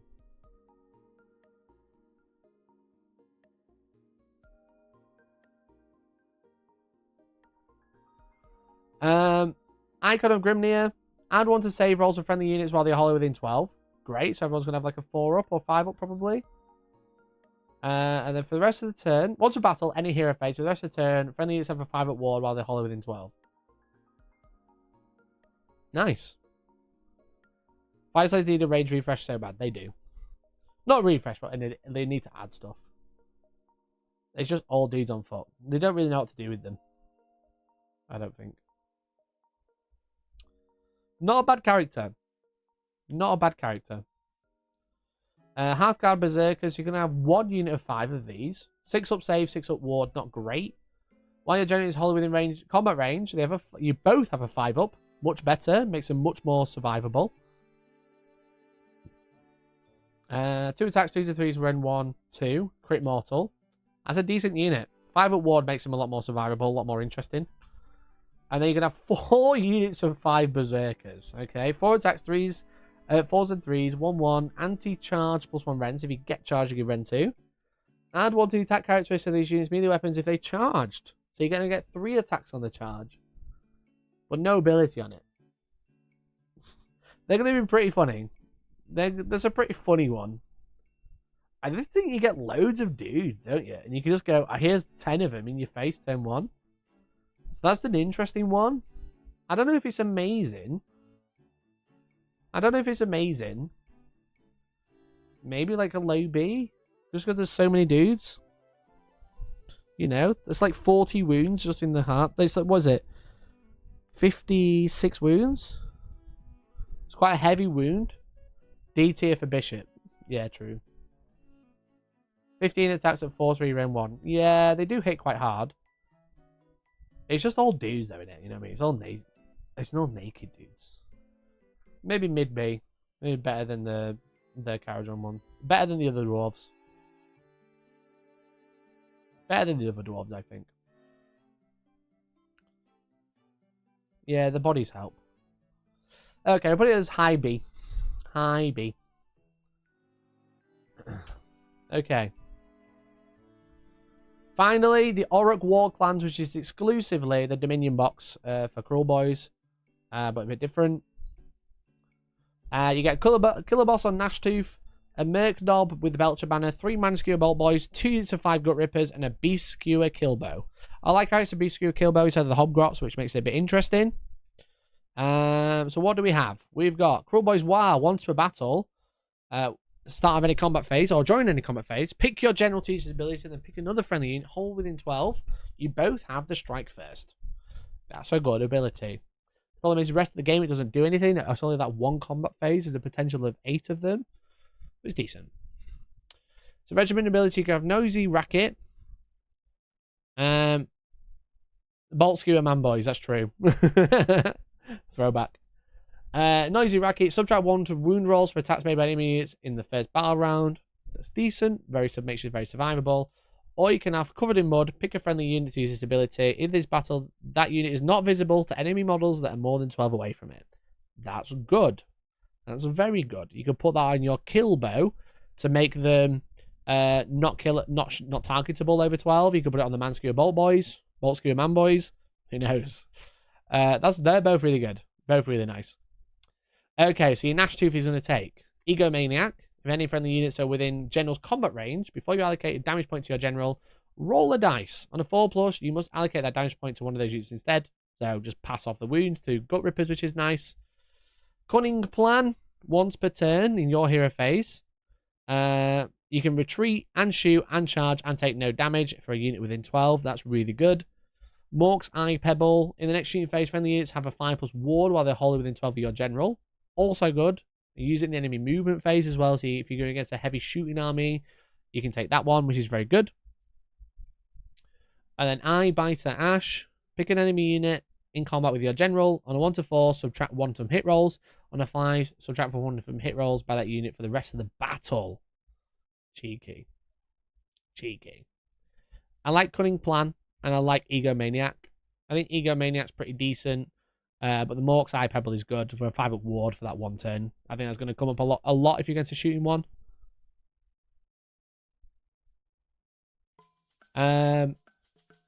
And then this one's decent as well. This one's pretty. If you're all 5, you're laughing, aren't you, right?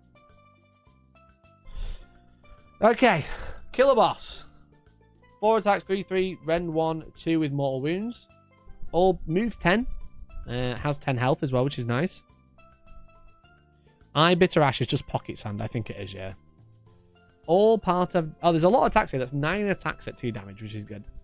All part of the plan. Pick a friendly unit within 9. You cannot pick this unit. Add 3 to the control score, which is nice.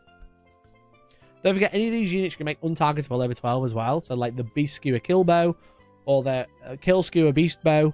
2 attacks, 4/2, Rend 2, D6 damage, crit auto wound. And it's flat 6 damage against monsters. So this could take down a Gargant in 1 turn. If you box cast against the Gargant, it kills one outright. That would be funny. On hit rolls as well. Because it's crit auto wound. So you can make it untargetable so they can't throw rocks at it. And it could boxcar into a Gargant and kill it on the hit roll. That's pretty funny. And you make it untargetable. The Nash Juice good. The Beast Skewer Kill Bow is good. Okay, the Merknob, what are you going to do? This is your screen against the Gargant. 4 attacks, 4/3, Rend 1, 2, crit mortals. So this seems everything has crit mortals, which is nice. Roll the dice, feature enemy unit in combat this unit. On a 1, nothing happens. On a 2/5, do a mortal wound. On a 6, do D3. Not bad. You use the banner to breath on them for some reason. He's a decent little character to sit at the back with your Beast Skewer. Gut Rippers. 2 attacks, 4s and 3s. Not bad. Scare Tactics. Roll dice. On a 3, subtract 1 to hit rolls for attacks that target this unit by this phase. This ability has no effects by hit on made effects on attacks by heroes. Interesting. The Kill Bow is swinging. Oh, yeah, definitely. On average, you're going to hit once, right? And do D6 damage. But if you box cards, it's funny against a Dragon. But there's quite a few monsters in this as well, so even if you get 1 wound through, a lot of things have like a 4-up save, so you're probably going to be doing 6 damage against big monsters in this game. But you're probably only going to shoot once. The Bolt Skewer Man Boys. 4s and 3s, 2 damage, crit auto wound, which is nice. And add 1 to hit if it has not used the moved ability, so 3s and 3s. That's a very consistent shooting profile. Again, you can make them untargetable if you want to. This one's decent. I like this one. And it's also what got me back into AOS, so I think it's going to be like an A tier. I think I prefer it to the Skaven one, and I think I'm going to put it there. Again, it'll hit twice. I'll hit twice, wound twice, do 1 damage. Just roll better. Just roll better, mate. Okay? And I think that is all of them.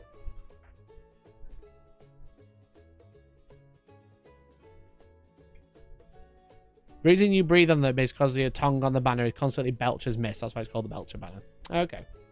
Thanks for the clarification. I didn't realise what it was doing. I think that is all of them. And now we've got all of them, we can do some final finishing touches. Because I think we need to move a couple of these. Now we know. Alright? We need to clarify the ranks. Okay? This is Storm Fiend rank. Okay? And I think we were too harsh to ogres. I think ogres should be in C tier. Bottom of C. Because I honestly think that we need a new tier of don't be in this game, please. And that's where we put Gargants. Because they are fucking stupid. And now that is my Age of Sigmar 4 Spearhead tier list. Okay? That is my Spearhead tier list from Stormfiend to ABC, and don't be in this game, please. Thank you to Games Workshop for sending through Fire and J with a Skaven type box to have a look at the rules preview of the faction Spearheads. Spearheads are fun to, tier lists are fun to have a look at. Don't think too much into them. If I said your army was bad and you do really well with them, I'm just going off vibes. I haven't played all of these. I've played a handful. I'm just going off vibes. What I've just read, I'm like kind of going. It's very subjective. It doesn't mean a lot. If you disagree with anything I've said, then do let me know down in the comments below. But otherwise, thanks for watching, and I'll catch you next time. Also, check out the content creator event I'm doing on the 7th of July. Spearhead, okay? 8 Street Hammer Spearhead. There's another advert. There's the ad. Love you. Bye. Bye. Okay, that's the end of the video, chat. That's the end of the video. I had to record that. Fuck me. It's streaming for 4 hours. Jesus Christ, my eyeballs. But yeah, feel free to take a screenshot if you want to. I'm going to be making this into a video anyway. So feel free. But yeah, that was fun. That was a lot though. It's fucking 11. I've been live since 7, bro. Sadly, I don't think I'll be playing any Elden Ring tonight. But I'm going to be back tomorrow. Probably, I'm going to say 11:15. He overran slightly. Yeah, just a little bit. Just a 2 hour overrun. It's a 2 hour overrun, yeah. So I'm going to be live again tomorrow playing Elden Ring. I'm going to be playing Elden Ring all day. I'm going to preemptively say 10:30. It might be closer to 11. The stream's going to be...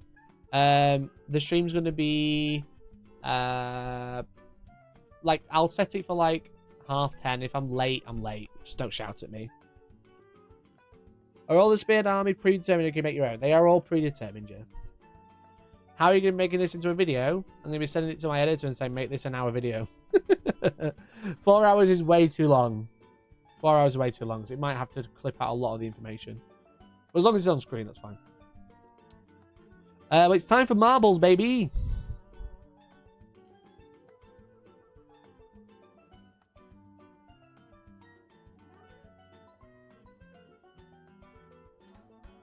It's opening it on the wrong screen. It does that sometimes.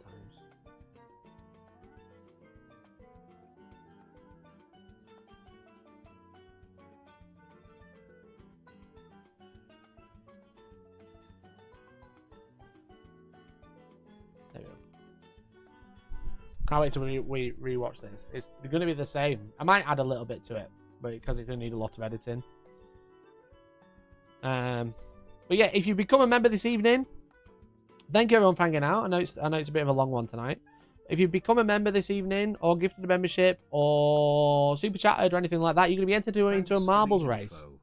Aiden, thanks for the 5, man. Really appreciate it. Thanks for the $5. Thank you for your very first super chat as well on this channel. So we're going to be adding you to a marbles race. If you win the marbles race, you get to spin the wheel and win a prize, okay? So if you'd like to become a member or support the channel by gifted membership or super chatting, now's the time because I'm about to be adding everybody's names, okay? I may as well leave Jamartin's in because he's got loads already. Okay. We've got at least 30 entrants tonight. So 1, 2, 3, 4, 5. Jamartin for 6. Then we have Tom Wilkins. And then Izzy. Oops. So if you show up in my viewer activity, which is essentially here, I have a list of all the people who support the channel this evening with gifted or super chats and stuff like that, or resubs. I'm going to be adding everybody's name. So if you become a member tonight or super chatted, then you'll be added multiple times if you've done it multiple times. And then you'll be into the marbles race. So obviously the more you support, the more marbles you get, but only one can win. Bishop. Yeah, rules that came out today, yeah. I've just gone through it all. Feel free to rewind, buddy. It will be making it into a video if you want to watch it. But I've just gone through them. So I'm not going to be repeating them. Because my brain hurts now. Gazol trades for 47 months. We had Grimslayer for 5. 1, 2, 3, 4, 5. Because they did 5 gifted. Brennan did 10 gifted. B-Duck. Brenduck. 1, 2, 3, 4, 5, 6, 7, 8, 9, 10. And then after Brennan, we had Idiotic Synergy. I just rewind. Thanks, mate. No problem. Thanks for watching, buddy. Elect Man, thanks for the 2, man. We appreciate it. Here's more iOS content in the future. Yeah, if it's popular, it's one of those things, right? If it's popular, I'll keep doing it. If it's not popular, I'll have to drop it. Papa-pariah. 1, 2, 3, 4, 5. Jake's 2 pence. Another one. Got quite a few entrants, actually. Big C.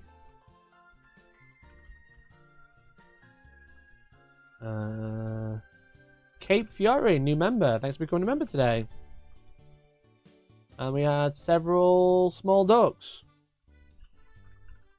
Thanks for becoming a member. Really appreciate it. We also had Unholy Guardian. These are all new names I've not seen before, so thank you. Thanks for becoming a member. Really appreciate it. Electman. Thank you for watching the stream. I know you've been talking quite a lot. Who else did we have? We had Hayden. Hayden Bryce. Oops, got that wrong. And we had Electman with the 2 as well. I think that's everybody. Sorry, just sorry I'm skinned. No, it's fine, mate. Don't apologise. It's my way of just saying thank you to people who can, right? I don't expect people to. If you can, I'll say thank you. You know? I can't give everyone a prize. We're doing marbles, yes. Of course, I tend to do that. Some people don't. You know? And you've been talking quite a lot, so I appreciate it. Pretty sure I captured everyone. I don't think I missed anyone. Right, okay, we've got 40 marbles to go through today. Okay, where shall we race, chat? Chat, I'm going to leave it on a random part of the screen. Please choose your track.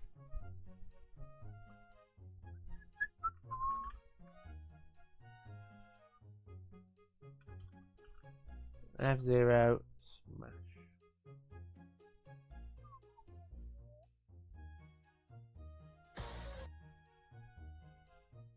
It's about AOS, I usually have a lot to say. Nice. Am I in? You are in. You're in 6 times, bud. The gate worked well last time. We're not doing the same. We're all trying to do different ones. How about Tundra Tumble? Or the Raging Pin. The Raging Pin does sound fun. Let's do that one. I'm going to say 40. I think. Record holder is By George Some Flowers in 2021.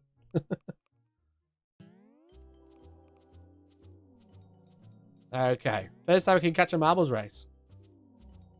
Well, chat, tonight's been fun. I really appreciate it. It's been very cool. So, we have a lot to do. I've had a lot to do tonight. We've overrun. I'm going to be back tomorrow around 10:30. I've got a meeting at 10, and then as soon as I'm done, I'm going to be joining the stream and playing some Elden Ring all day. So, thanks for the support. Love you all, and best of luck in the race. In 3, 2, 1, go! No, I don't want to count down. Oh, I've done it wrong. I've done it wrong, chat.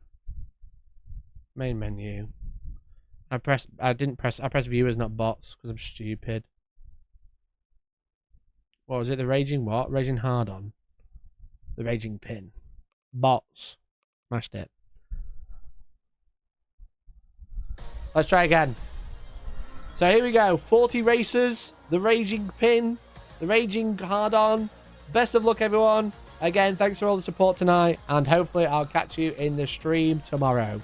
Good luck, and let's see what's about to happen. 3, 2, 1, go, everybody! There we go, down here. Look at the state of this track. Oh, dear. There seems to be something bouncing over there. Okay, looks like Jamartin has fell off the track to start with. Oh, who else died? Cape Fury, Papa Pariah, another Jamartin. Oh, dear. Okay, it seems like we got a Grimslayer, Brennan Duck lead, followed by the Mess, and who's at the back? Grimslayer. First time caught the race, have you? Looks like you're the Internet Explorer today. Okay, let's catch up with what's going on here. It looks like another Grimslayer's at the front with Brennan Duck, and Grimslayer. Everyone else is stuck in there. Oh, Jake's just fell off, never mind. Gaz of all Traitors fell off, never mind. L plus ratio fell off. So it's all between Grimslayer and Brennan Duck, unless the other ones with Jamarti can catch up. Okay. What the fuck is this? Alright, we got... Oh, Grimslayer got slowed down. So did Ducks. Looks like Grimslayer smashed it through the other ones, though. Can they make it through this one fine? Yes, they can, keeping that speed.